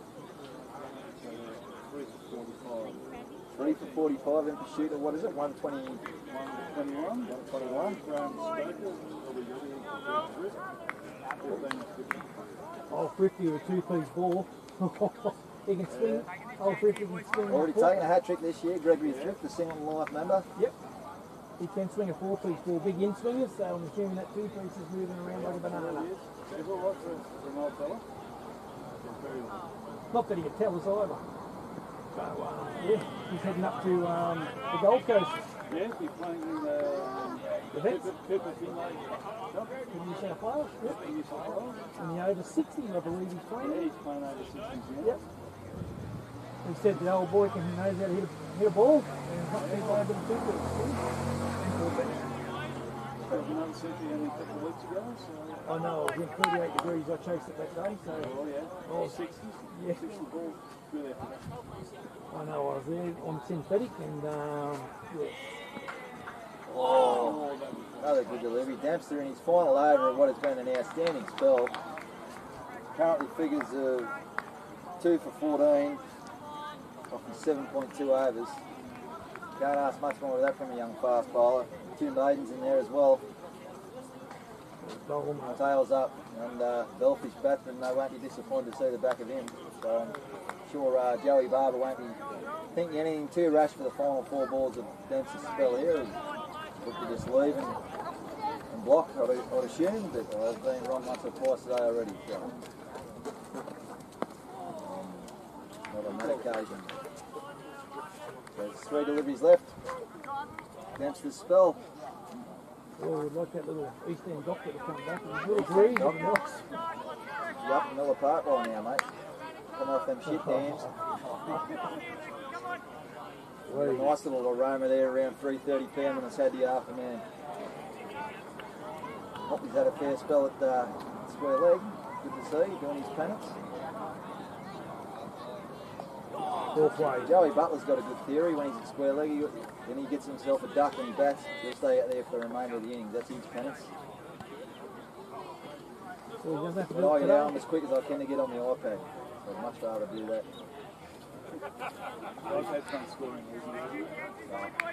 Absolutely. And, you know, technology, we have embraced it, and I really do appreciate it. Everyone in the district to come on board, but it's taken a Play HQ has had its teething problems. But it's great that you can keep up to date with live scoring and see as we cross to the other grounds today, we can see the scores in the other games.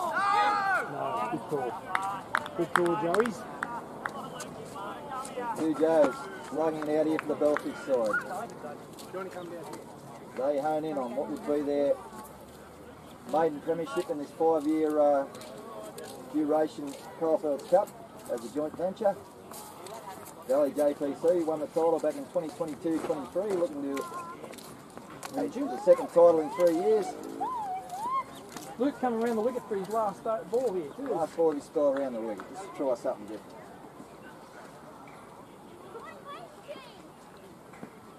Oh, That was close. come off the glove, did it? Come off the glove, did it? I think so. Looked in anguish. And that completes a very tidy spell from Luke Dempster. 8 overs, 2 maidens, or 3 maidens there. 2 to 14, economy rate 1.78 runs per over. So he's done his job. Well done, Luke Dempster. He'll be change at that northern end the next over. So the Bellfish, after 16 overs, 3 for 43. Might be tricky, like, I'll tell you what, Ross Parker bowls a few offings. He might be an option for a couple of overs just to try and break things up a bit. We've seen how much Joey Main's done the ball fair bit, though. Ross took 6 for her out at Miller Park there a few weeks ago. 7 for, sorry. Yeah.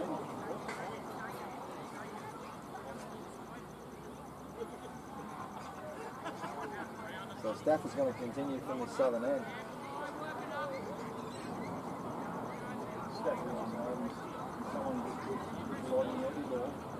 Is that always that Barry in the middle? That's some good bloodlines, mate. Alex Stafford, I'm best mates with his uncle Trevor at the pet shop in Brexit. Half a tickets in. Wide there at Kai Dan. Hit straight. Great fighting. Hit straight to the ground there through the covers, but yeah. Seen fairly walk past us in. Shaking his head still after. Shoulder arms. Got a bit of history. I played with junior cricket with Alex's old man, Mick Stafford at Brexit. Mick there, is he? I'll have to go and have a go. I haven't seen Mick for that 20 years. Not that old. He said earlier. 79 model.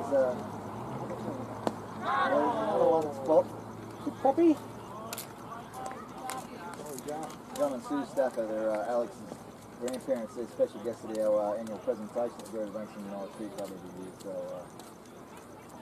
good family, the Stafford family, and great to see Alex back in the competition this year after a stint in Newcastle. Obviously, strengthening our competition up here by him playing. Hey, Aaron. Mark. I was fortunate to have his younger brother Damien coming second grade on the side this year. He hadn't played first time he ever played, so Yep. he stopped playing after 2 years and came back. That this year. What's the second grade? Good job, didn't he? Yeah, he did really, really well. Most good kids are very well. What would his Damien be? 17, 18? Yeah, probably 18. Yep. Just seeing from experience here, maybe because most big kids are away. Yeah. I didn't get any comment.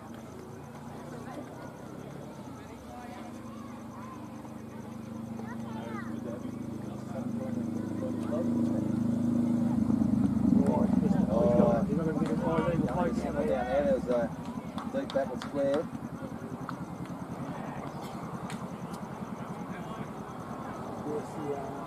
Joey, mate, he moved on to 12. He's Put that away, I think, Joey would. But in the same boat, he's still there. kept it down. There, no rush.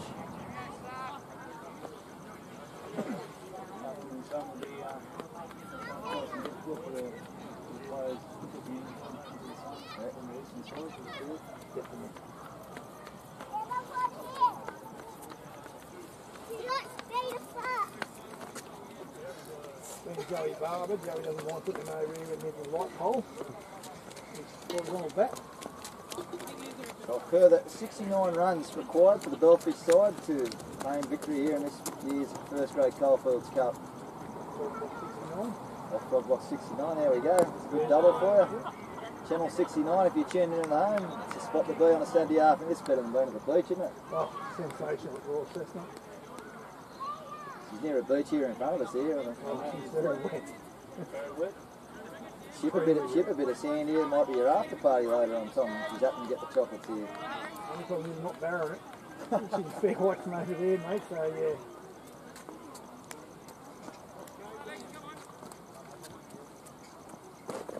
Getting some spectators join us here and walking past us.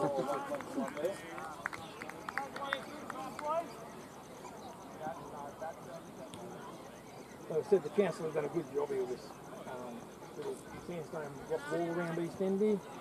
Come here and sit and watch the cricket on Saturday afternoons. It's very You're good. looking at a few more gardens on top of this second tier here, mate, are you? Or what? No, we've got the lawn there to get rid of a few of these thistles. yeah, it's council, mate, not Tom Mitchell, so Tom Mitchell would have it look a bit better than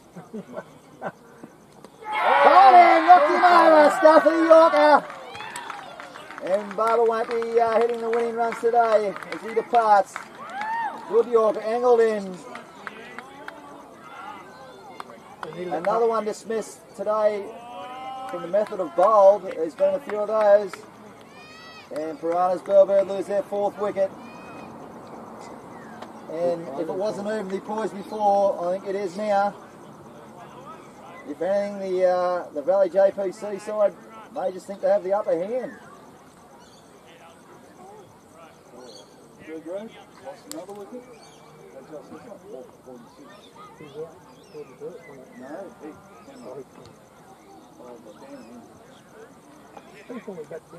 So what's the score there again, Bruce? Sorry, in 3rd grade? Third's at 4 for 46, they're chasing 121. 4 for 46 in pursuit of 121 in 3rd grade. James Bond's coming in. Yes, it's like James Bond. It is. So the Bellfish with their backs against the wall here at Forfa. And after a fine spell from Luke Dempster from the northern end, it'll be the great Indian import Archie Belly will take up the attack there. So Archie's stats for the year, he's 15 wickets at 13.93, so nothing to be sneezed at there. He's had a fair year with the ball. Pretty tricky character. He'll look to seam it round a bit, yeah. Yeah, he definitely gets some movement. One country, 1 by 6 wickets. Good on him. Yep, Wine Country already first past the post.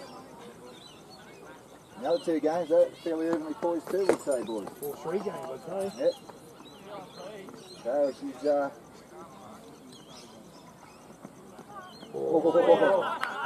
away starts with with a bouncer. Joey Short.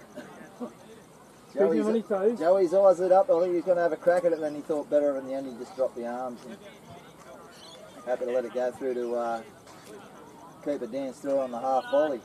The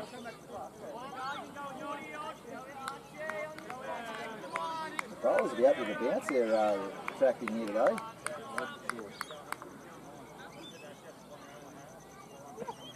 That's a better one from Dean. Right in behind that one, Joey, mate. He has a role to play here. A lot rests on the Bellfish skipper. If they are to reverse the events of last year's grand final with a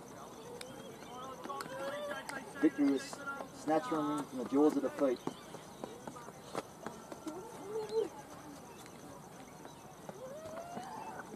Shot. There's a good shot. That's cool. And save your legs, going to go into the fence. Yeah, great shot. Half volley outside off. Joey Main just planted the front foot, laid it through extra cover, 4 runs. Same thing here on Frog Rock, front hit, back, crunch. Nothing better than Oh, you can hear it, mate. There's nothing wrong with Frog Box's ears. No, crunch, it's just beautiful shot. Sound of leather on willow. You would hear it hit the fence there as well. Yeah. You hear the ladies over there having a cup of tea, what they're saying in their conversations as well too. Don't worry about that. Very sensitive old Froggy. No, Down leg side. a few years ago there would have been a wide. Nothing down the side of the wide. Yeah. I'll put my hand up, mate, and say I was one of the instigators to get back that little bit of leniency down the leg side. I just think, you know, although we do play great cricket, you know, we're not international cricketers. Oh, that one's hit a spot. Back to what I was saying earlier, just when you're missing legs dumped by a breezy, you should be pinned as a bowler. It's tough enough as a bowler, and as it is at the moment, where we've only got 2 hours, 40 minutes to get your overs in. Everything down Lake side a few years ago, sides are bowling 25, 30 wides. And I agree. It's a lot of extra balls to bowl, isn't it? then you get the pin for not getting your overs in, and Yeah. yeah. I agree 100%. You know, that's what the guidelines are there for. Another one down there, and that might be stretching the friendship, and yeah, I don't think you can argue that was a little bit too far down there from Belly. 2 in a row, yeah. Umpire Stephen Eccles calls that one wide, so 4 for 49 the Bellfish side. Still a long way from victory. Yes, long way to go. Shot. Well, That'll this help us. time goes back and will go all the way. A couple of one bounce into the fence. Joey May. It was only just a fraction short there from Belly. He was onto the back foot in a flurry, and he got plenty on it. Just one bounce into the mid-wicket boundary. So Maney moves on to 20. He's faced 28 deliveries. That's his 4th boundary. That's the end of Archie Belly's opening over. Still a bit of batting in the shed. We've got Pete Brennan's padded up there. Mark Crawford. I thought Mark Crawford might have been Mate, earlier.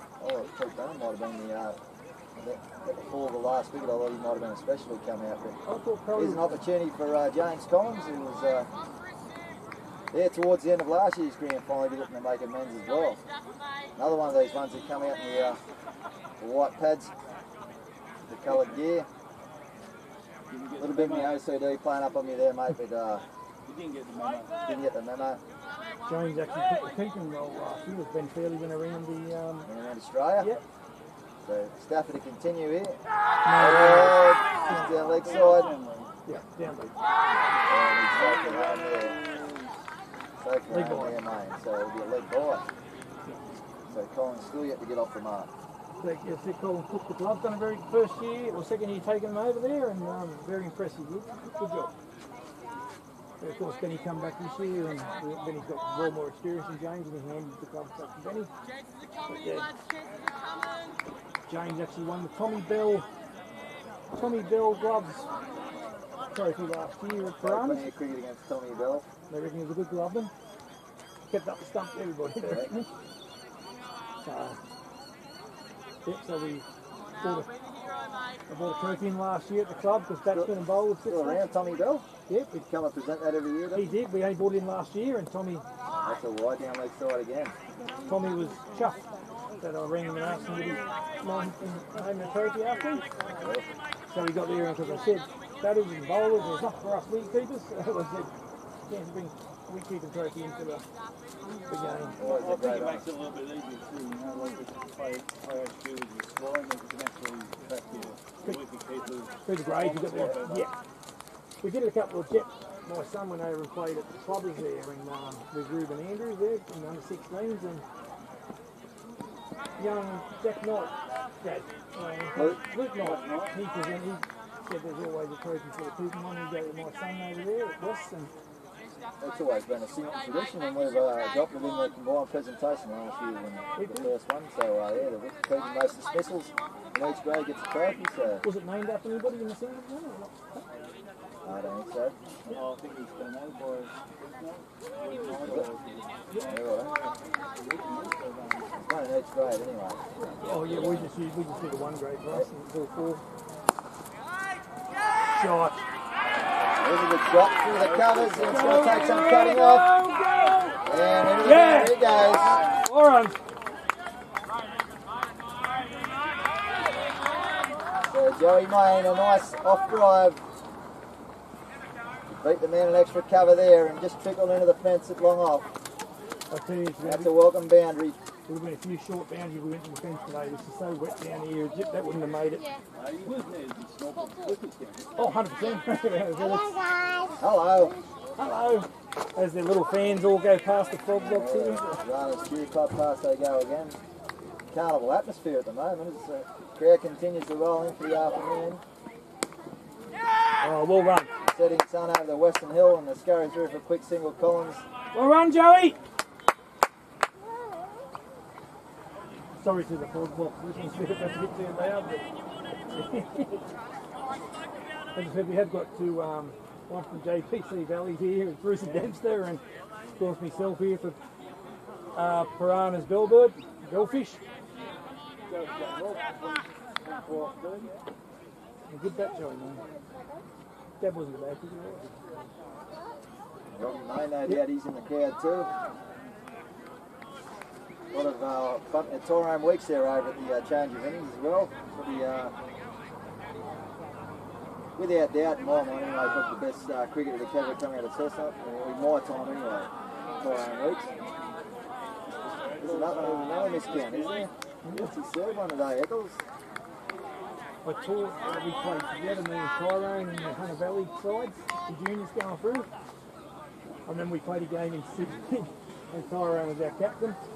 And I went early, I'm working early, and coach said to Tyrone play a captain. If not, Tyrone went out 6-4 out, and that's how way he plays the game. That's his captain's game. And he was a fair captain too, as he said, when we were 14 he had a full-grown beard walking down Sydney. But he could definitely hit the ball. Hit a ball, and as I said, he was open and bowler too, that bowler batsman back there. Yeah, he opened the bowl for us in that Hunter Valley side.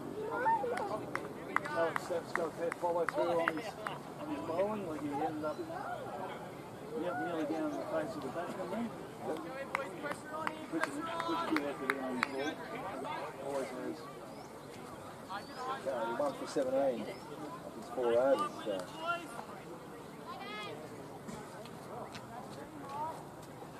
So the Bellfish inching ever so closely. Slowly That but modest surely. target. So 4 for 61. A lot of cricket left in this one, Mary, but a lot of cricket to go. But these two are going well. The 9th over. This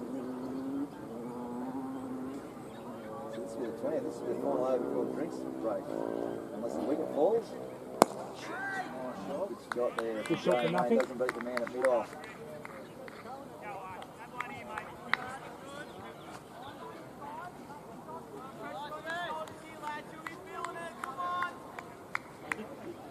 Young Dan there having a bit of commentary to the batsman.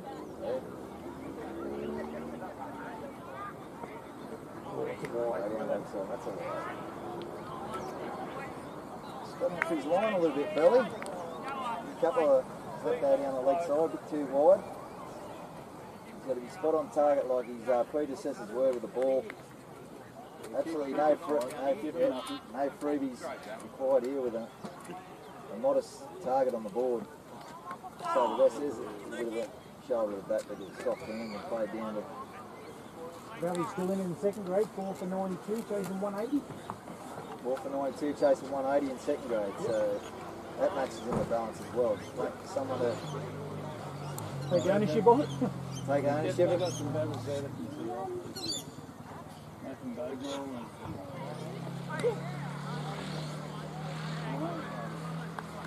Nick Hampson. definitely pretty big ball. So they came as far from everything was good. Oh, footy coach, very good. Living back in Greta these days. He had a stint down the south coast down Ulladulla for about 20 years. That's the other Mick Hampson we're talking about. You thought he was the same age as you, didn't you? No, a little bit older than me. Mick would be either. Oh, yeah, he would be. He was coaching us when he was older than me, yeah. 50s, 60s. Yeah, he would be. That's a big Mick. That's retired there. Yeah. Yeah, exactly. So he's had a milk East run. Coast under 15s at Coalfields playing under 13s at the time. Trev Staff was in that side, Alex's uncle.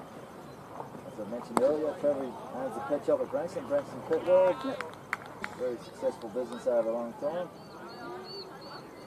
I could be wrong. I think Mick might have had a milk run.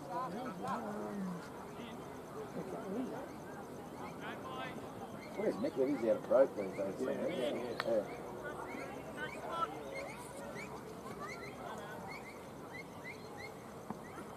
Oh, he didn't go on that one. He missed that one. Yeah, there, That's Joey. Joey, mate. He's looking at the offside cut job. He'll have to go in a drink. Not dismissed, so... That is drinks, and ladies and gentlemen, I'd say the match is very evenly poised for 20 overs. Piranhas Bellbird in pursuit of 114, 4 for 62. We'll be back here with the action, Channel 69, Frogbox live stream TV very shortly.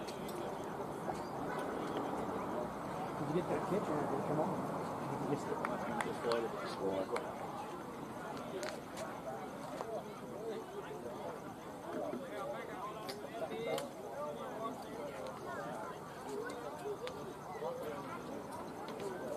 we're going to miss that sun going down on the court. Yeah, it's got some bite in it. What's your dad up to, Daniel? Watching Adam play up at 2 until, yeah? And we're going to make them now. What grade is that then? First?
Bellfish might do this, Tom. Long way to go yet, mate. Long way to go. We're back here with the final quarter of this match, the premiership quarter as they like to call it in the great game of AFL. Oh, come on. That I don't watch. So 3 balls are being gone mirror. Just a little break there. So 4 for 65 now. Short outside off and that's through. Johnny Main, these are valuable runs. Races down to the point boundary. It's not going to get there. Shane Gibney reins that in and hurls it back in and just a couple there to Joey Main. There's been a wide in the over while we were off and a leg fire as well. So. One leg, what's that, 5 off it already, is there? Yep. 4.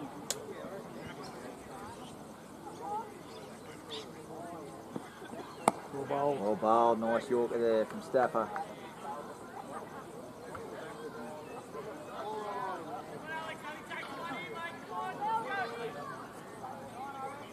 The field they got set now, pretty good ringside field. So 4 for 66. Require a further 48 for victory.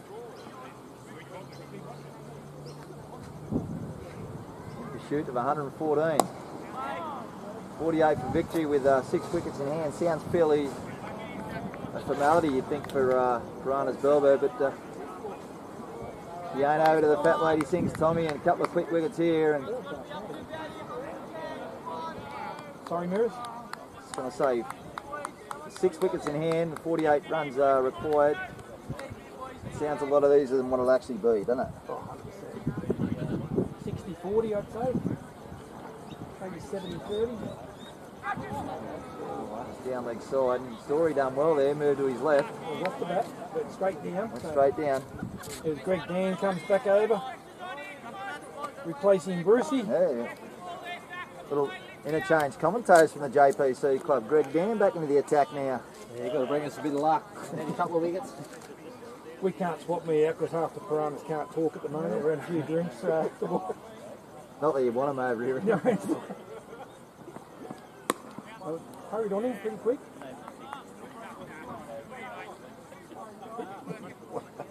Gibney's all there, Alex. A lot of cricket left in this, Dan. Yeah, there is one. There is. Valley JPC bowlers have been outstanding. That completes the 21st over from Alex Staffer. Second grade still interesting. 4 for 90. Yeah, bags of barn.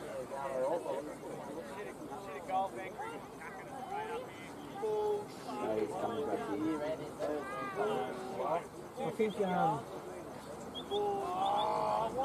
Bruce said Blake Hampson, he's back hit the ball too. Is it Hampson? Oh, yeah. He said he's in second to come yet.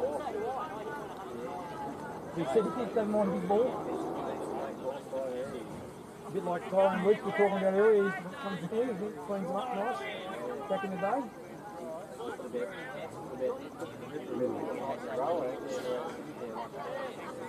Isaac Berry coming on there.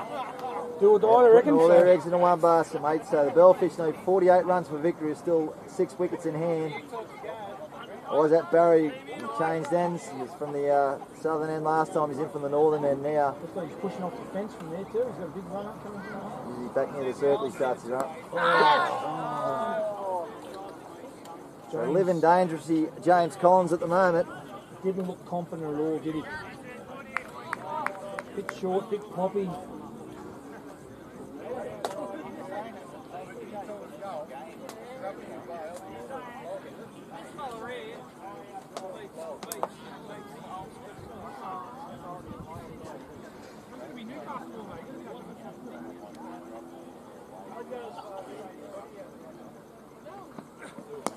That's a lot better On that one, played it well. Sit, James.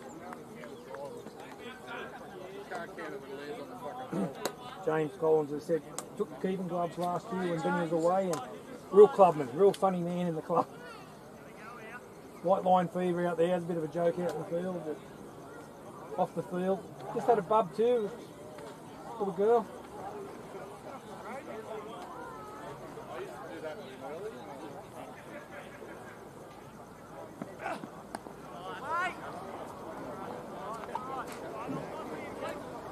little bit of chin music there again from the eyes at Barry. Looked like he looking down his spikes there. Might have lost his footing on the way through there again. Had a little bit of trouble with that throughout the years. He's got the big tall shoe-grown bowl and he can bend his back if he wants to.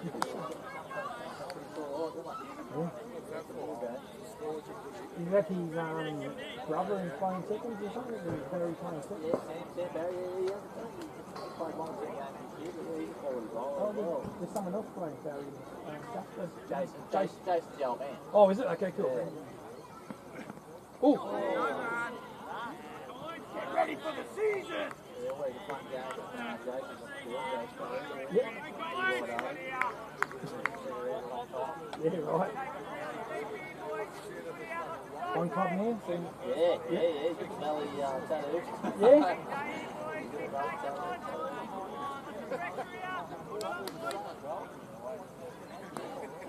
Where's the name Valley come from? Like, what is it, just Valley cricket? Is it the Hunter Valley or? Yeah, that's an easy catch, an easy wicket. Bellfish lose their fifth. Collins advanced and he's done nothing on them, just nudge it to the man there at short cover. Who was the catcher there, Greg? Jacob Carey. High fives all around. They don't come much easier now. That was just like when you fielding practice there at the start of the game, just throwing it at each other. That was it. So Pete Brennan makes his way to the wicket, and one feels this will be the big wicket that may or may not decide this match. Has he? Same like football anyway.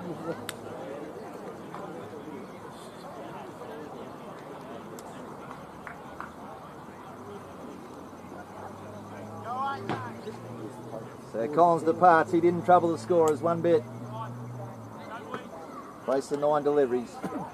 Didn't get off the mark. So Pete Brennan, he was the hero here a fortnight ago in the major semi-final.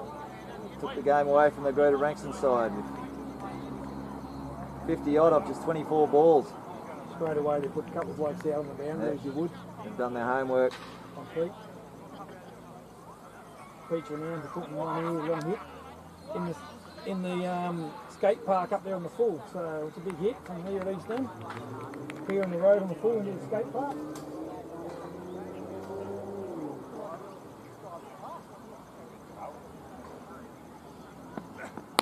Well, he muck around on that one too. He just rocked onto the back foot and hits down to the protected deep mid-wicket boundary there. I think James Tight hand down there. James Collins is very disappointed with this whistle. It's just soft, easy in cricket.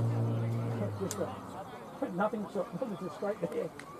So the end of Slow it, motion. successful over there from Isaac Barry back into the attack, and he's done the job. So the Bellfish 5 for 67 after 22 overs. So still 18 overs, still plenty of time. Oh, heaps of time. Run rate won't be an issue. Wickets falling maybe. 5 left in the sheds. Halfway through for the as far as the Valley JPC supporters are concerned. 5 down, 5 to go. 5 in the shed still. We For got. the Bellfish, 47 runs for victory. We've still got a bit of batting in there. We've got Luke Sweeney, Zach Gronholm, Mark Crowford, and I'm assuming Billy Orr. Billy Orr. Or I don't know what they're doing. Still Billy Orr. See, Billy Orr's been the non-bat for a fair part of his competitions when they've had 12. So Yeah. Well, I think it's the same as.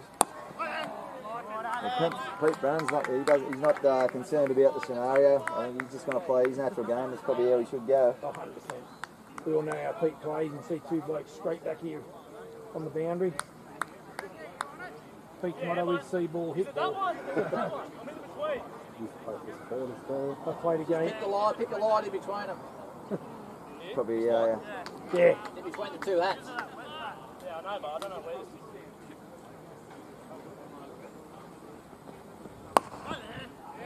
Straight into the ground, bump ball. Well, there's probably a few of the Valley second grade side are glad that Pete Branham was promoted to first grade for the last couple of weeks.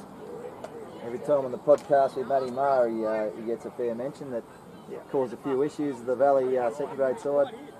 over the last couple of years. I played second grade, filled in this year's second grade game at Bellbird, and Brendan come out and got 100 off 44 balls. Oh, big swing and a miss. He just cleared that front leg outside off stump. Yes, the Carmichael one, you've seen the ball going clear in the fence quite regularly. It's not a bad knock, 100 off 44. Going. We all know that's how Pete plays. He's decided to get him, we'll get out.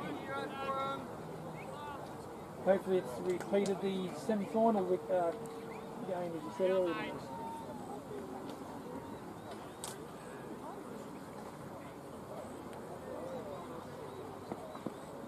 Oh, give himself a bit of room again that time, and once again played underneath it. A bit of bounce there from Stafford. And got three beat the top blokes out. edge. They've got one deep square leg, one deep mid-on, and one deep fine leg there, Fletcher. It's, yeah, all in his hitting zone. They've got 5 still on the leg side.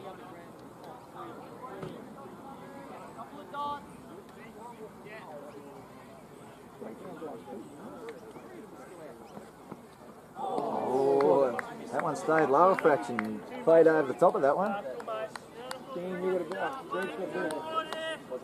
Missed the bat and missed all bit of wood.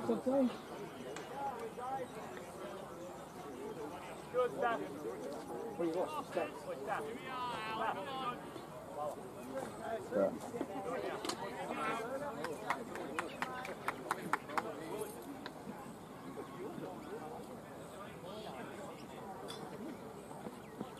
Knocked him over! Come on! Here it is! Little fist pump there from Stafford as Brennan tried to give himself a bit of room. Played straight over the top of it, and then Cannon halfway up middle stump. And that is the big wicket that the Valley JPC side were after. And all of a sudden that ledger, she's probably swung back 50-50. It's Piranhas Bellbird, the home side, lose their 6th wicket. Still 37 required for victory for the Piranhas Bellbird side, and 4 wickets required for victory for the Valley JPC side. So we've got a grandstand finish, ladies and gentlemen. Crowd continues to roll in, and is the experience of Mark Crowfoot that makes his way to the centre. Probably hasn't had a very good year with the bat, but we all know he can bat. And here, as you've seen him bat over the years. I've seen Piranhas alone there a few years ago. He scored 70 in a semi-final up there at Brink near, got him home, chasing at 130. Him and Fluff, that run out. Him and Fluff. Terrible mix up there, and they end up losing the game by 6 runs. Holtz, Darren Holtz is Chelsea. Yeah, Kyle Hall. That's him. They said, can only catch a ball. Yeah. Took a screamer in the deep. Took Crowie in the deep, eh? Took Crowie in the deep. Won the game for you. So that completes Stafford's over. So Joey Main, with the weight of the Bellbird side on his shoulders at the moment, played a fine knock.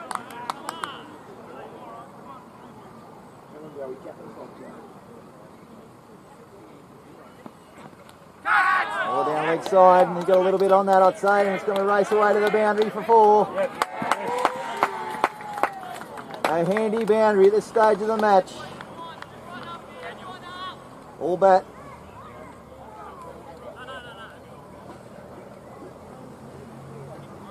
Joey Main, a fine leg glance off the back foot.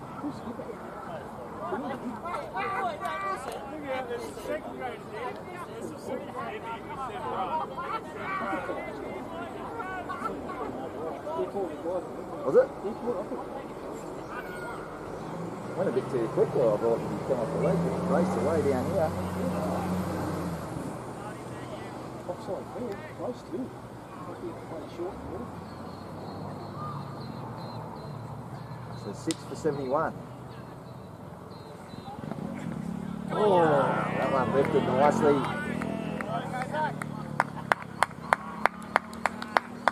Main helps himself to 27. 5 boundaries, 43 balls faced, a very controlled knock from the Bellfish skipper. If they're to get home, one would think he'll have to be there at the end. I tell you, there's still some lift in this wicket there, Maris. There is, mate. I was saying you're getting pretty excited every time one lifts off a length. I'm not actually like to see good stuff. Oh, is that Barry? This is his final over.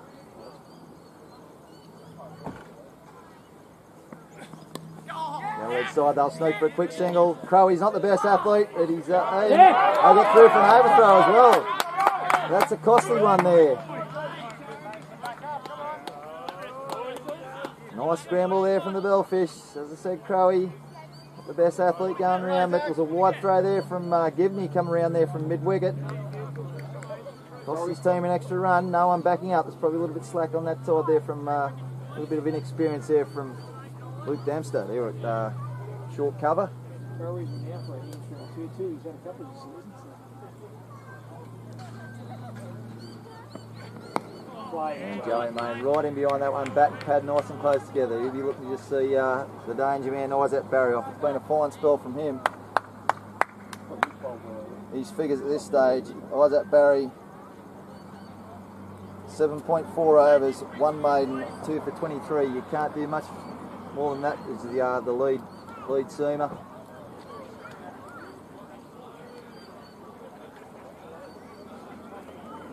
So just a couple of deliveries left of his day, of his season.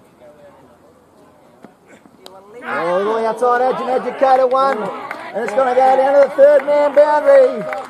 4 more runs. Invaluable. So marked. An educated edge in the vacant third man area. A couple of shots right after that. Don't draw pictures in the scorebook. A couple of French cuts earlier with Jace Hall. No, and he moves on to 33, Joey Main. Captain's not here. We need Joey to steady the ship. Joey, Zach, come on.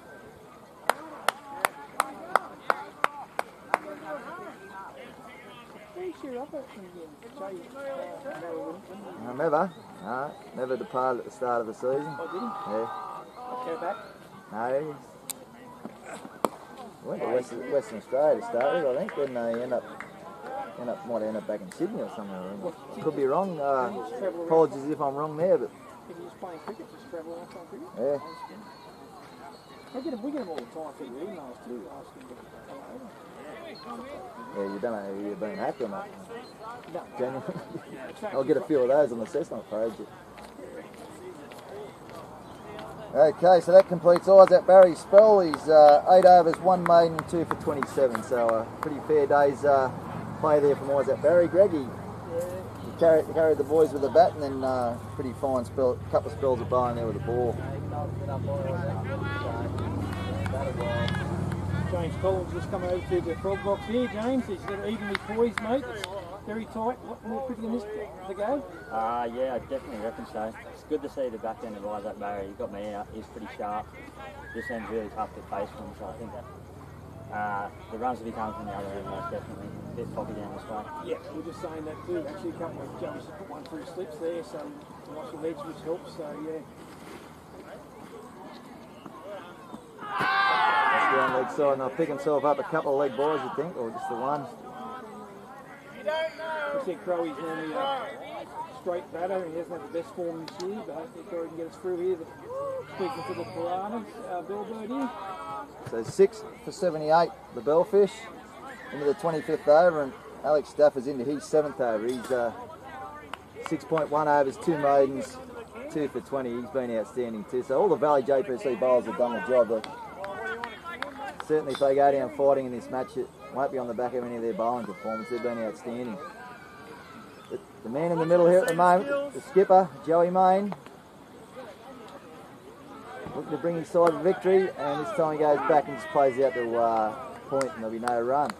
So you're batting from this end to the south end here, James, what do you say? Just on a good length of popping? Yeah, just Really tight? tough to face. It's very tough bowl. I'm facing this year, first time I face him.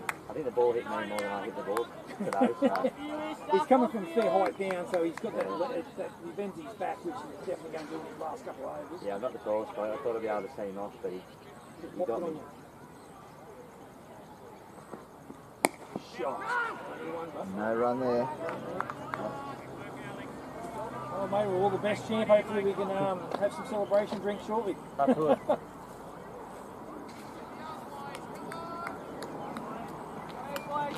Come on!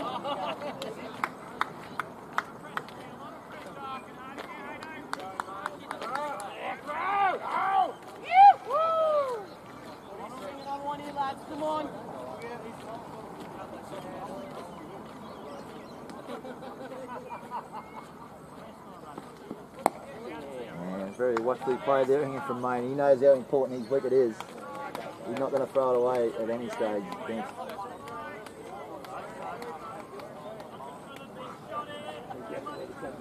Can be a man of the match performance after his performance of the ball was on a hat-trick earlier on the day.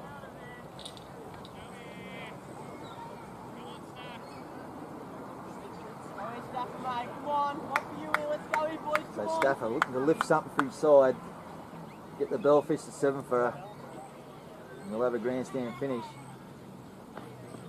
Oh, that's pretty well played. They're going to scurry for a single and couldn't pick it up clean there, Givney, wasn't it? Yeah. There's a chance here to be picked up and throw there. I was actually watching there and I said, Crowie, really experienced cricketer. Been around for years, played in Newcastle as well in his younger days. He looked like he was sitting on his back there, which is unusual because he's getting older, he's not quick between the wickets now. Yep. But definitely sitting on his wicket. Sitting on his bat. So he's got a couple of balls with this Alex Stafford over to see out. Oh, and they'll get one there. Get Crowie! Flick off the pads for one. They're all valuable runs. The crowd, they're clapping singles at the moment. They can feel the tension in the air.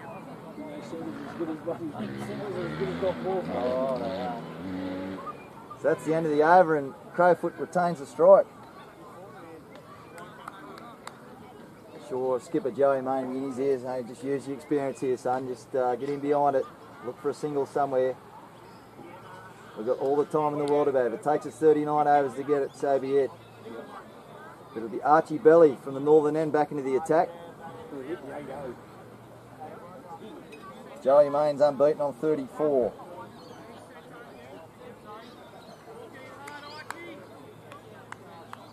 So the Bellfish 6 for 80. So still require a further 34 runs for victory to take home this 2024-25 first grade Coalfields Cup. Any other results there? Tommy, as mentioned earlier, Wine Country have already run the fourth grade. Here's a chance to run out a direct hit there. Would have been curtains. May think twice. Yeah, I'd say more of the latter, or the former, sorry, or the cramp. He had a big day, Joey Main, been out on the field pretty much the whole match. And he'd like to finish out there as well, so just takes a bit of time, takes guard. Could be another upset coming through in the lower grades, mate. Who we got? We'll just watch this ball, and that's a wide one again from Belly. And looks like Cessnock Hotel will finish third. Looks like they're on their way to, they've got one hand on the trophy against JPC. Score there, mate. They're 5 for 110, chasing 121. So that's 121 to win, or 122 to win? 122 to win, so they need... So 12 for victory there for Hotel Cessnock in third grade. Still plenty of overs, is there? 11 to win, and there is still 10 overs to go. Oh, Joey Main, just as I said, he's looking to stick it around and anchor the innings. He gave him a little bit of room outside off and almost chopped it back onto his stumps. So Mickey Mascott's actually playing the experience, his first grade experience from Mulberry days. He's 36 not out. Looking to bring the Hotel Cessnock third grade side home. That one down leg side that time, and Eccles has a look, and there's just one to come. The second grade, as I said, all days they're going to be a close one. It's going to be a very close finish there. Tracing 186. That's 5 for 134. Yeah, how many overs to go there, mate? Overs to go there, still 16. Oh, 34 overs, 6 overs to go. 6 overs to get 50. Yes. They get the Hampsons in now. Yeah, they need a couple of big bombs there, the Valley. Need to really lift. I'll push for 2 here, the Bellfish. They're coming back. There's a chance here at the non-strikers. And Belly presses it and he's out every day of the week. Crowfoot departs. No two there. I said Crowie's not the quickest bloke this day. Main leans on his bat here at the southern end. No calls. Crowie's not them. Don't need one else, Joey. So all of a sudden again, Two captains. I can sense a first grade premiership decider going down to the wire, as has the last 2 years. The Bellfish lose their 7th wicket.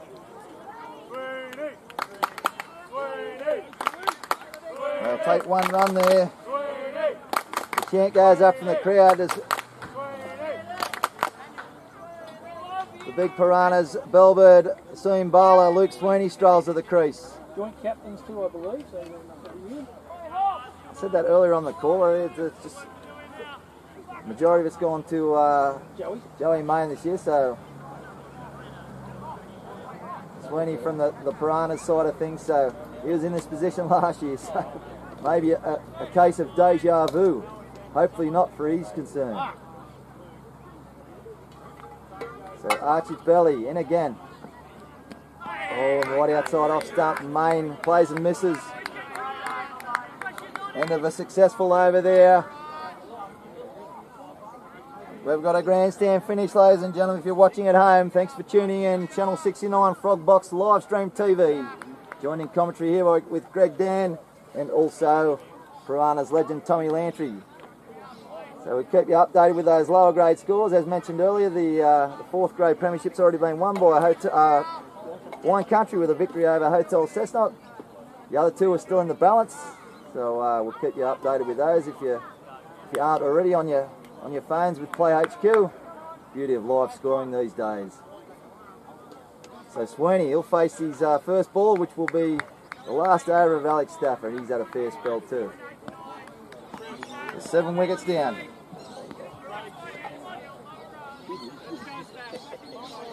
I've got my 2 co-commentators that are about to knuckle on here in the commentary box. So way down leg side, this time in a wide. It's tense. It's getting tense everywhere. Bowlers, batsmen, fielders, commentators. Blokes 14 cans deep in the Western Grandstand.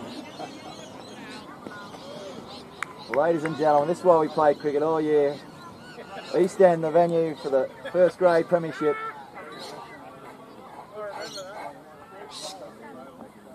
Oh, just beats the outside edge. Sweeney was nowhere near it. beat the outside edge or through the stump? I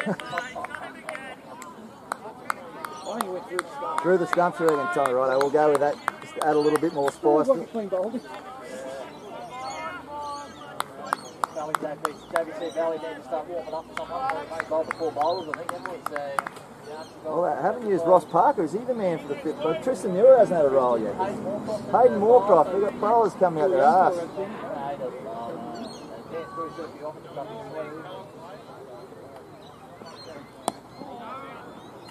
And Sweeney, very watchful play this time. He was pulling on leg stump and he just dug down on it nicely and just defended it to mid-wicket. Hayden Moorcroft accepted it there.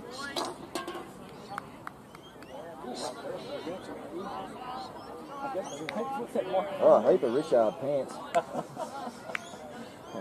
One bit me earlier. I was looking for the toothpaste.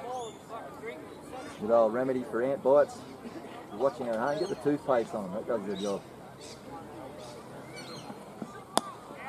And Sweeney, he's a very good defensive player, Luke Sweeney. Seen it many a time. He's hung around. He'll play to the situation, mate. No big bombs needed at the moment. He's just got to stick around. Joey Main needs someone to stick around with him. No big bombs. If Joey Main's at the end, they win the game. There's my early call. If Joey Main's still there, they win the game. What over were you? Into the 27th over, so it's still 13.3 overs after to go.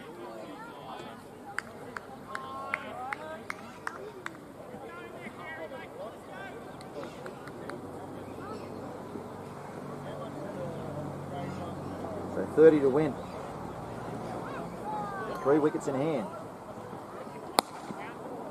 And well played there again. Ross Parker, the recipient there at short cover.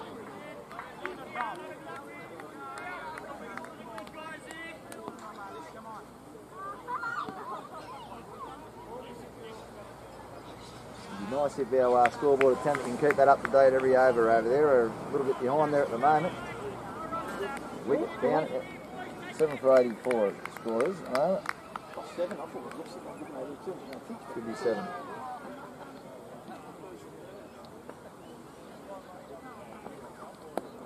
Oh, well bowled there from Stafford. Look how he's going to bomb that.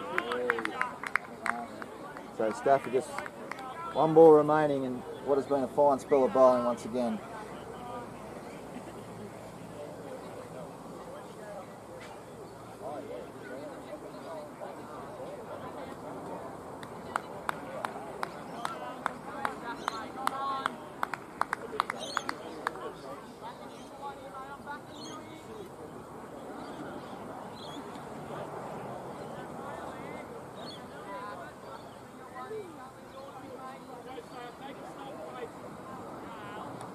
It takes plenty of time. Where's he going to bowl it? Sweeney backs away once again. A little bit of cat and mouse here at the moment.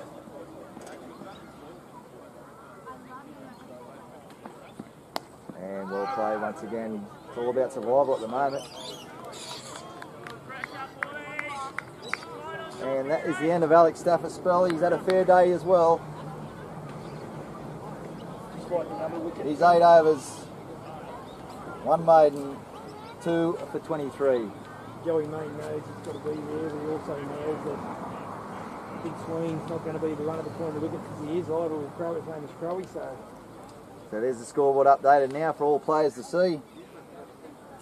Bellfish 7 for 84 of 27 overs, so still 13 overs remaining, plenty of overs.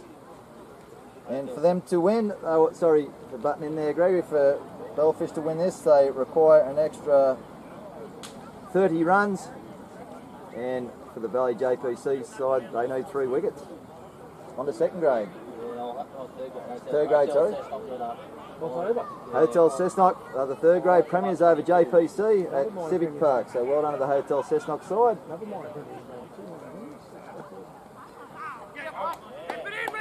So 2 minor premiers down in grand final so far. Valley JPC be desperate to make it a third. There's a nice leg glance there from Joey Main, picks himself up a single, so 29 to win now. Let's count them down, gentlemen, 29 to win. Mate, are you going to get them in singles or Fagan? Hey, let's get the chant. 1, 2, 3. Come on. When is the chant? We'll get an update on the second grade game. It's the only other live game at the moment. The other 2 are done and dusted. At the end of this over, we'll keep updates for the second grade game.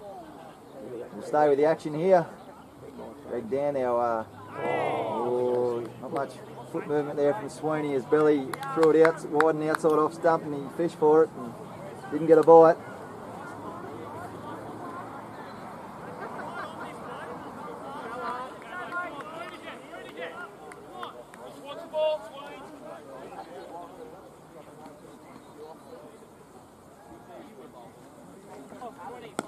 Oh, well played once again. How's second grade going? That's Tight, it's tight. Valley did 30 off. Five wickets at the end, need 30 runs. Well, you said there was only 6 overs to go before now. That must have been 24 overs. They wouldn't have done that. 4 overs to go. Oh, Sweeney went the hoover outside off and he'll pick himself up a single. Oh, there's a mix-up. And he just couldn't pick it up in the end there. Off the mark! Give me there at mid-wicket, and Sweeney does finally get off the mark, and much to the applause of his fan club down here at Long Off. Sweeney, a real clubman of the year, been clubman of the year a couple of times. Main, it's a good shot through the covers. They'll push the One with Sweeney now. deep extra cover down there. Looks like Hayden Walkoff, is it? Kai Dan, sorry, fires it in. So it brings Sweeney back on strike. So what's that, 28 to win? 27 to tie. Do we look at a super over? Hey, why not? We've had enough drama this year. Why not finish with a super over? That's it, honestly. That's down leg side, and they'll pick himself up a handy leg by.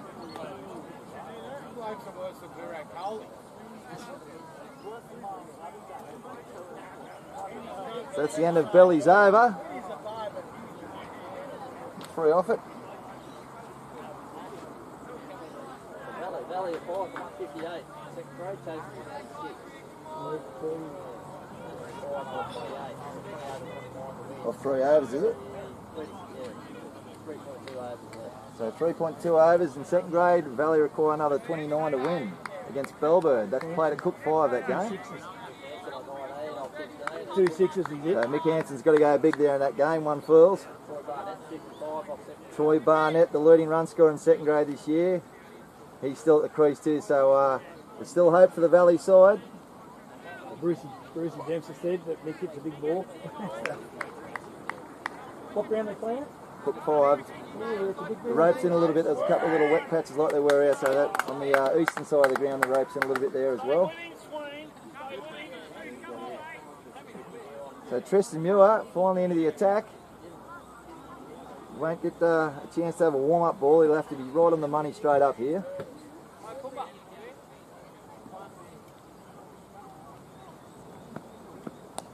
And Sweeney right in behind that. Played it very late.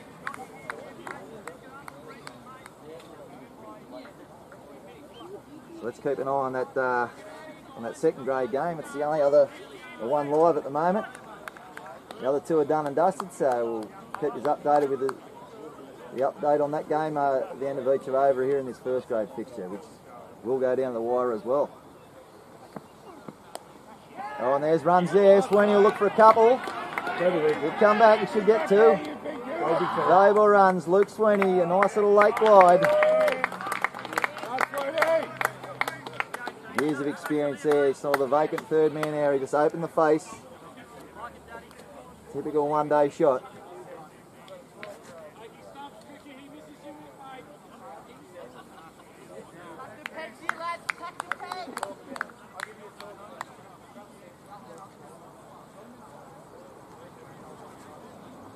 So 7 for 90 now, the Bellfish. 24 for victory.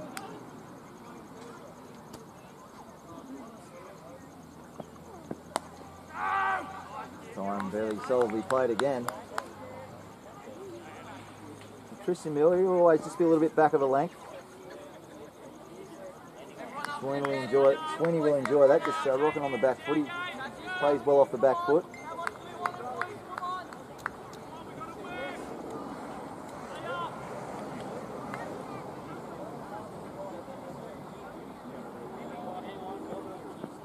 There it is, straight up in the air, should be out. Dempster's underneath it, mid-on, and he dropped it! Head up, mate, head up, Lucy, that's right. Head up, mate, head up. Well, it'll be a massive moment in this match. You've got to feel for the poor kid. He's bowled his heart out today. Absolute dolly. Sweeney gets a life.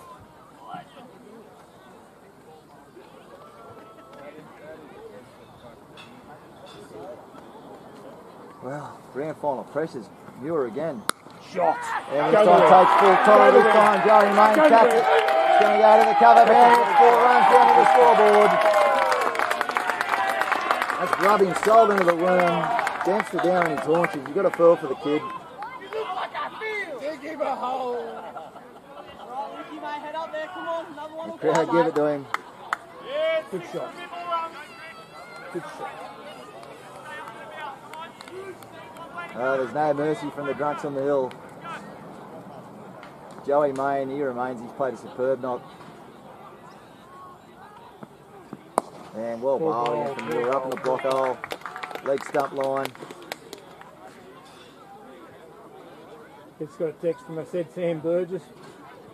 Steve Burgess' wife, bloody legend, life member of our club here. She's hit me and she just texted, this is very close. How good's this game? I have no nails left. So I just said, we've got no prizes in the stands. So, yep, Sam, hope we go down to the wire. It's going that way. But 7 for 95. So there's 19 for victory for the Bellfish side. And still 3 wickets remaining if Valley JPC are to cause an upset here. Quick update on second grade.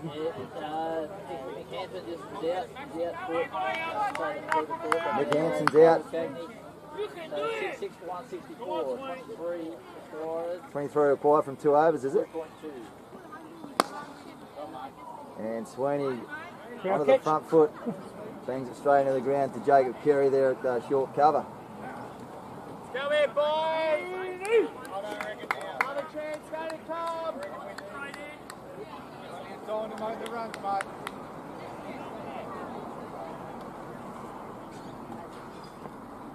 Oh, plays and missed the outside off stump. It's tense. It is tense everywhere. Will we love? No. Main at the non-strikers end. He's on 41. Faced 60 balls. It's been a captain's knock. And right in behind that one again, Sweeney. Crowd clapping forward defensive shots at the moment. Come on, boys!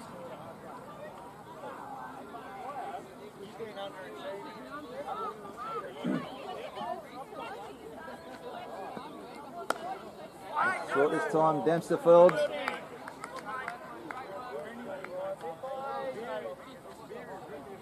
Come on!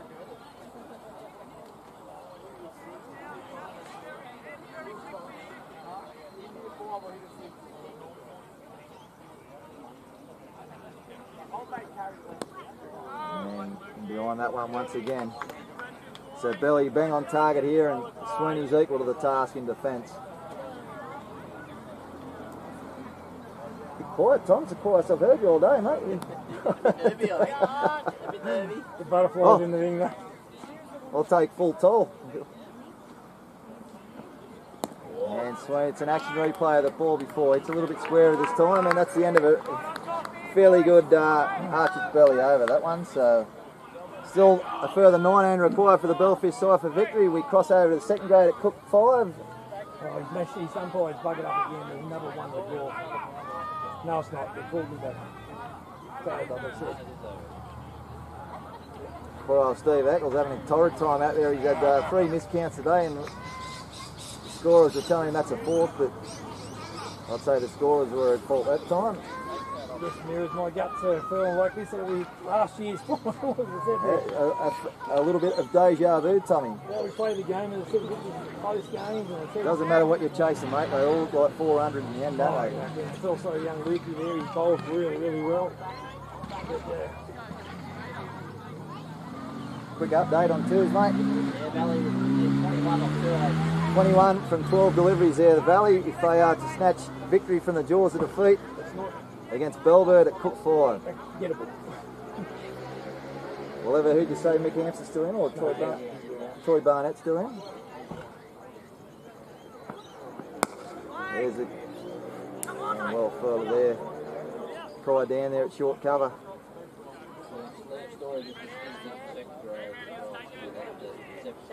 7 for in second grade, so still wickets in hand for the Valley side if they had to snatch victory there. Kate Edwards in for the Valley side. So Tristan Muir continues. This time he goes right. It could be out. There's a man down there. And dropped again. Hayden Moorcroft at deep mid wicket. Head up, Hayden, head up! Had a good look at it. He was right on the boundary. It was chest height, and he grasped it, hurled it in, and it's hit umpire Stephen Eccles. That's all happening here.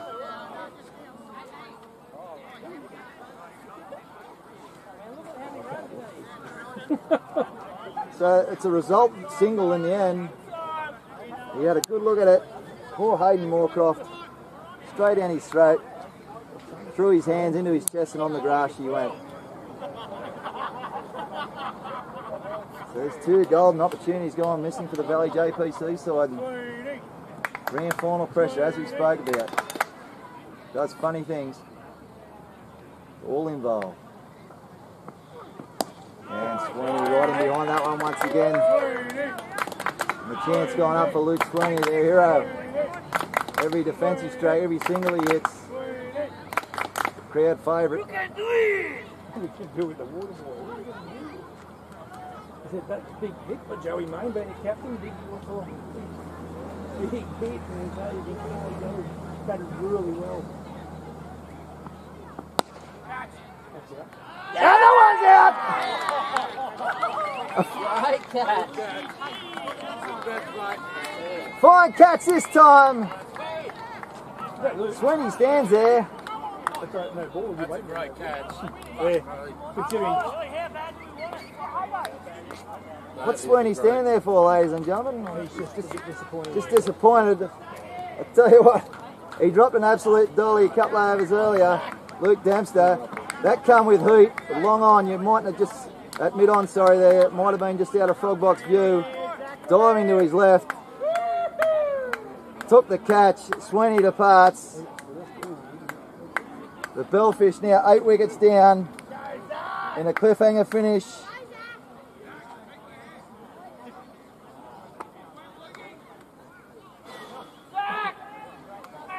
Two wickets in hand.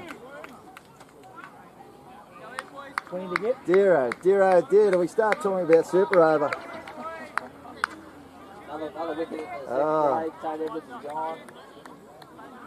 Second grade just about done and dusted. Looks like Bellbird's going to run away with that one.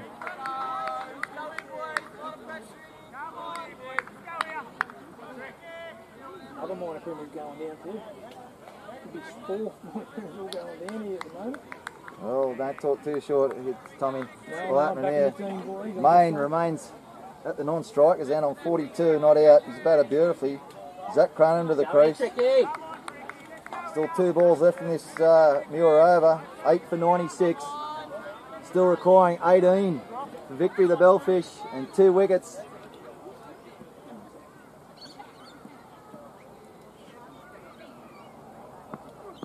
Oh, he was right on target too, and Farnham just got the bat down in time.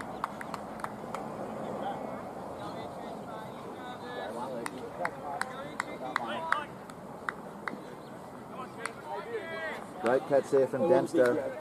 Oh, it's good. Mid on. Sharp. Saved 4 runs too. Going like a rocket.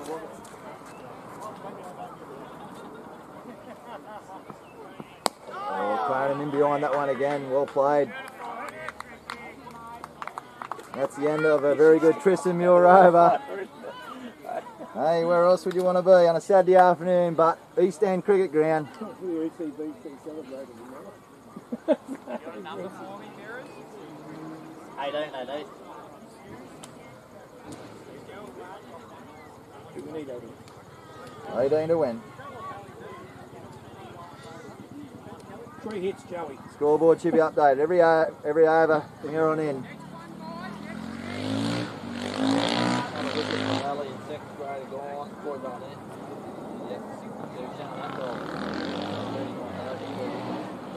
Shannon Atwell, probably little offies for the Bellbird side, looking to get them home. Been around Shannon. Played a few of the cricket. Valley 17 off the last over. 17 off the last over required in second grade. Bellbird needs 1 wicket. They put the furthest 1 back. wicket in hand. Final wicket. So back here in the first grade game. 18 for victory here for the Bellfish. Oh, that one bounced. Ah, come on!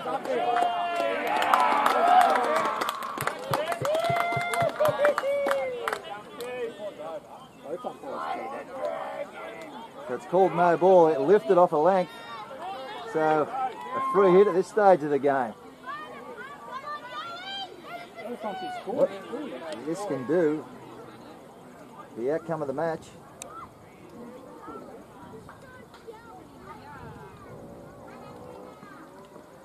And that's a wide, not called by Eccles.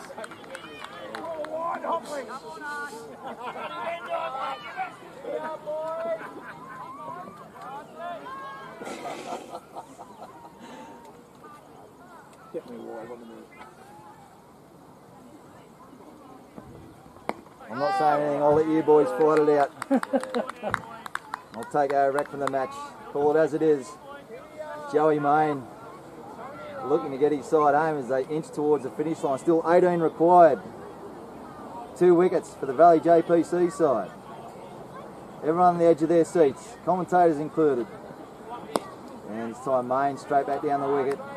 You've seen a lot of basketballs by now. A little bit of fox in there from Zach Cronin at the non-strikers end.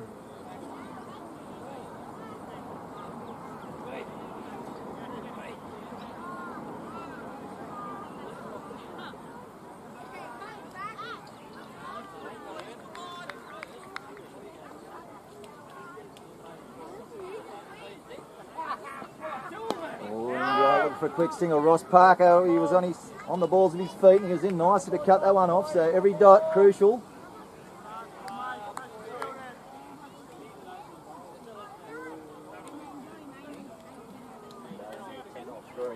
Ten off 3 deliveries. 1 wicket in hand. 10 off 2 deliveries now, it must have been a dot. And that's a nice square drive. Should pick up a couple, Joey Main. He'll come back. Absolutely spent the Bellfish skipper, Joey Main, as he scurries back for a couple. Now, going, Joey? Just 16 required for victory. 15 for a tie. Wouldn't be the first time these sides have played a Super Over if it ended in a tie. T20 in season 23-24. Semi-final ended in a Super Over. Could be going down that path again, so that completes it. Another pretty tidy belly over.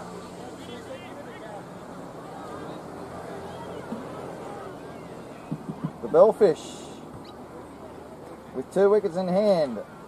8 for 99, still requiring a further 15 for victory.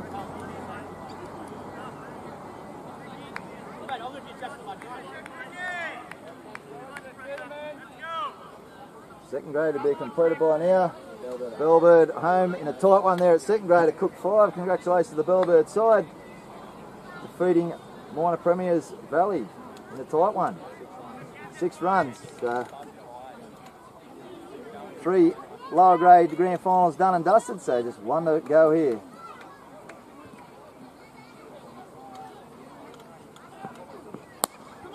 Oh, they're looking for a quick run here. Could be a run out here. Direct hit. No, misses. Joey Main absolutely spent. Cronin, his job's to get his skipper on strike, and I'm sure Main wasn't expecting in that fashion. Bunted it straight to cover, and they took off for a single, and Main got there eventually.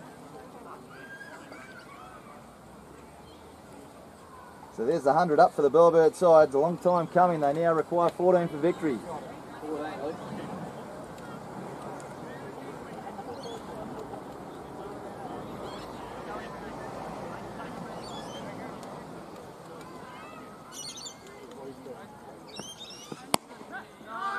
And no chance of a single this time. Muir right up in the block hole, just the outside off. Good length at this stage of the innings, giving the batsman absolutely nothing.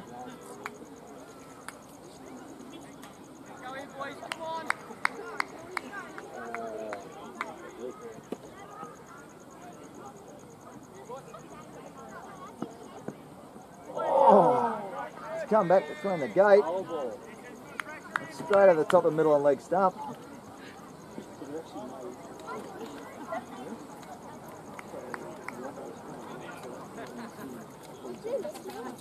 Yeah.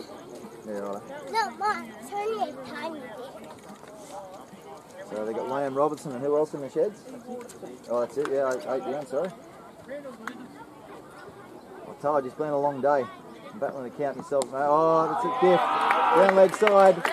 Belly's going to cut it off. Going to creep back with square, and they'll come back for 2. Just straight down leg side there, struggled with his length there. Murray's been good all day up till then. So a handy 2. The lower grade grand finals are all now complete. Bellbird, the second grade premiers. Hotel Cessnock, the third grade premiers. Wine Country, the fourth grade premiers. We await one more here. Will it be Valley JPC or will it be Piranhas Bellbird? Outside this time he goes through cover. Ross Parker's down there at deep extra cover, and a single will be the result. So Main looking to be the hero here. He moves along to 47. Been a fine knock face, 73 deliveries, 7 boundaries. He's out on his feet out there, he knows the finish line's inside. Back Cronin, what can we do? Oh, very watchful play there. That's the end of the Muir over.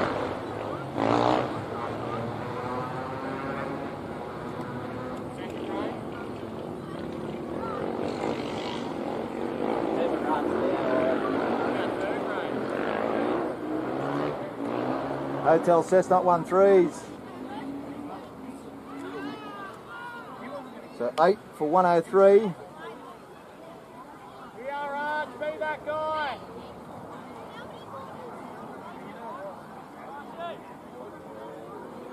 Still 7 overs to go. 11 to win. 42 deliveries or 2 wickets. Yeah. I reckon 1 wicket with a run to go. It'd be really interesting.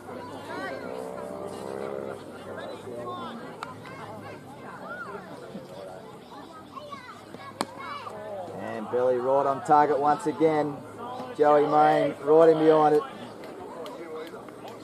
Nothing rash is the order of the day. 47.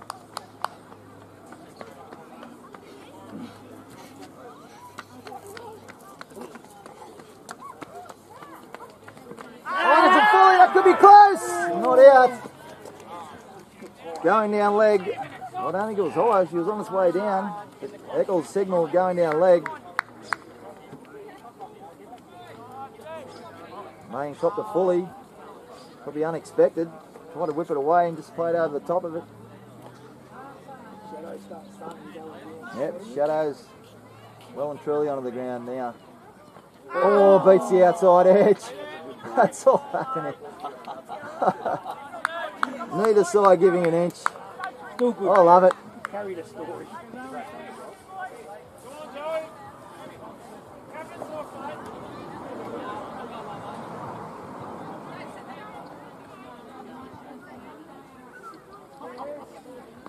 Oh, it should be out. And on. Gibney accepts the catch. Main departs. It was a fine innings. He departs for 47.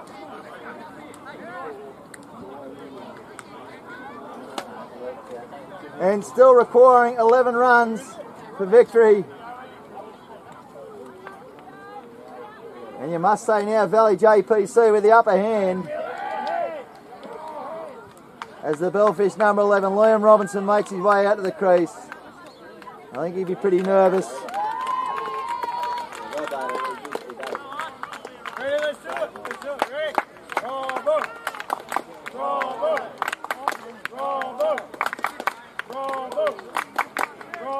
So Joey May makes his way back to the pavilion. Like I said, it was a well-made 47.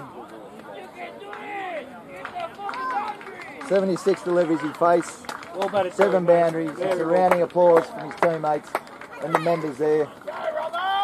11. So 11 runs for victory, 1 wicket for the Valley JPC side.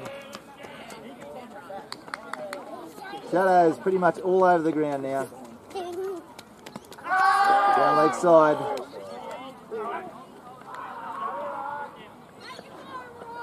There's nails. Big one. There, Rob. Good clubbing, Robbo.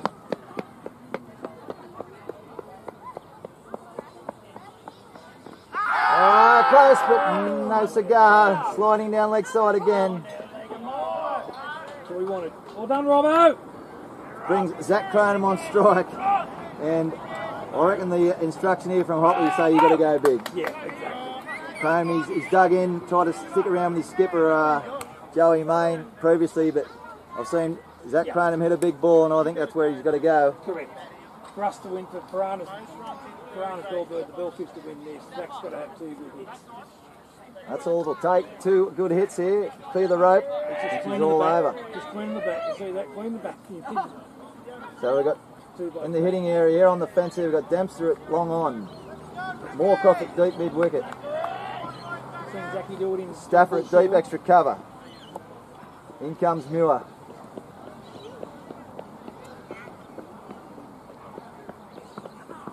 Oh, beats the outside edge. Cronum will look to retain the strike here. I think mid-off's the shot.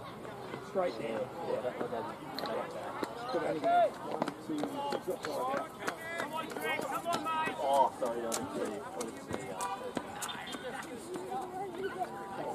Straight down to us. He goes back with a point. There'll be at least two. Ross Parker gives chase. And they'll come back for two. I think they'll be happy with that. So a good shot there from Cronum. It looked like a top order batsman as he rocked back and played the cut straight. Back with a point. Hopley's at square leg. They need 9 to win. Sun goes behind the hills here at East End. Shadows on the ground. 8 to tie. That's coming into the equation. Oh, beat the outside edge again. Looked to go in the same area there with a little square drive. Didn't make contact. Muir back himself here. Story still defending the boundary. Pressure on everyone. Particularly as a wicket keeper and a skipper at the same time. You know all about that, Tom. Muir gets a little bit of advice this time from Isaac Barry. He steams in again from the southern end. Cronum on strike. Oh, he's bang on target and got a little inside edge onto the pad. Just to add a little bit more tension to this GF. It's had everything in it. Who said low scoring games aren't good ones? 3 grand finals in a row have come down to the wire here in first grade. I think that pretty much confirms the Coalfields Cup's here to stay. Not over yet. There's still plenty to go in this game. One would hope. Come on, Lloyd. Come on. Oh, right on target and well played. Bat and pad together, Cronum. One to come there, I think you're right, mate. We're looking for a single here, Cronum. Retain the strike. Still 8 required for victory.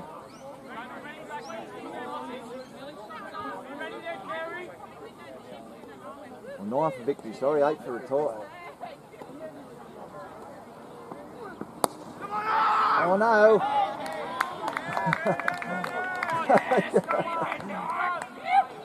William Robinson was switched on enough that he stood his ground. And that's the end of the over. Batsman will go to Hopley at square leg for a drink and a little bit of advice. 9 for victory, 8 for a tie. Are we going to a super over? Not again. Like I said, wouldn't be the first time these two have featured in a super over in the Coalfields competition. So Liam Robinson, if you feel you know, as the chant goes up from his Piranhas teammates down behind Isaac Barry here at fine leg. Bat on ball. Bat on ball and look for a single. Archie Belly, the bowler. Can he be the hero? Oh, in behind it, Robbo. Draws a cheer from the crowd. How good's this?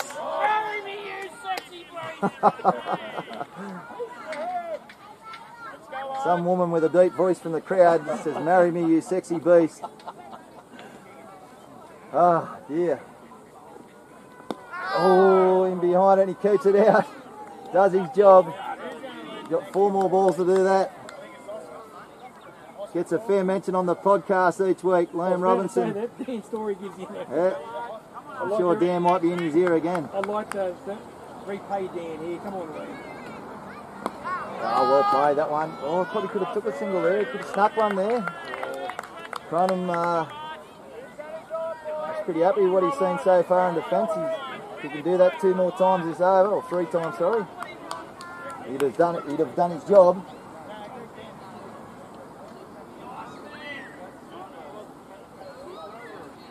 Bang on target again. Archie Belly can't do much more than that, and William Robinson can't do much more than that. He digs it out.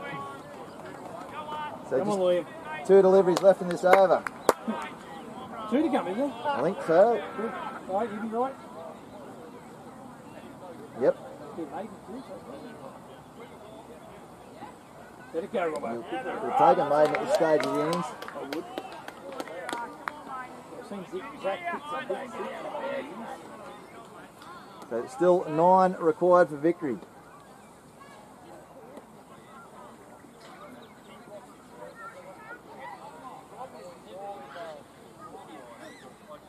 And kept it out there. So Robinson's done his job there. He kept it out. Well done to the young lad.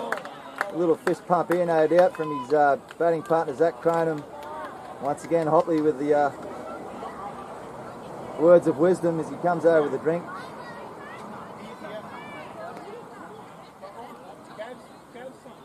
So Tristan Muir, bowl the 5th over.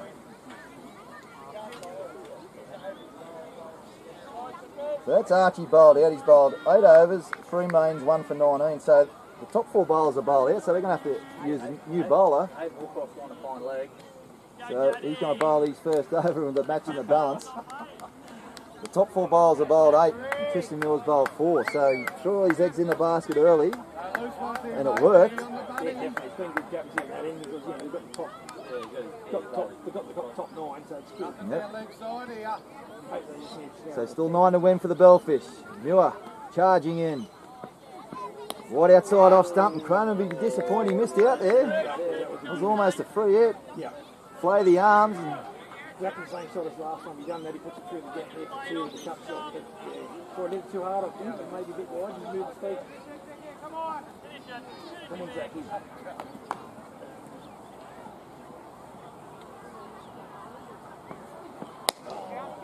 And the through. Nice take 1. He was keen on 2, Robinson, but Stafford's got a good arm. Rocketed into Story there at the striker's end. The coach, Zach, coach second under 14s. So 8 to win, 7 to tie. When we won the premiership in under 14s, was Zach Huge player in our 14 team. Opening the back. Greg Dan with a bit of coaching from the commentary box. Bring him in, he said. Keep the number 11 on strike.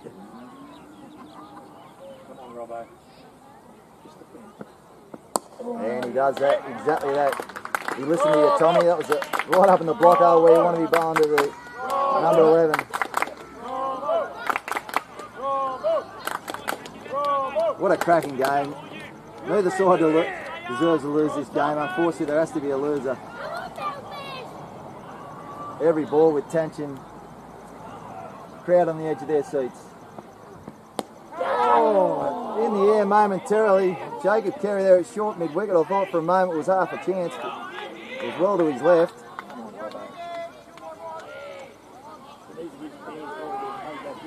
On the podcast, which is on every week.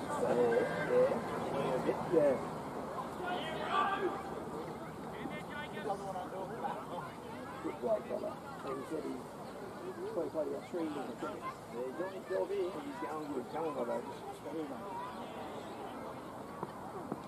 And nice and solid in defence once again. Yeah, we forgot about the overrate, haven't we? It's creeping up on us as well. Surely they don't run out of overs.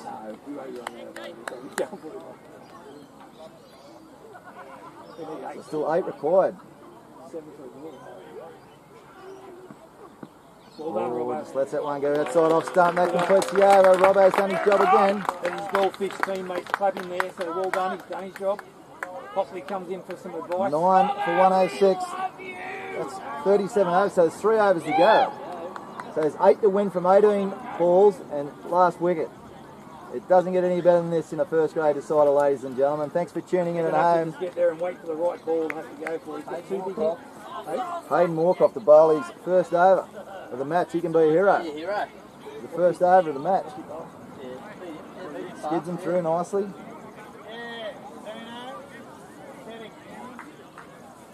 As we all know, small total was so hard to get. So runs on the board are always better than runs on the board. Might have to get the lights on shortly. Tommy, once that sun's disappeared behind the hills here at East End, she's... So what's the Duckworth rule there, mate? We'll declare if I... Oh dear. From an administrative point of view, mate, I'm looking to finish the year without a drama. It's been a big year in the drama stakes. Been there, done that, mate, all the drums over the years. Hops is our president now. 8 for victory, 7 for a super over.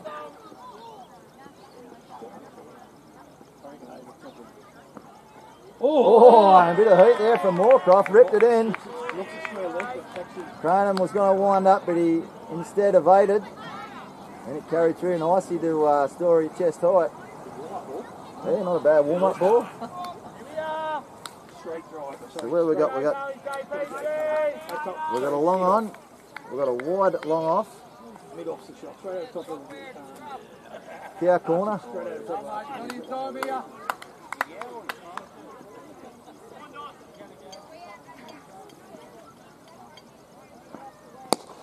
Goes down the ground. We'll only get one. Oh, no run. Righto. Yeah, he's looking for 2 or 4 or 6 at the moment, Cronham. Well, one was the option there, my boys, of Robbo's been doing his job. He's been keeping them out. He could have done that for a couple of more balls. It's alright, Anyway. confident, I think, so He's doubling down on the blackjack table here. He wants it out of the park. Oh.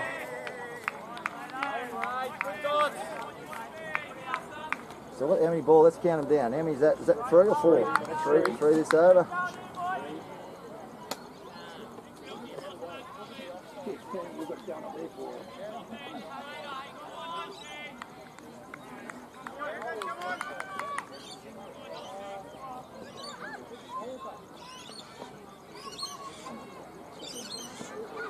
Oh, another swing and a miss.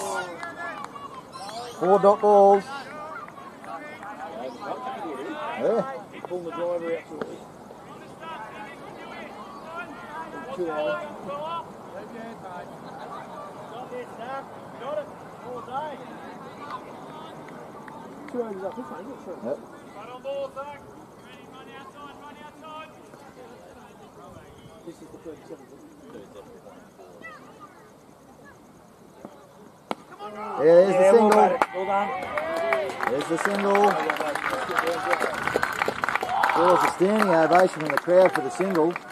So Robbo has 1 ball to face in his 38th over. So we've got 13 deliveries, 7 to win, 6 to tie. Oh, Robbo, Final wicket. Job well. Just block him out, mate. Fields all in. All in. They've kept one back at long on. Jay Carey, he remains down there at long on, and Snick through behind Story 2 runs. Stafford down at deep mid wicket. That kicks And off. lets it Well go. done, Roy. Let's go. We move into the penultimate over of the match. Tell you what, it's Dan Ross in the very slow the big 6 out. I had to say it. 7 to win from 12 deliveries. I had to say it. This is the final wicket. Go here, Tricky. Go here. Come on, Jack. So Tristan Muir in his 5th over. So these two would finish off, you'd expect. Hayden Moorcroft will bowl the final over. So Zach Crane, can he be the hero? Liam Robbins has done his job. Can he be the hero? 6 to tie, 7. 6 to tie, 7 to win. Jackie even played last year's grand final. We played soccer. No. Get my name out of your fucking mouth. Straight over top.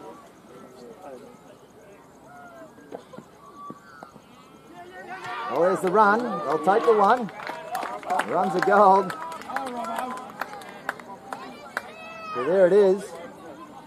5 for a tie, 6 to win. Batsmen, they'll have a mid-pitch conference once again. They don't want to take a single here. Well, they want to prevent the single, I should say, the Valley JPC side. They all come in. Stafford comes in from wide long off. Looking to cut the single off there at cover. Still got fine leg back, so if he strays down leg side of your mule and gets something on it, there's a single on offer.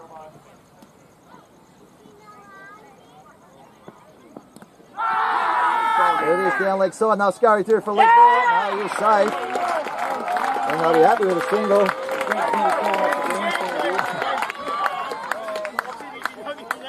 So that's the best leg ball of the match as far as the Bellfish are concerned. Yeah, it's definitely going down there.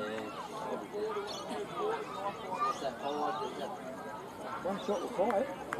4 to win. 4 to tie, 5 to win. Yeah, so one shot will tie it. 5. 5 to win, 4 for the tie. Shots over, otherwise that. This is the final wicket, ladies and gentlemen. Big bob with big bobble.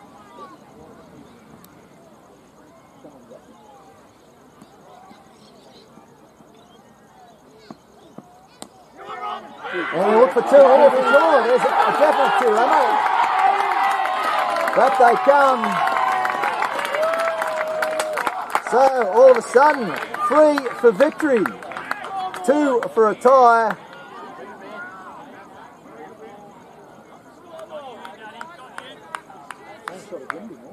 Beautifully played there from Crane, just nudged it into the vacant gap. And it's a big gap down there, and there's always 2. Takes his time, Mules at the top of his mark. It doesn't get any better than this, ladies and gentlemen. Watch your gate.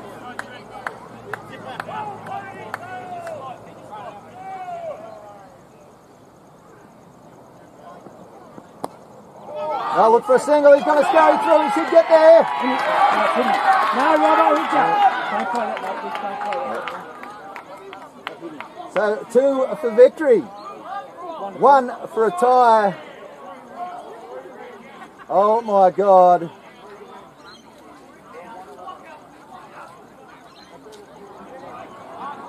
I think that scoreboard will be updated every run.